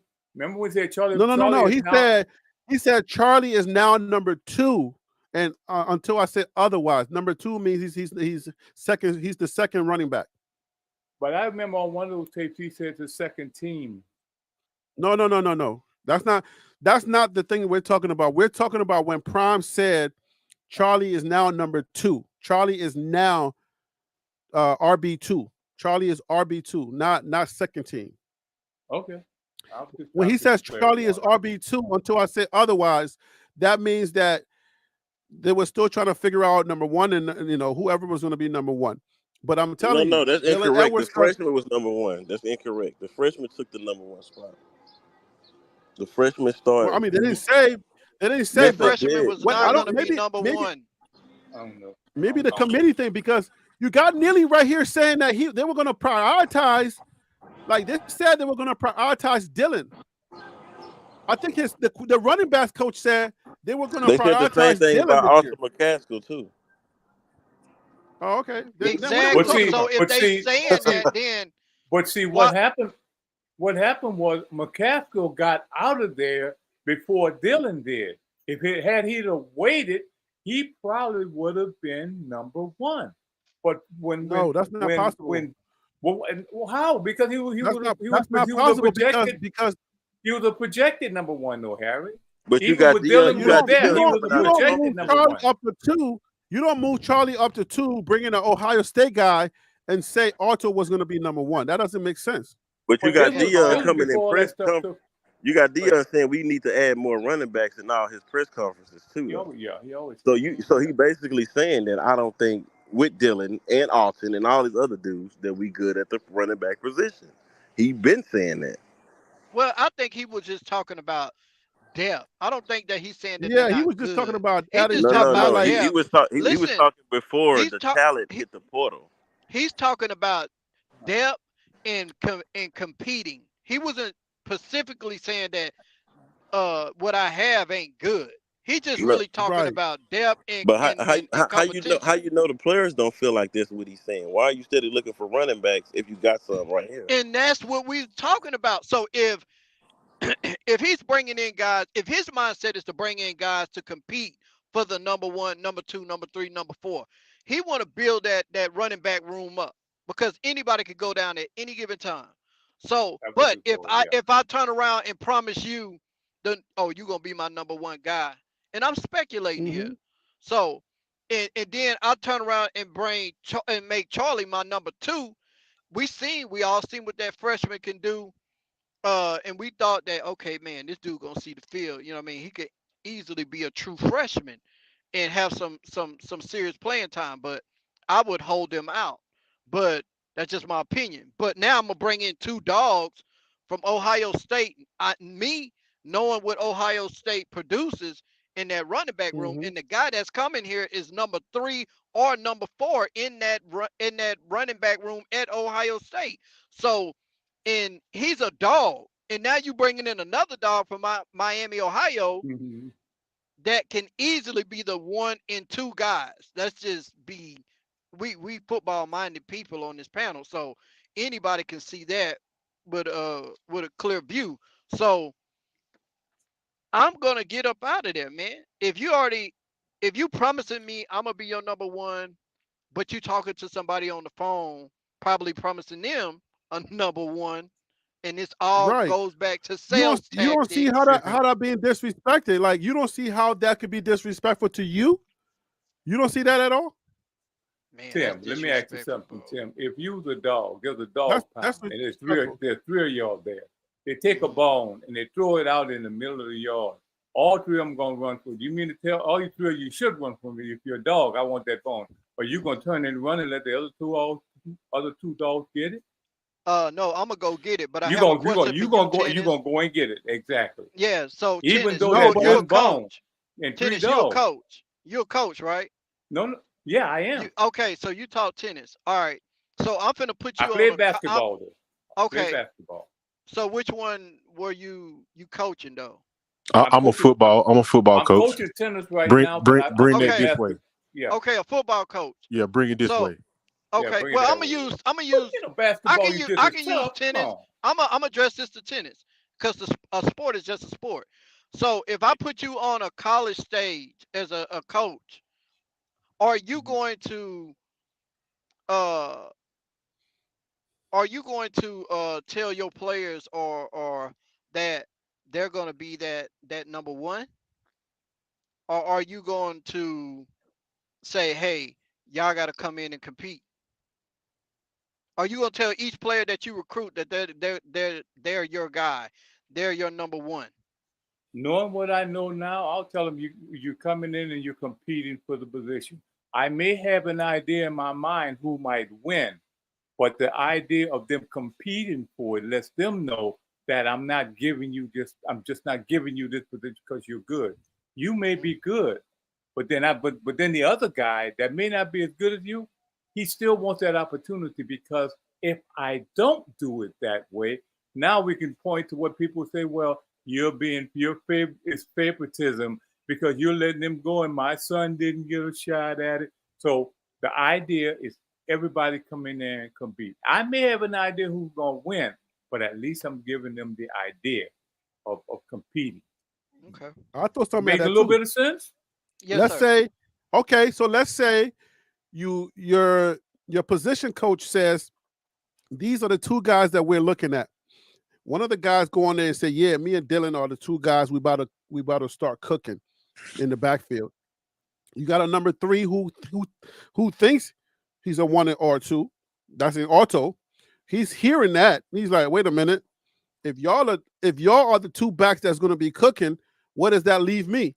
Okay, I'm not in this equation, because now we got 2 confirmations. We got 1 confirmation coming from the position coach saying that these are the 2 guys that are right now that we're prioritizing.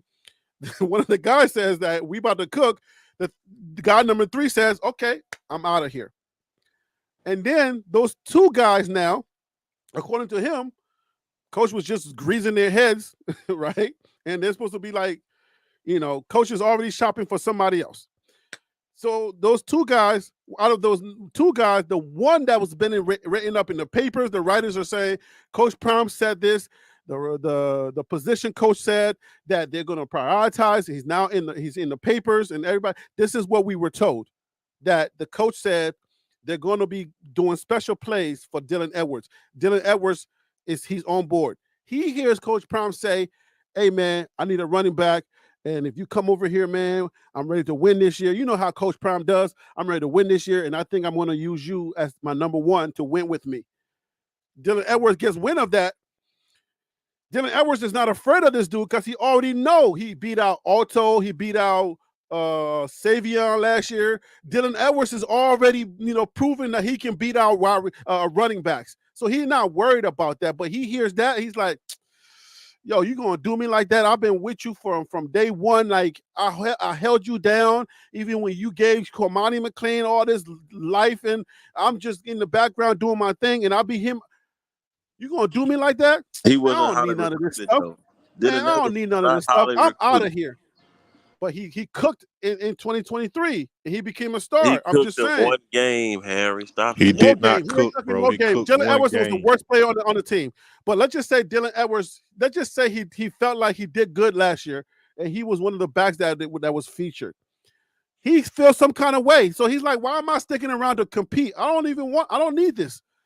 That makes sense. I mean, I'm not sitting here thinking that Dylan Edwards is the best back. But you'd be crazy if you think K-State is going to put him in the background and be like, yo, go try to figure it out. You crazy. That's my point. My point is he's going to get used at K-State. Point blank simple. And with that being said, Willie, let me get your final thoughts. Let's get up out of here. We've argued everything in between, up top, bottom, everything. What's your final thoughts, Willie? Oh, man, this has been a day. Wow. What a day. It's been crazy, right? What a day. But a good one, though. Oh, man, listen. I think CU is going to be we're going to be really good this year. If everybody play up to their potential, if the team plays up to their potential, we have the makings of a really, really good team. Now the goal is to have them play up to their potential, and if we do that, you know, Tim, you'll get your 10-2. I'll get my 9-3 plus. You know, and everybody else will get what we've been looking for. A lot of people optimistic about them, you know, winning and everything. So I think once we got 5 months to wrinkle out all the issues and stuff that they have in and everything. Once they iron those out, which I think the next step would be the cohesiveness of the team, the people that we have there now, putting them together, getting them to function as one unit, and becoming the dogs that we know they could be. So I'm hoping for the best this year. Shake all the hate. All right, Helm. The microphone is yours. How good this quarterback from Kansas State, like they say, like the people on this panel say, he's this and that. Remember what y'all saying about this running back room in Kansas? I just want to just keep the fact. Keep that same energy. That's all I got to say. 7+ wins. I'm going to stay there. 7+, maybe 8 wins. That's all I give us based on non-injuries. But we're going to make a bowl game. We're going to put some more players in the NFL. But all these other big team studs, like y'all talking about, K-State got one of the best quarterbacks. I got to look him up because I didn't hear none of that. But, okay, that's all I got to say. Go. I think your homework would be go watch their 2023 season. They're not a slouch team. Go watch their 2023 season, and I might give you more. I said the quarterback, not the team. Oh, okay. You talking about Johnson? I guess that's his name, Johnson. I mean, he's not a household name where I'm from. To them, they must know him, but we don't look him up. We talked about that, right? Colorado is coming into this with the household names. I don't think there's anybody in the Big 12 that anybody's gonna know as a household name. So we got more household names. They were saying the Johnson dude a lot, so they know something. No, I mean, but football heads though. We talking about household name. Household name is like they were saying like he's Johnny Manziel 2.0. I can't wait to see this. Nah, for real. I'm gonna look him up right now. Oh man. I mean, but you got to put it in context though. What is the context? The context is when you insert CU, then yeah, right. When it comes to CU and the defense that we had, then you got to put some respect on those quarterbacks' name because those quarterbacks are going to come in here ready to play, and they're not playing around. They're not. It's not going to be no. And all right, but I mean, that's you know the good thing about CU, don't nobody know about this defense. This is a totally new team, so we don't know. This defense might be lights out. It only takes 1 or 2 games, and guess what? That's all it took last year. Once they figured it out, that was it. So we got to consider that as well. If yeah, you but they had like nobody knows. Dominique. They had players that wasn't as good as the players we got now. That's what I'm saying. All right. Well, I'm just saying, once they see them play and they know what they can do, DCs and OCs are going to adjust on both sides. So Colorado had that whole it factor, or that little, secret weapons and stuff. Dylan Edwards was not known. Shador, nobody knew Shador. But then once they figured it out, it was lights out. They started beating us left and right, and we didn't know what to do. There was no adjustments. Once they figured out the offensive line when the defense was weak, that's when. Right, that's what I'm saying. So once they figured us out, like you're saying right now, nobody knows, the changes that we're making. We're gonna be able to run the ball. They don't know how Weird Shepherd and Shador look. They don't know how the cornerbacks and the linebackers look. They don't know. We don't know. Right. That's what I'm saying. But they're gonna figure it out. DC's, like, when you're getting paid that much money to figure things out, like if you watched the season last year, as soon as they figured this out, I knew it. I was like, oh, they figured this out, and that was it. So, anyways, go ahead, Tim. What are your final thoughts, man?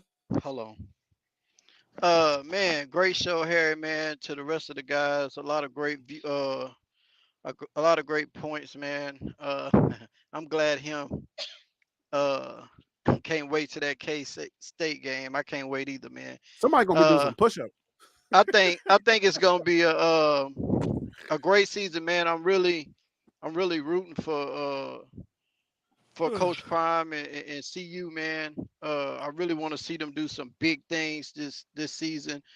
I'm gonna really be critical of Shador this season. Now that he got a solid line, man. They bringing in some great pieces. I still got them at 10-2. I feel like the defense is gonna be ferocious as far as getting to that quarterback. And I still think that offense gonna look like the St. Louis Rams, man. I've been saying it from the beginning. So another great show, Harry. All right, man. All right, appreciate you being on. See you, Buff Dynasty. The mic is yours, brother. Carrie, I'm gonna have to agree with just being myself. You be playing both sides, bro. Sometimes kind of hard to know exactly where you stand. But anyway. Well, you got to qualify that. What do you mean? He ain't qualify the only one. He ain't the only one. You play. You play both sides sometimes, man. It's hard for me to understand, to kind of get a clear vision of where you stand sometimes, because you be on both sides of the map. But these are my points. These are my closing points that I want to make. Well, hold up. Let's stay right there. These are just closing points. Right there. No, let that be for the after show. This is just closing points. Okay. 13 and a half minutes is what's on the table. 50 push-ups. You can grab it if you want to. Anybody that want to grab it, Harry, make note of that so that we can make sure they do that 50 straight. Now, like I always say at the end of the show, Colorado and Coach Prime is in the right place at the right time. Remember this right here, all you Kansas State fans and all you Dylan Edwards fans. I've watched that Pop-Tart Bowl twice now, and I'm going to go back and I'm going to watch it again. Remember, I'm the one that said the Kansas State defensive line is slow off the ball and they stand straight up, and that their linebackers do not play downhill. We will destroy them. Mark my word. Hey, Harry, I sent you something to your email. I want you to pull it up if you got time, man. Okay. I know it's last year, but if you look at it, look at all the teams that we play on that list. And I want you to look at who's at the top. Hold up. You talking about that photo you sent me earlier? Yeah, I may have missed it if you already showed it. Let me see. But Tim said the same thing about TCU last year. We smacked them. It's the same stuff. Yeah, K-State though, they different. You talking about this one right here? Yeah. TCU's in the playoff in college football. You talking about this one right here? Go ahead, Tim. Make your point, because I gotta answer these gentlemen. I gotta answer these guys. Okay. So you got OU and Texas right? That was a part of the Big 12 last season. They gone to the SEC now. So we talked a little bit about what writers are projecting early. Too early. It's too early. But if you take away Oklahoma and Texas, and this is last season, it's not this season, new season, K-State would be number one. Everybody else that we gonna play up under there. We got Kansas, we gonna see them. Oklahoma State, we gonna see them. Texas Tech, we gonna see them. Cincinnati, we gonna see them. UCF, we gonna see them. Based off of last year, and it is last year, but we haven't started a new season either. Kansas State in the Big 12 is above all those other teams that we're going to, Baylor as well, that we're going to see. So we can't sit up here and just underestimate Kansas State, but that's my point. Yeah, and then we got to look at if they're bringing back those guys that makes that data what it is. Facts. If they bring back most of the guys that bring that make up that data, then you got to consider that it's possible that they could repeat that information. That they can get close to that data. But before y'all get arguing on this, I gotta defend my character. So see, you Buff Dynasty, you say you agree with this hater that's in this chat, right? You say you agree with him because he's a hater of Harry B. You're saying that Harry B. Yeah, I play both sides. Can you please give me your opinion about what it is, or why do you say I play both sides? See, Buff Dynasty. Okay, maybe he's on mute. I'm not sure if he's here. Okay, he had to go. All right, so let me just say this. I think when people say you play both sides, I think this is what is usually marred in a lot. It's probably marred in something like, I want you to ride regardless of the data, regardless of information that's available to you, regardless of what people are saying, regardless of what the writers may say, or regardless of anything that's on the plate. I want you to still say good things and don't say anything contrary to the good things that we, the fan base, want to hear. So I think that's where a lot of these guys are coming from, because they're always saying, you're back. So let me get your explanation before I go further. Are you here? Yes, sir. Explain to me when you say, Harry B, you play both sides. Let me hear. Yeah. But before we go there, what is that? What is this we're looking at on the Jumbotron right there? 2023 records of Tim, are you still here? Yes, I'm still here. What are we looking at? The records? How can this be the records when I see 18 games? This is last year's Big 12 conference of the teams and how they panned it out.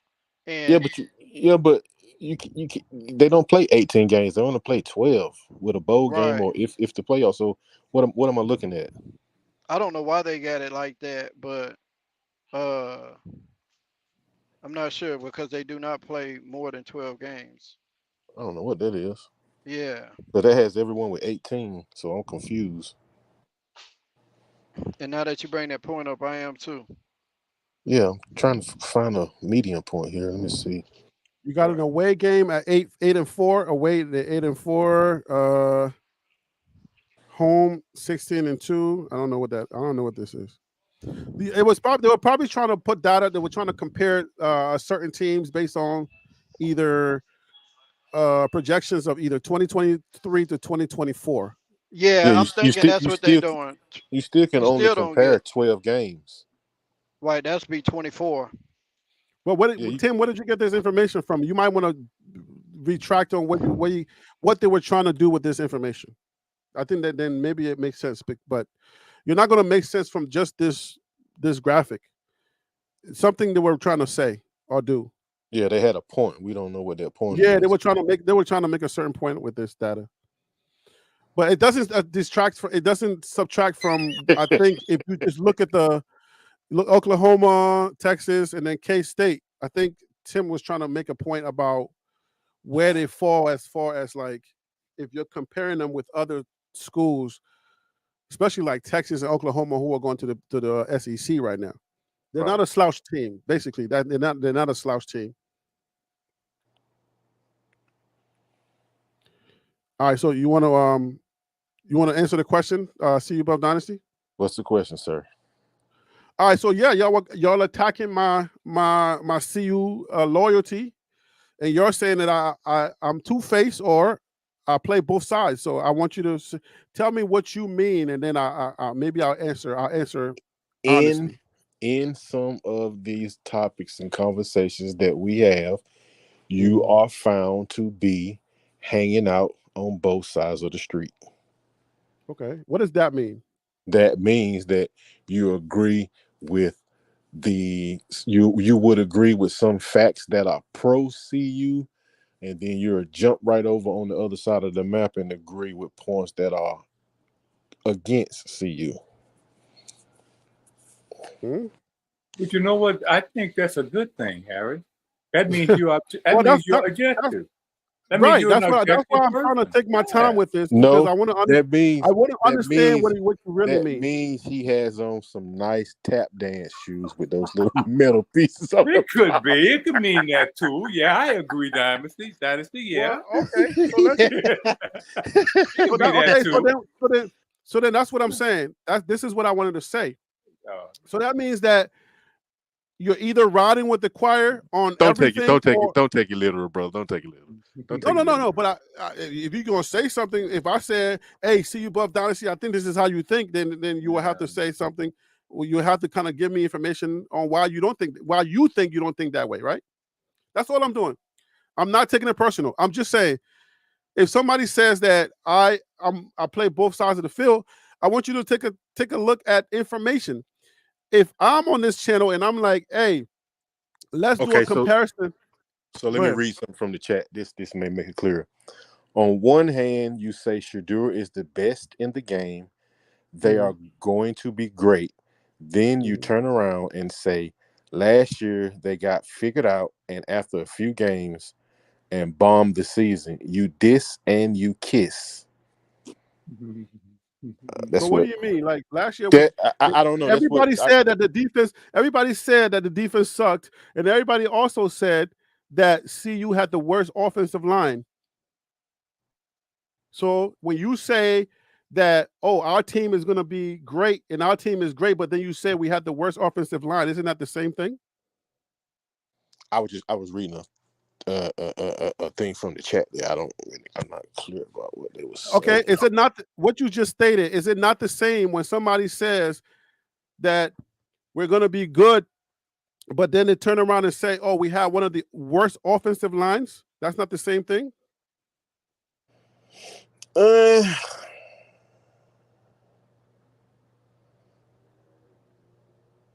Yeah, I have caught you being on both sides of the fence, though. What you have made me. We're not in the comment section. We're live, so I'm I'm talking to you, right? You and have made me say. I have said with you a couple times, like, dang, I wonder what's going on with Harry. Is he over here with them? Is he over here with us? Let me give you this analogy. With the fan base, I think the fan base wants you to ride with them regardless of anything. They don't want you to say anything that's contrary to what they believe the team is going to do. They don't want you to say anything contrary with what they believe the team is, and they don't want you to say anything that has anything to do with. Let's say some people got upset when they heard that Shiloh got shoulder injury, and they get upset and they say, "Hey, don't say that. You're casting a bad shadow over the team." If I was to say that, if I was to come out and make a video and say, I heard that, if I say, is it true that Shiloh got shoulder injury? Then some people will come out and say, you see, I told you, right? What up, guys? Can y'all mute that? All right. So some people will say, I told you, you're not for this team. You don't have the facts. You're just speaking on stuff. I'll give you another example. The night that we heard, the time we all heard that Dylan Edwards was about to leave, right? I posted something in the community, and somebody went on there and said, "Take it down. You're wrong. You're not for this team." So this is the example that you're giving me, CU Buff Dynasty. You're giving me an example saying that if I speculate or if I say, "Hey, this is what I'm seeing," that's speaking against the team. That makes me two-faced, or that makes me not all the way for CU. The dude literally says, "Take it down. This is what you do always. This is what I see you do. You're not really for CU." Because I said, did I hear correctly that Dylan Edwards is about to jump into the transfer portal? It was only but so many hours later that Dylan Edwards jumped into that transfer portal. That person told me to take it down because I'm against the team. So you heard that early because you are a part of you're part of the media, right? So you had the inside track to see you. No, so we you got it heard right me say here. that. We got information in the chat. We got You know information I'm in the messing with you, chat. man. You know I I'm know. messing with you, bro. We got no, but you're not the only one saying it. And him also said he's not the only one. So obviously people have this sentiment about me, and I'm clearing that up. So we got another guy. We got somebody in the chat that says that Shiloh just unfollowed Dylan. We got another information that said Shador also unfollowed Dylan. And then we got information on Twitter that says Shiloh has shoulder injury. Whenever you say those things, let's say you get ahead of that and you say, am I hearing this? You just ask a basic question. You say, wait, is this true? If I was to come out and make a video and say, hey, why am I hearing that Shiloh has shoulder injury and he'll be out for 6 weeks or 6 months or whatever, right? Why am I hearing that? The fan base would come back and say, take it down because you are speaking against the team or you're casting a bad shadow on the team. So is it fair to say that I'm just speaking those type of things and the fan base is the one that's taking stuff personal? Maybe. So that's playing both sides to y'all. To y'all Well, is so to y'all that's playing both sides. And it's fair to me. So like with the Shiloh thing, I would have kind of waited till it was confirmed all the way 100% from either Shiloh, Shador, Neely, or Prime. I wouldn't jump out. That's not how the media works. I wouldn't even jump out there and ask a question without it being not how the media works from those avenues. That's what I'm saying. That's not how the media works. The media doesn't. Okay, and that speaks to what I'm saying about the media. You brought my point full circle from an hour ago. That's what I'm saying about the media. The media is opinion based, whether it's rooted in right. But we sat here on this whole show and just gave you opinions based on what we think is going to happen. You literally just told us that you're going to do 50-some push-ups because you don't believe that Dylan Edwards is going to get more than 13 and a half minutes on CU. We literally just went over that whole thing based on opinions, right? And who took that bet? Who took that bet with me? Tim took that bet. Okay, Tim. All right, make sure you make I'm here. Of that. Make sure you make note of that. I got you, brother. So I'm saying if I was to make a video based upon what you guys are accusing me of playing both sides, I'm not accusing you of anything, man. You know I'm just poking at you, big dog. That's fine, but you're not the only one. If I was to make a video and say, hey guys, I think I just heard that Dylan Edwards is about to jump into the transfer portal, and we start having a conversation about that. The super fans, take it down. You're being against the team. You don't like Deion Sanders. You're talking against the team. That's the super fan. Take it down. And then after that, Dylan Edwards jumps into the transfer portal. They never come back and say, well, dang, my bad, bro. You're just a content creator, and you're giving me information that I wasn't even thinking about. Right? Somebody said it out there. I made a content about it. Well, dang, my bad. You weren't on both sides. You were just saying, what am I hearing?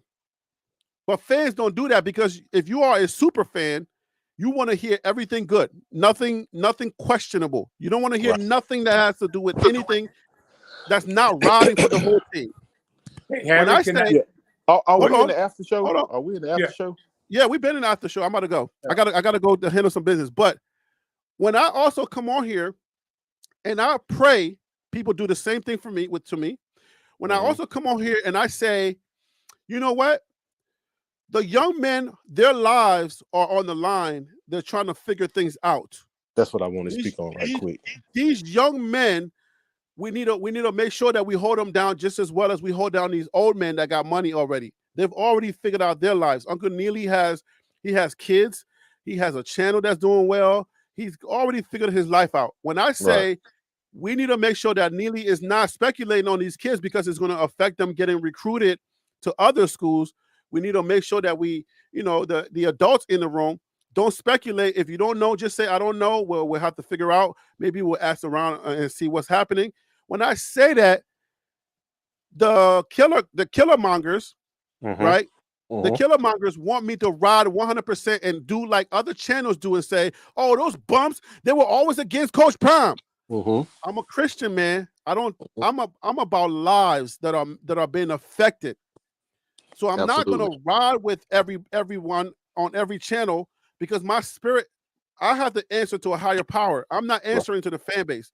So when I come on here and I pray for Coach Prime or I pray for a young man that somebody said he was feeling some kind of way about how Coach Prime maybe didn't treat him correctly, I'm only saying we need to pray for him because he obviously needed a father figure or he needed a motivational figure in his life to help him to get his confidence up. And he felt like he was betrayed on that front. So when I speak on his behalf, the fan base wants me to do like everybody else is doing and saying, oh, that bum, you a soft Negro. You a soft dude. You should ante up.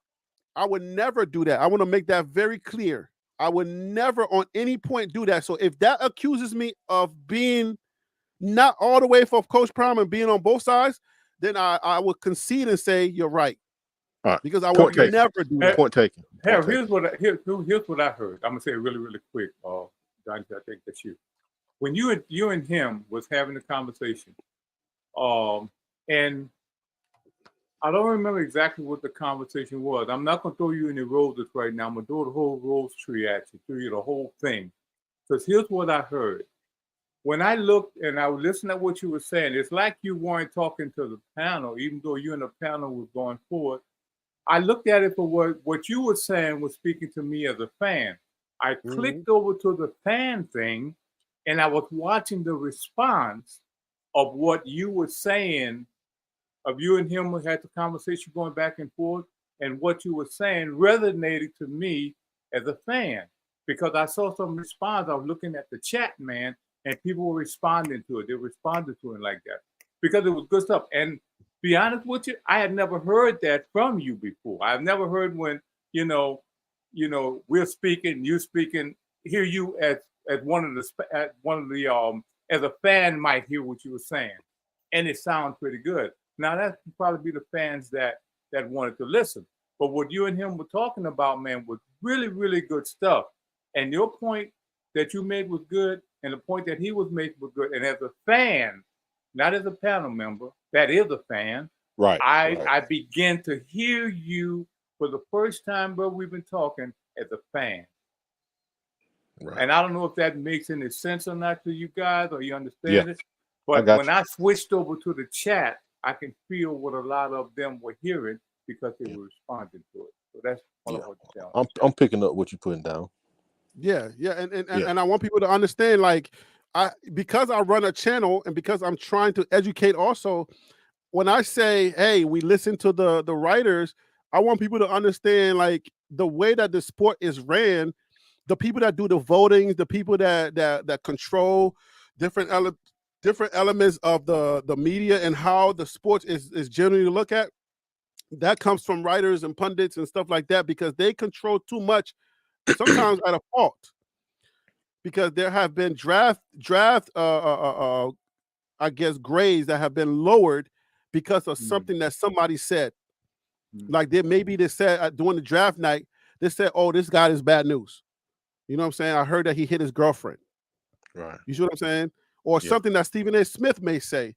Like, oh, this guy is da-da-da-da-da. He needs to do X, Y, and Z. So people put a lot of weight on writers and pundits and stuff like that. So I say, because sometimes the writers are journalists as well, not all writers are journalists, but sometimes the writers are journalists, and we can say the Nikki Edwards, the guys that write for the Brian Howards, those guys are journalists because they have a certain integrity to go upon. They have to ask the coaches, hey, coach, what do you think about this? Hey, coach, why did you make this decision? And from that information, they're able to speak. We don't have access to the coaches. So we're giving opinions based upon what we think we see out there. Most of their opinions are based on what the coaches are telling them. That's why I say you need to understand, and you need to understand like the different dynamics based on opinions. Our opinions is based on different types of information. What we're seeing out here, their opinion is based on information that they're getting from the team itself. Can I have 30 seconds? I mean, not 30. Yes. Then we gotta go. I gotta go. But go ahead. Let me have 90 uninterrupted seconds. So I gained a different respect for you, brother, from the other day. Any man that can get on or out in front of people and profess their faith, whatever it may be, is very commendable. So we locked in on a different type of brotherhood. I had to jump on a panel the other night to defend what was going on, because there was a narrative being spinned around that it was a money scam because of the membership thing. They saw the members. It was a money scam, and it was a fluke. So I had to get on there and kind of defend it and direct the narrative to where it actually was and what it was about. Because I was a part of it, so I know what I felt about it. Oh, whoa! I didn't know that part. So you say, so wait. Hey, Harry, hold on, Harry. Let me say this. I don't see him on my list, so he cool. This him speaking, y'all. Can you hear me? I checked it. We can hear you. You can hear me? Can you hear me? Yeah, we can hear you. We can hear both of y'all. Okay, I just want to say, man, I come in these spaces. I respect the conversation, you know, Harry. and I appreciate the conversations. And I respect Can you hear me, everybody on Harry? the panel because everybody have common sense and know sports. It's a great channel, Harry. Keep doing your thing, baby. You're going to go up. You're going to do your thing. Can you hear me now? It's not built overnight, bro. Yeah, we hear you. Can you hear me See now, Buff Harry? Dynasty, we hear you. See you, Buff Dynasty. Okay. Were you done? I was trying to let him speak. He kept saying, "Can we hear me?" You want to go ahead, Buff Dynasty? I don't think he hears you, bro. If you're talking now, we can't hear you. So you hear the noise in the background. Yeah, somebody see you, bro. I think he's driving. Oh yeah, he got to mute up. Oh, that's Tim. But yeah, everybody on the panel I'll be seeing coming up the same people. Great conversations, man. Grown man conversations. No disrespect. Good opinions. Good. You know, we having real football conversations. I love this, man. I live for this. I do the same thing on Clubhouse. I don't know if how many of y'all know what Clubhouse is. It's pretty much the same thing. A bunch of people just talking about different stuff. You know what I'm saying? So I appreciate you doing the room. Yep. Thank you, man. He just said something though. He said that somebody he got on the panel. See you, Buff Dynasty. Are you there? I think he in and out. He been chopping all day. Yeah, his audio is bad because he's probably driving. Yeah. But now he just said that the prayer thing that I did, he said that was a money grab. He said that was a money grab and he had to go defend it. See you, Buff Dynasty. Are you there? Yeah. So I had to defend that, man, and I'm not going to call no names, but there was also another person that got on the panel that prayed. And before you got on the panel, we knew what we were coming on the panel for. And that person kind of let a narrative be put out as if he was blindsided. And that just didn't sit well with me, man. You know what I'm saying? Hold on. Is it somebody that be on the panel with us? Every now and then he comes out. I know exactly what you're talking about. Did you hear me? I got the name right here. I ain't gonna call it though. No, don't call. We professional. But listen, I was on that same thing, man. And dude, I was like really upset. I'll put it this way. This is really, I was just really upset. Yeah, Harry, because they, you know, they were saying some things and they had no idea. Hey, see you, Bob Dynasty. had no Hold on, Willie. Let him finish. Go ahead. Yeah, so they made it. They didn't knock down. They made it. I don't want to say they made it seem like, but they didn't knock down the narrative as it was put out like they were blindsided, as if they didn't know what was going on, and that didn't sit well with me, man. I don't care what your title is. I don't care who you know what I'm saying. Like somebody that came on and prayed. Yeah, we all knew what we were coming on the panel for if you came on the panel. Hold on, wait. So Harry, you didn't come on the panel? I'm confused. No, I was on the panel praying. I'm not. I was on the panel praying, and I said, guys, let's pray. I said, are you gonna? And I literally had on my screen. I had this on my screen. I said, we're praying. Thanks for your understanding. Did I not see you? I missed that day, y'all. I got to go back and look at it. I saw that. It's on YouTube. Harry, didn't you post it on YouTube? Yeah, that's the day I joined. I can go look back. I'm gonna go back and look at it. So there's a community out there that's saying, "See, Buff Dynasty, you back?" Yeah. So that's what I'm saying. When I had this on the screen, somebody came on the panel and said that they didn't understand that we were praying. Yes, and I didn't like that because so what they were trying to say, he was praying for memberships. That's what they thought. No, that's what they thought. Okay, that's what they thought, and they thought that they were charging. But what I'm saying is, everyone that came up on the panel, that they specifically, you knew what you were coming on the panel for. Exactly. It was only 3 of us, though. Wait a minute. Wait a minute. So that was to send a prayer up on the show that I went to defend. That person let the narrative go out as if they were blindsided and didn't know what they were coming on the panel for. And that did not sit well with me. I don't care what your title is. I don't care who you are. We all knew what the purpose was on that day. You understand what I'm saying? I knew what the purpose was on that day. But they're not saying it also? Huh? They're not saying it in the title. You did. I said, let's pray for Prime yes, in the title. Did. And then also on the thumbnail, let's pray. Exactly. And then I had this on the screen right here. It says, we're praying. Thanks for understanding. Yep. So then how can you be blindsided when I'm saying, and then I'm playing Christian music. They're not playing the music also? Right. So what? Yeah. Harry, right. I know exactly what he was saying because I was listening at the same thing. I was listening. Yeah. I don't want to call I don't want to call nobody's name, but if that person happens to come on a panel, then I'll discuss it with him I guess to his internet face, I guess. Well, you know, it's only a selective few of us that come on the panel. So we can no, but we're talking about who was on the panel. There was only 3 people on the panel. We had it was 4. We had DC came on and said a prayer, and then we had another guy come on. I guess now I don't want to say his name because maybe that was the one. And then we had See You Above Dynasty. That was it. It had to be one of those. Yeah. So, but he came on and prayed, and he had to go back to work. I just didn't.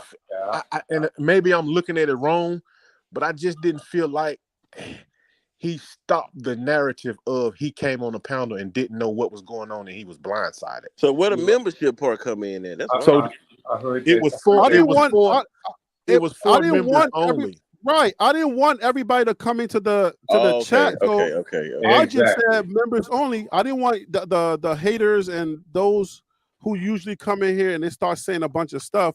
So I just turned it off. And I just said members only can come in here because I know my members, some of them are Christians, and some of them don't mind when I do stuff like that. I mean, how you know if you're a member or not? I don't even know if I'm a member. No. You know you're a member because you became a member. So that's why. Yeah. So, that's why I just made it for members only because I wanted the people that were serious. And when I started the show, I literally said serious people only. Yeah. All right.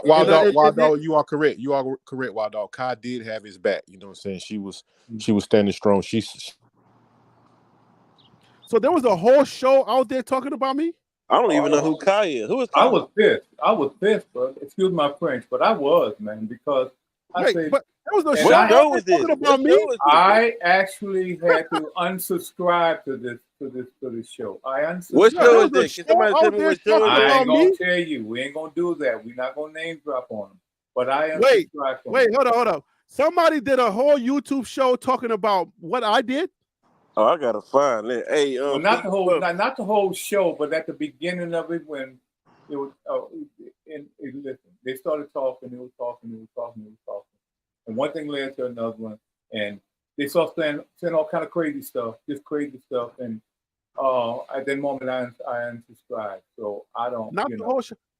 What But show? Hey, man, put in the somebody chat. spent 30 minutes talking about me. Somebody put in the chat. What show, man? I gotta go watch. We ain't don't name drop. Don't name. What do you mean don't name drop? There was only 3 people on the panel. I know who it was. I know, Harry, but you got haters out there, man. You're doing a good job. Well, why would you come and pray with me, and then you go talk about me? Hey, what did Judas do to Jesus? Huh? That's simple. What did Judas do to Jesus? It was Rawhide show. I didn't say that. I never heard of this show. Let me go look up this show. And now y'all name drop. Now what did I do to them? Cold, you know. Now you gonna. What did I do to them? You didn't do nothing. Hey, I will say this, Harry, man. You just continue to stay true to who you are. Whoa. Stop. Everybody stop. Wait a minute. Nobody was on the panel with you and went and talked about you. Let's make sure we get that clear. And that's not what happened. What I'm saying was they did not stop to the narrative as if they were blindsided about the praying. Yeah. You understand what I'm saying? Nobody talked about you that was on the panel with you. Is it a sports show or just a regular? They just didn't defend. They didn't knock down the narrative that was being put out. Oh, okay. Not one time. Nobody was talking about you. Nobody was talking about you. I just want to make sure I clarify that part. Facts. But they didn't. They didn't say nobody was talking about me. But they didn't say. They didn't say no. Oh, they didn't Wild say. Dog put it in the chat. Okay, Wild Dog. Appreciate it. They didn't say. They didn't say no. This is what happened. I got on the panel. I knew I was going to pray. I was a part of it. It's something that I was led to do. That's not what they did. They allowed the other narrative to be pushed forward. Yeah, and it just went on and on. But why? How did I come up? How did I come up? Because so you had a guy that normally comes over here and all loud and stuff. Everybody heard it. Everybody looked at it. I think one person told one person, and everybody started running to it and looking at it. Oh man. Why you think I was so upset today, man? When I came, I told you I was on one. They made fun of him crying and speaking in tongues. Yeah. Oh, so they were clowning me. Yes. Yeah, they were clowning. Yeah. You clown me. You clown my friend. Wow, I'm so oblivious to what's going on out there. So hold up. But that means that that means that I'm big in the CU space, right? Isn't that what that means? Absolutely. So that means that I'm one of the channels that people pay attention to. Oh yeah, you are big in this space. I can tell you that. Oh yeah, because people say a lot of things that you address on your show. I hear it sometimes, and I don't really follow a lot of people's shows, but I do hear certain talking points, and I'd be like, man, they must have been eavesdropping. Oh, so people are taking what we say here, and then they'll either have an opinion about that, and why is TLP saying this, and why is TLP doing that, kind of like that. Yeah. So like Wild Dog said, Rawhide wants to collab with you, but let me. It's something that I wouldn't do. Rawhide may be a fairly decent guy, but his panel is trash. His panel is trash. They're trash. I'm gonna just I tell you that right now. one time, and don't nobody. The panel ain't controlled. They cuss. PMS and Harry was probably watching it low key.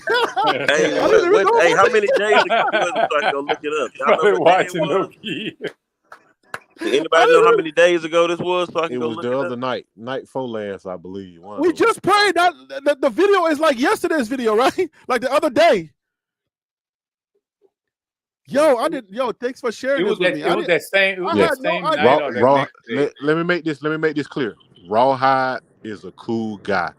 He speaks on facts and stuff like that. He's very knowledgeable. Why entertain something like that? If you're a cool guy, I would never entertain anything like that from his panel. His panel is scum of the earth, if you ask me. That's what I'm gonna say. Yep. Yo, what in the world? That's crazy. Yo, that's crazy. This is my first time hearing that. I did not know that I'm the subject and the topic of somebody else's channel discussion. And that you know means what, that Harry? I'm doing. I was listening at you, CU, and it's just something that just don't sit right in my spirit. And Right. and what that is, and Harry, we talked about this early on in your shows. Why is it that we can't support one another? I found it. I know. I found it. I see it right It's here. the old Willie Lynch syndrome. That's all it It say, is. "Come get it. Come get it off live." I know exactly. The Yo, bishop y'all got my on there boy. talking. Y'all got my guy Willie Surfer Lynch. Boy saying, "Harry, we are always in the chat on shows, making sure channels don't come after you, bro." That's a Dang, lie. it's like that out there. That's cap. But I know. That's I cap. see Bishop That's on cap. the panel. Bishop FDR. I think that's the one y'all talking about. No, but he's saying like they're in the chat. He said sometimes they're in the chat and they're trying to defend. So it's like, but what am I doing so much that it's like it's causing people? What Harry, is it causing people? you're doing a good work, man. You're doing a good job, and there are people out there that don't like it. I'm gonna just call it the way it is. They don't Why are they like it. clowning Don't me like for what you're praying? Like doing. what? They want to say, well, Man. this is what the show, this is what it's really about. The show is what we make it, not what you say it should be. Yo, this is funny though. It's funny to me because I'm like, for me to hear it, because see you Buff Dancing when you came on, you were saying something. I didn't know what it was I coming. was alluding to it in the beginning of the show. You were alluding to it, and I was trying to Yeah. figure out like what is he talking about? Like, so that's what you were like. You had to. You were taking shots. That's your direct shot you were taking, because you was on the panel praying with me. So if you that go must, back, if now you you think that I'm a understand clown, then that now must you mean that you understand were what a I was clown saying too. in the beginning. Yeah, I know. Yeah. So if they were saying that I'm a clown, then that means that they were saying you were a clown too for doing that with me. Absolutely. And I'm sorry that first of all, I can say I'm sorry that happened to you. I can take it, right? The thing about it is, bro, I know what I'm getting into. I knew what I was getting into, so it ain't no shame in my game. You understand what I'm saying? It ain't no shame in my game, bro. Yeah, because I mean, we real men here, man. That's what I like. Listen, We real men. People are taking what Coach Prime is going through, and they'd rather either egg him on, or they'd rather say, "Hey, Shador's right. This person is right," instead of just saying, "You know what? I don't have an opinion. Let's pray. Let's just pray so that all the sides, will be uplifted, right?" And you know what? One of the gotta be able to take a position like that. You know what one of the not so intelligent people said? I'm gonna call them not so intelligent because there's something else I can call them. Well, I wouldn't pray for another man. Hey, Harry, I'm a real one, bro. I'm listening to it. Harry. I'm not gonna pray for somebody I don't know. Harry, I'm listening to it right now. I know exactly. Hold on, Willie. I'm listening to it, Harry. I'm listening to it right now. It was a dude that always coming in, talking loud and leaving. I told you. I didn't see that. He always come in and he'll leave and come back and he'll leave. Told you. I don't know if it's like a dog or a cat on his picture or something, but it's something on his picture. But the other day when we was on the show, what did I say? Who was that person? Alpha Roo. Yeah, he was there. Yeah, Alpha Roo was on there. Alpha Roo. I'm listening to it right now. He said I'm gonna amen, you guys. I called him out. I called him out while he was on the show. I called him out while he was on the show. He said he rocked with you, Harry, but he said when you start speaking in tongues, you lost him. That's what he said. He said he rocked with you, though. He said he rocked with you. I have to give him credit. Man, that's messed up, yo. That's like crazy. That's he don't understand. To me, that right there, when you say he was speaking in tongues and he lost me, that right there lets me know where you are in your faith. Because if you started speaking in tongues, you would, people that are reading their Bible and having an understanding know exactly what that speaking in tongues mean. You know what I mean? So keep doing you, man. That's why I say, and I really enjoy. I hate that I even missed it. Hey, Harry, keep doing you, bro. Harry, drop more shows. Keep doing you. Do it more doing what often. you're Make doing, them brother. hate you, and just keep on progressing, bro. You're doing the right thing. I love the show. I'll sit here and talk 5 hours a day, bro. Absolutely. It's even hearing this because I had no idea that people are out there like doing mad shows about me. People come to my comments and they call me, they say I'm a clown, and I can take that. But like, if you're gonna dedicate 30 minutes to a show to like having if they your ain't panel talking go, about you, Harry, you ain't doing right, something. having your panel go at me, and you can't even drop me a line like, yo, Harry B, like, yo, I'm just putting you on game. We talking, you know what I'm saying? Like, come on, man. Like, even with me, when me and John the Liquidator was having our little spat or whatever, and people saying stuff, I never spoke ill about John the Liquidator.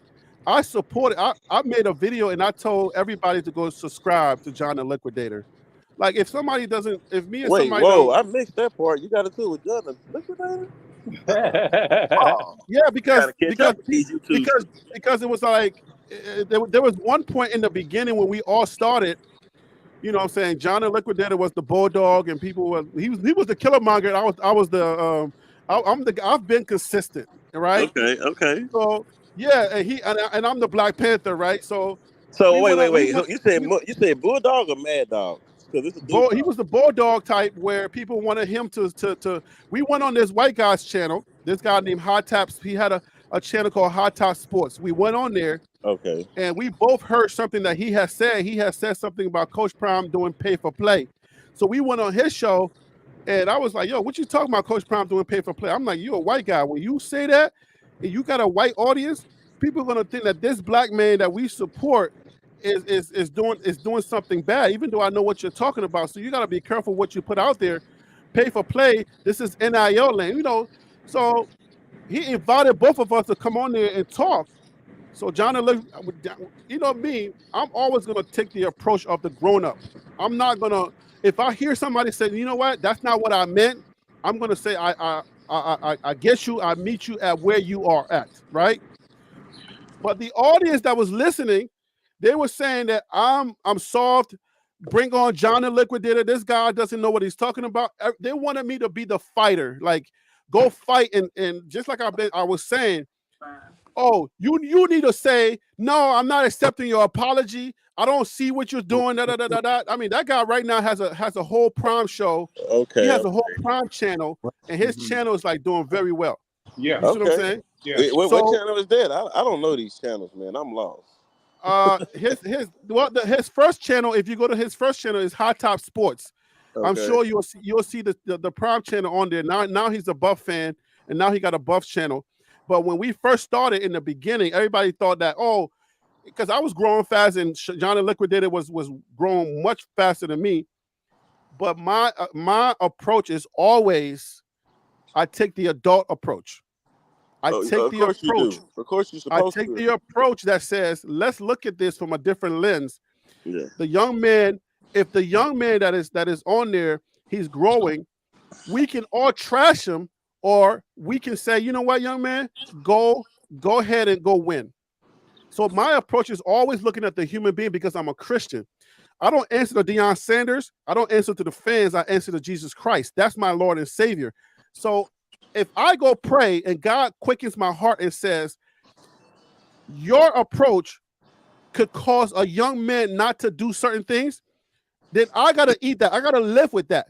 So I'm never going to take the approach of a fan that says he's trash, he's this, he's no good, he's never. If I do that, I can cause him not to succeed in life based on something that I say. So I would never take that approach. Fact. So certain people see that, and they see that I'm not the bulldog. I don't ride for Prime. I don't do this. I don't do that. But for y'all to like dedicate and start clowning me out there like I'm some clown and I don't know what I'm talking about, I mean, that's weird. That's weird stuff.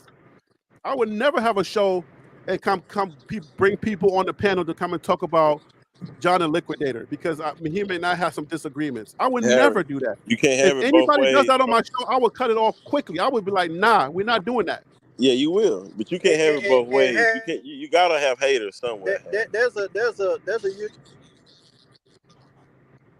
I was just gonna say it's a YouTuber out there, man. Right now, I seen it yesterday.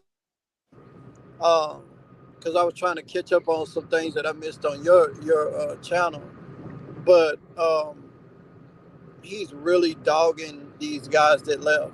He even dogging the moms, like Cormoney McClain mom. He going hard on her. Not I Smoke. You talking about I Smoke? Huh? I Smoke hip hop. The dude with the dreads. Yeah, black dude. Yeah. He do hip hop. Yeah, He man. Like him. Now, it's so many things that I really want to say to him, but I don't even entertain it. But you spot on, man. Like the power of the tongue, man. Like We got to be careful because I'm media. I'm not a journalist, but I'm media. I know what I say. It goes a long way. Like Tim, you know some of the stuff that we've said on this channel has literally ended up at CU somewhere. Like, sure has. If you had to collab with anybody, I would suggest a guy named Colin with Life and Football. He's a Christian guy as well. Yeah. His perspective is absolutely positive. You know what I'm saying? No talking about the dude with the cartoon on this channel. Yeah. You the one with the Dion cartoon person on this channel? No, that's the. I support a lot of guys without. I support a lot of guys like. Okay, so if like Buffed and Prime, they just started their stuff, right? Like I talked to the guy today. I was like, yo, man, y'all really filling a void today. I sent him what's the name? I said y'all are filling a void, and I support y'all because I'm always for the people. I'm trying to help. I'm trying to help as much as I can to educate the fan base. That's why I do the video that I just dropped about the fan base, about the Big 12, because people need to know information. Buffed and Prime one day. They kind of biased. I like to hit I support them because I feel like they're doing a good job. They got a great show. They got a great show. Yeah. At least they do a good job on bringing, you know what I'm saying, information that can help film. people to understand. Right. Yeah, so, like but you know, when I see stuff like that, I say, you know what? People should support that. I brought it up on several times, and I said, y'all go subscribe to that. But for people to like do a whole daggone show, like not a whole show, but like 30 minutes on going in at me, like, dang, bro, it's heavy out here, isn't it? Yeah. Everybody's fighting for the top. I like Mad Dog Chew. Is that his name? Big Dog Chew or something like that? Mad Dog TV, yeah. It's the dude with Mad Dog is cool, yeah. Mad Dog's the black dude with the dreads sticking up. No, that's Big Dog Chico. That's what I'm talking about. Big Dog Chico. You got Big Dog Chico. I mean, there's some top channels, but I don't talk about these guys. If I don't have anything nice to say about these guys, I won't say anything at all. You see what I'm saying? Like, I don't talk poorly about people. Big Dog Chico would be a good collab because he's a great guy. He had players on his show, right? I don't need it. I don't need it, and I'll tell you why I don't need it. Because I don't want to mess up if people are clowning me, I don't want to mess nobody else's shine up. Because number one, you got some channels that are Prime channels, like they collab with Prime and his people. Prime probably suggests players to go interview with them. I don't want to mess that up because I'm objective. I don't want to. I wouldn't mess up Colin what he's doing. I wouldn't want to mess up with what Big Dog Chico is doing, or anybody else that may be connected to Prime. Like, do your thing. I want to stay neutral. I want to be objective because I do want to pray. I want to stay objective because I do want to be able to say, hey, that right there. Mad Dog TV. I was on his show. He cool.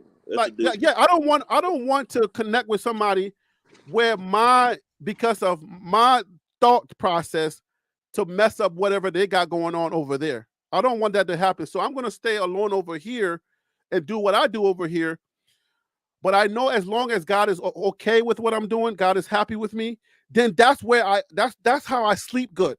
Mm-hmm. Because if I trash a person, then I got to answer to God, not the fan base. Y'all not the one I answer to.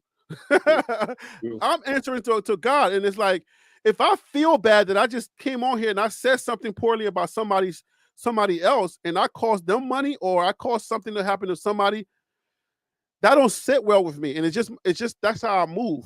I can't move like the way that's why people hate me. Like people don't like the fact that either I'm big or I'm big in this space, and I'm not connected to Prime. So it's like weird. Like, wow, thank you for sharing that, but that's weird, man. I'm gonna go cry by myself now. Psych. Yo, I'm telling you, man.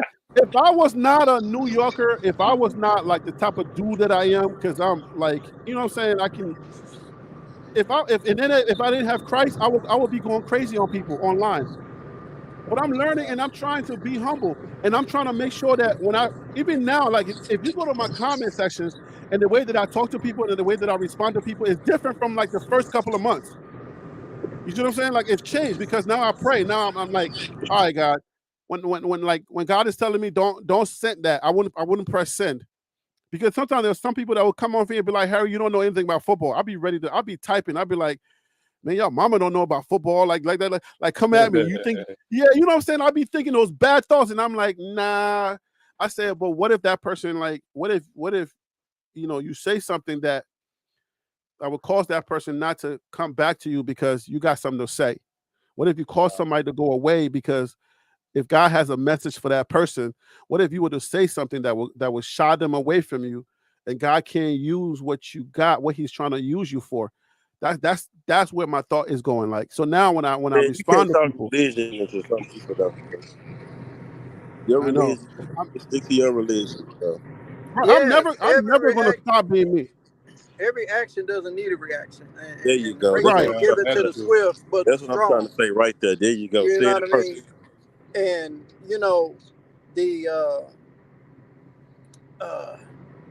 some people just a lot of them really need prayer anyway. That's why and that's why I can't go at people, because I know certain when you read it into certain comments and people start saying certain things, you got to really take that into stride. You got to take that into stride. I tell my confidants offline all the time, like, why I don't talk on certain, I don't respond to certain things, and why I don't respond in a certain way. Right. And it's because I'm a Christian.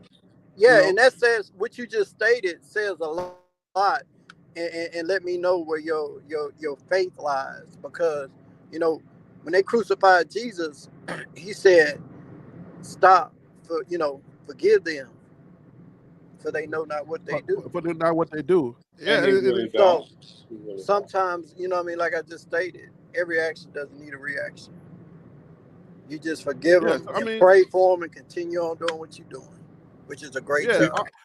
I'm always going to big up people. And if I find that somebody does something good, even if they, you know what I'm saying, even if they're not my friend or they clowning me, but I want everybody to know that prayer for Coach Prime changed some things that you're never going to be able to tap into.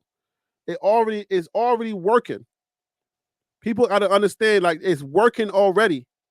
All right. Like when I told y'all, like, I know that, when I say my Christian stuff and I say, oh, I'm feeling this in my spirit.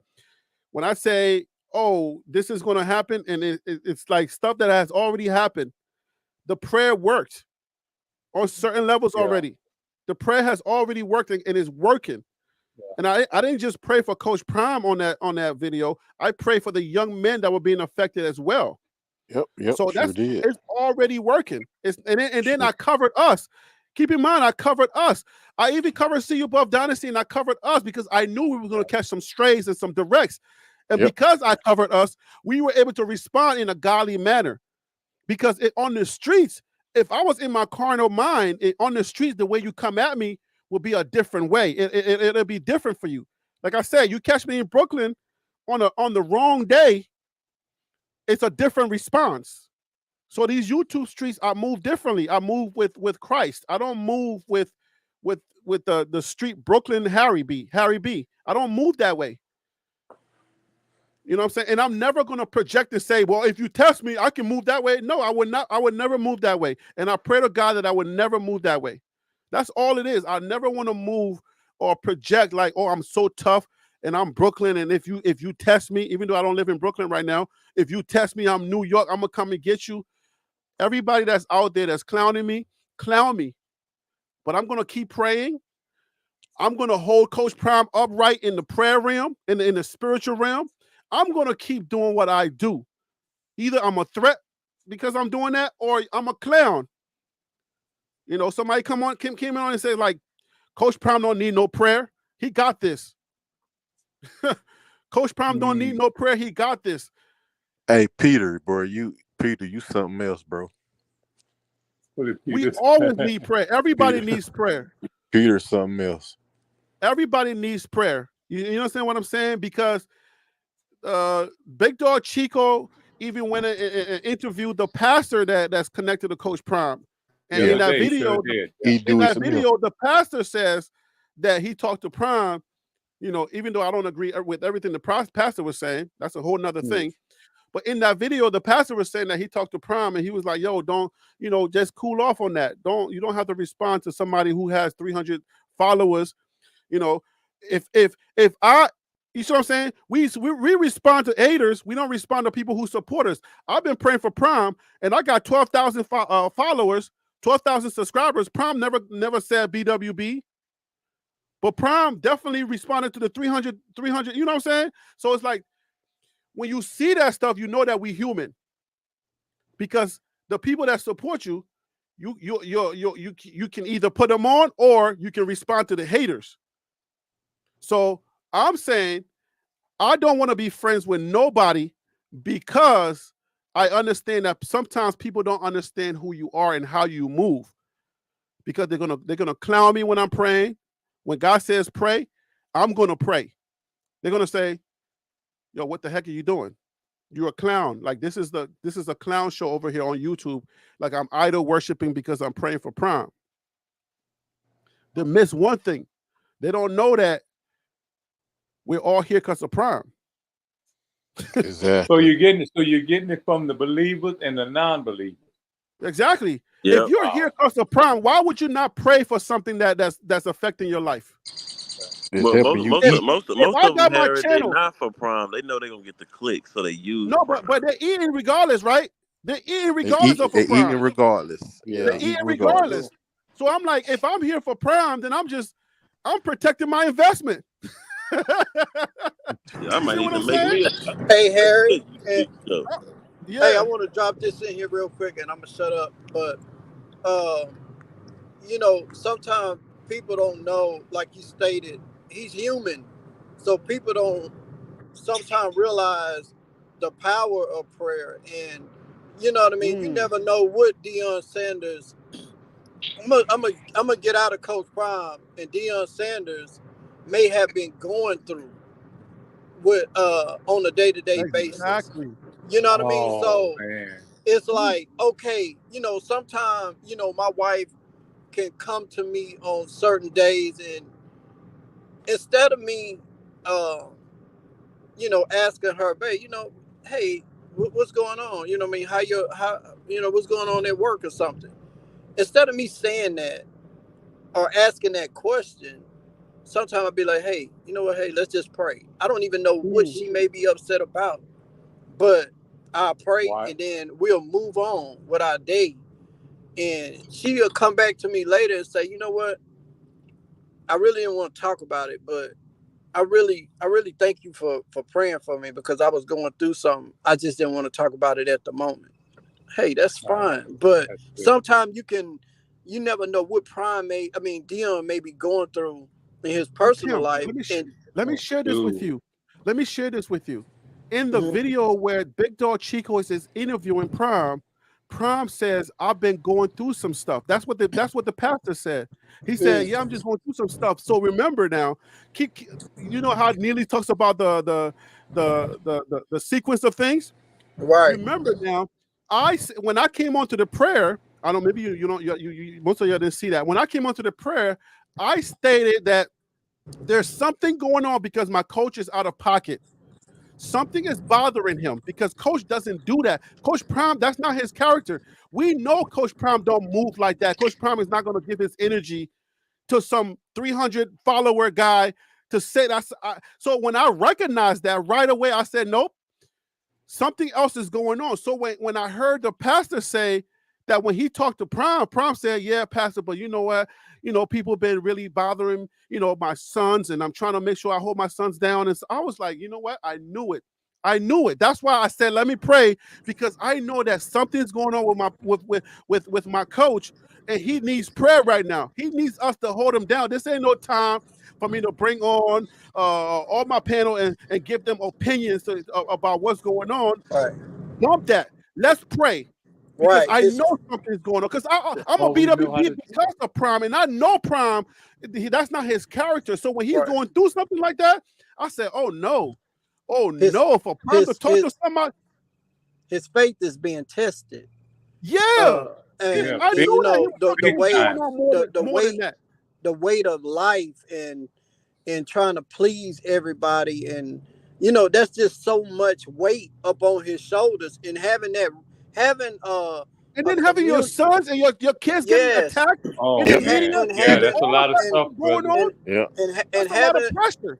Right, and having a community to just that everybody's eating off of, just to have a community to say, you know what, we're not going to talk about sports, but we just going to open this thing up for prayer, that give him that reassurance that where his faith may be tested, battle tested, that he can step out on that nice patio that he got in his office and look up to the hills with coming his what? His help. Come on, exactly. That was the thing. That was the idea of this prayer. And I saw that. I saw my coach was going through something, and I said, there's no way. I know this is not my coach. This is not what's going on. He's not, this isn't him. But think about all the shots that he's been taking.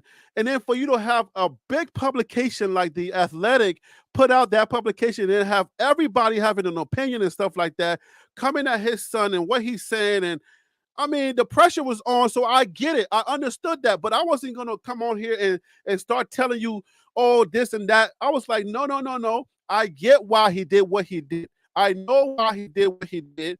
But it was some pressures that's on him. This guy's a dad, man. He's a dad, and he has feelings just like the rest of us. All right. If somebody was bothering my dad like that, if somebody was going in on my kids like that, as a dad, I have to step back and I have to say, man, I got to do something. If you look at the subsequent tweets from Coach Prime, you know that he was dealing with something, because he was like, yo, you got to stand up for your people right now. I was like, this is not Prime. So I knew he was going through something, and that pastor confirmed everything that I was thinking, and the reason why I said, let's pray right now. So when I see stuff in the spirit happening, I move according to the spirit and what's happening, not based on what YouTube clicks and views. I move in the spirit. So I knew something was going on in the spirit. That's why I said, let's pray. And I didn't want no clowns coming up in here telling me, oh, you a clown in the chat. That's why I said members only. I never asked anybody to pray to become a member to be on the chat. I said, if you look at the title of the video, it says TLP members, let's pray. TLP members, let's pray. So I wasn't asking nobody to become a member to come and pray. I was going to do a private thing. I didn't know how to do it. I didn't know how to do it privately. So I was like, you know what? The heck with it. Let me make it public, but let me just make sure that the comments is respectful people only. People who have already said, I support you, Harry B, and that's why they're members. Let me just make it about them, because I know at least if they're not Christians, they'll say, Harry B, I rock with you. Keep praying, keep doing your thing. At least I respect that. So I didn't want none of the clown work to come into the prayer, because my spirit was going to be, bothered from that. So that's why I said it's a private thing for my members only. So that was it, bro. You good, bro. So, but now it hurts my feelings that you came and helped me, and then you had to take some shots because you were linked to me. And that's why I don't want to be friends with nobody out there, because y'all can keep that. My channel is not going to grow the way that everybody else's channel is growing, because I'm doing something special and different over here. So don't expect my numbers to be like out there. No, the people that rock with me on this channel, they understand what I'm doing here. So when it's not out of pocket when you hear me pray, it's not out of pocket when I say certain things. So you understand. That's why people understand, like, okay, Harry B's going to do that. That's him. So You anyway, got a great show, bro, and you got grown men on here discussing and sparring over facts and opinions about the sport. It's we don't hate on nobody too much. We don't overly you criticize. can't Like cuss on my show it's because a I want great kids show, to bro. listen. You can't come on here and cuss, and you can't be disrespectful. Even in my comments on my video, if you're disrespectful, I check you quick right away because I want people to have a safe space where they can come here and talk football, talk college football, and then talk Colorado. So I've been actively making sure on YouTube, I check the box where anybody using cuss words, your comments will be deleted automatically. Sometimes some of those comments go through, and I see that. But this is a safe space that I'm creating, and I am who I am. I'm not going to change for nobody. Can't nobody scare me away because I don't fear anybody. I don't care who you are. I don't fear anybody, and I only fear God. So that's what it is for me. And I just want to make sure that everybody comes out here and just have a good time. When you come into the chat, if somebody's disrespecting you, that's why they always saying like, look, check this person. You can't disrespect no women in here. It ain't gonna be no messy chat. It ain't gonna be none of that. Anytime we see anybody going crazy and just acting like this is some loose channel for college football, they out of here right away. It's gone. It's over. That's facts. Hey, I got to jump off here real quick, man. All right, My man. daughter Thank got you, to get sir. in here. Y'all have a blessed weekend. Hey, Harry, you keep carrying around that mustard seed. I know you know what I mean. I know what you All right, mean. bro. I know what you mean, brother. Man, come on more often, Harry. We need you Wednesdays. We need more of this. I don't know why you even giving the other channels the attention that they want, brother. What you're doing is working. Come on a little more is the only thing I can say. Monday and I wish Friday I ain't could. enough for me. I wish I could, but the lives don't pay me as much as the videos pay me. That's why I don't come on here as much anymore. Because the lives don't. Because I do this full time. You know what I'm saying? I do like side gigs or whatnot, but I do this full time, and the lives don't. They don't pay. Like YouTube would not pay you as much as the See, actual I videos. don't know how the YouTube pay stuff works, so you probably Yeah, should. man. I agree. Yeah. If I do a video, more people will watch it than live. Like live, more people. Some people don't click on it because I think that the thing is like I gotta come and I gotta click on there and come and see you talk.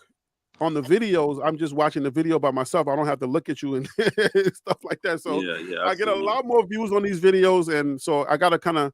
So the ratio is 2 days. That's why we have the 2 days. We got Monday Night Football, which is going to be coming in a couple of days. If you look right there, it says Monday night 7 p.m. and then Fridays at 12 noon.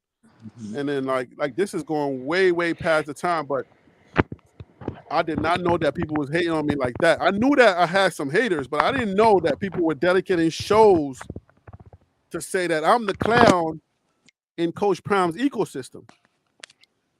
Man, that hurts my feelings. I'm gonna share that with y'all. That really hurts my feelings. I don't want to be loved. I don't want to be liked or nothing like that, but it hurts my feelings that somebody would dedicate a whole show and allow people to clown me on that show. That hurts my feelings. That's not fair to me. It's weird. It's weird stuff. Like, bro, you don't got no content. Like all this breaking news that's out here. We got the daggone spring portal closing up.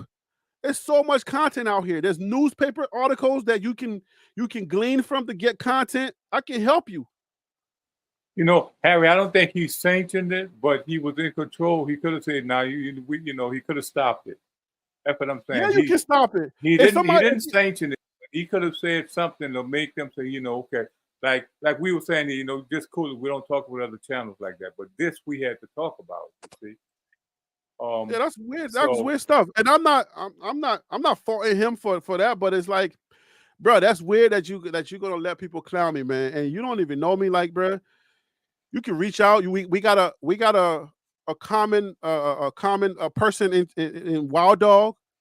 Yeah. You could have reached out to Wild Dog. You could have been like, yo, your boy, you know what I'm saying? Like, if I'm not even there to like defend myself and I'm just out here thinking I'm good, and you out there like doing that kind of weird stuff, that's weird stuff, man. That's weird stuff. And I just gotta say that's weird. That's not nice. There's too much content, there's too much buff content out here, and I know where to get content. And for those of you who are YouTubers, I'll look in the camera and talk to you. For those of you who are YouTubers, make your video longer. If you are listening to me, Make your videos longer and make your videos horizontal. Don't do it vertical because YouTube is going to treat it like it's a short. Make it horizontal and make it longer because this is retention game. The retention game is what gets you your money. That's why you can have 50,000 subscribers and you don't make as much money as I do. Make your videos longer because it's about retention. The more people stay on that video, the longer they watch, the more commercials YouTube is able to put on that video. YouTube needs real estate. They need real estate because they don't want to bombard people with commercials. So they need you to make your video a little longer so they can spread out the commercials. The more commercials they play on your video, the more money you make. Make your thumbnails perfect. Make your titles perfect. If you don't, you're not going to make as much money. That's free game. That's what I'm about. Community, helping people, making sure we can all eat. Information that I may have that may help you. I'm not the best. If it's all right, for me to come out your house so you can get to work. All right. I'm very honest. Maybe that helps. Maybe some people just don't know how to take somebody who's very honest. I don't know why that's a problem. I'm a bandwagon buff. I'm not the best football knowledge person. That's why I bring people on to help me out. I don't know everything, but I'm honest to say I don't. So that should help somebody else out there. If you live your life with honesty and you respect other people, God's going to bless you. And if you're seeing that I'm being blessed and it's hurting your feelings, then maybe let me invite you to become a Christian like me, start serving my God, and he will start showing you some of the ways, some things that you need to shift around so you can be blessed like me.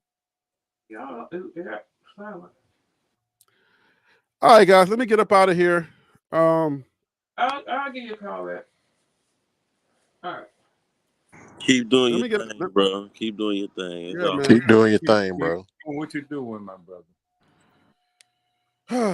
That's boy. I'm glad. Yeah, I wasn't even going to have an after show, but I was like, you know what? The heck with it. Let's go in. Let's talk about this because somebody needs to understand something. It don't matter how much you talk, they're not gonna understand, Harry. They understand what they want to understand, brother. That's how it goes. So don't waste your breath. Keep putting out good content, and that's all I can tell you. Just get ready for the season, brother. Don't waste your time on it. For sure, man. His channel is not doing good at all. So I wouldn't even speak on him and give him the light to make people want to go look at his channel. But then when you start saying all of that, now I'm playing into that side that I don't like. Don't speak ill on. To be fair to his channel, the guy was from your channel over there speaking on you. So I blame him more than the channel. Don't put his channel down. Don't do that. You know, it ain't his channel. It's the guy. I don't want to start feeding into that spirit. So I just want to make sure that we understand. No. It's the dude Alfaru. It's all good. It's all good. I want everybody to win. Great show, man. I appreciate the show today, man. Y'all have a good Friday. Finna enjoy the weekend, man. All right, enjoy your weekend, brother. Thank you for coming on. All right, Willie. Thank you for coming on. See you, Buff Dynasty. Thank you for coming on, DC. Phil, my spirit is bothered now. I got to go pray before I do the wrong thing, before I say the wrong things. Pray for me, guys, that I don't do and say the wrong things, that I don't go on nobody's comments. Just pray for me, man, because my spirit is bothered now. So, hey, look, man, I told you this the other day. I said there'll be more with us than with them. There's some angels camped around you, man, that you don't even see. You got a hedge around you. You got more with you than those that are against you. Those, they don't really matter. That's biblical there. So thank you, man. When you look at it that way, think of it that way, brother. You got all the angels of God surrounding you and camped around you, your family and everything. So you think I'm going to let these people that don't even know me bother me? Oh, no. It ain't about that. It's about what God has called you to do. He's called you to be successful. He's called you to be a light. He's called you to be encouraging. I have a mentor. I disagree with my mentor all the time. But guess what? I come back the next day and say, you know what, man? You were right. You were right. So you just keep doing what you're doing, brother. I don't care. I care about people, but people that don't care about me, don't like me. Harry, look, I've got a thick skin. And it may sound harsh, but I don't care. I love you, but if you don't like me, I don't care, man. And when I say that, it means that I don't love you. It doesn't mean that I don't care about you as a human being and one of God's creation. It's just that your attitude, the way you are, the way you, I'm sorry. I get past that. So look, you're doing a good thing, man. Shoot, dude, keep it going. Keep it freaking going. Hey, nobody's gonna run me away. You know what I'm saying? Nobody's gonna run me off this channel. I'm always gonna hold down Coach Prime because I understand why we're here. We're here because of Coach Prime. I respect that. I mean, I had other channels that I was running and they weren't doing nothing until Coach Prime came along. So if I see in the spirit realm that Coach Prime is dealing with some spirits, some unholy spirits, I just want to send that message to anybody out there. If I see it in the spirit realm, I'm going to attack it, and I may just come live to attack it. And when you see me attacking something that I see in the spirit realm that you don't see, if it's weird to you, just pass. It's not for you. Everything is not for you to respond to. If you get that urge to respond, to say something, and it's not favorable to what I'm trying to do, just know that the devil is trying to use you to discourage me. If you don't mind the devil using you to discourage me, that's fine. I know that the devil's using you. So just understand that. But it's okay for people to pray for Prime, because what Prime is going through, like the pastor said on that video, you can't judge a man if you never took a mile in his shoes, if you never walked in his shoes. So just understand that. Coach Prime is going through a lot. His burden is heavy. The crown on his head is heavy. So he doesn't need a bunch of people egging him on certain things. He don't need a bunch of cheerleaders. Sometimes what he needs is just a simple prayer. So for those of you who know and have the knowledge of prayer, you got to cover the person that you're here for. Every now and then, just take the time, especially if y'all got pastors, pray for your pastors, because your pastor is dealing with temptation. Pray for your pastors. You can go to church every Sunday and think the pastor is good and everything is good, but pray for your pastors, pray for your leaders, because they are dealing with temptations or things on a higher level that you may not be privy to. So pray for your leaders. It's important that you put your leaders before God and pray for them. The pastor, that may have been a young lady that come to the church and she's intentionally sitting on the front row with her short skirt, trying to tempt the pastor to sleep with her. There's a lot of things that pastors deal with that you may never know. So pray for your leaders. All these shots that was being taken upon Coach Prime, pray for your leaders. It's not a weird thing to say, let me pray for Coach. So when you come on here, you say, Coach Prime don't need no prayer. He got this. Even his pastor said when he talked to him, his pastor friend, when he talked to him, he said, yeah, man, I understand what you're saying, but I was just going through some things. That's confirmation to let you know that people go through things sometimes. And the strong amongst you, reach out to somebody who's strong that you know that is strong. Because you don't know that they may be dealing with something at a certain point. All you know is that they're a strong person. Ask them, hey, how you doing? And do what Coach Prime did to Nehemiah or Namir. Say, how you doing? And don't stop there. Say, hey, how you doing? No, I mean, how are you doing? I want to know, are you okay? If you have a strong friend, do that for them. Yeah. Do that. It's important, because you just think everything is fun and games and there's nothing going on and everything, oh my God, this is just football. It's bigger than football. It's way bigger than football. There were some spiritual things that I couldn't share with you last year. There were some spiritual things going on that cost us a lot of wins. It will go over your head if I start sharing with you what I saw. You will miss all of that. Everything is just, it's not always about, oh, this suck. All right. I'll leave that with you. And on that, I'll just say, you know what I'm saying? Like, have a good night, y'all. And pray for your pastors and pray for your leaders. You don't know how far that can go to keep them doing what they're doing. I'm out. Take care, Harry B. All right. Good night, guys.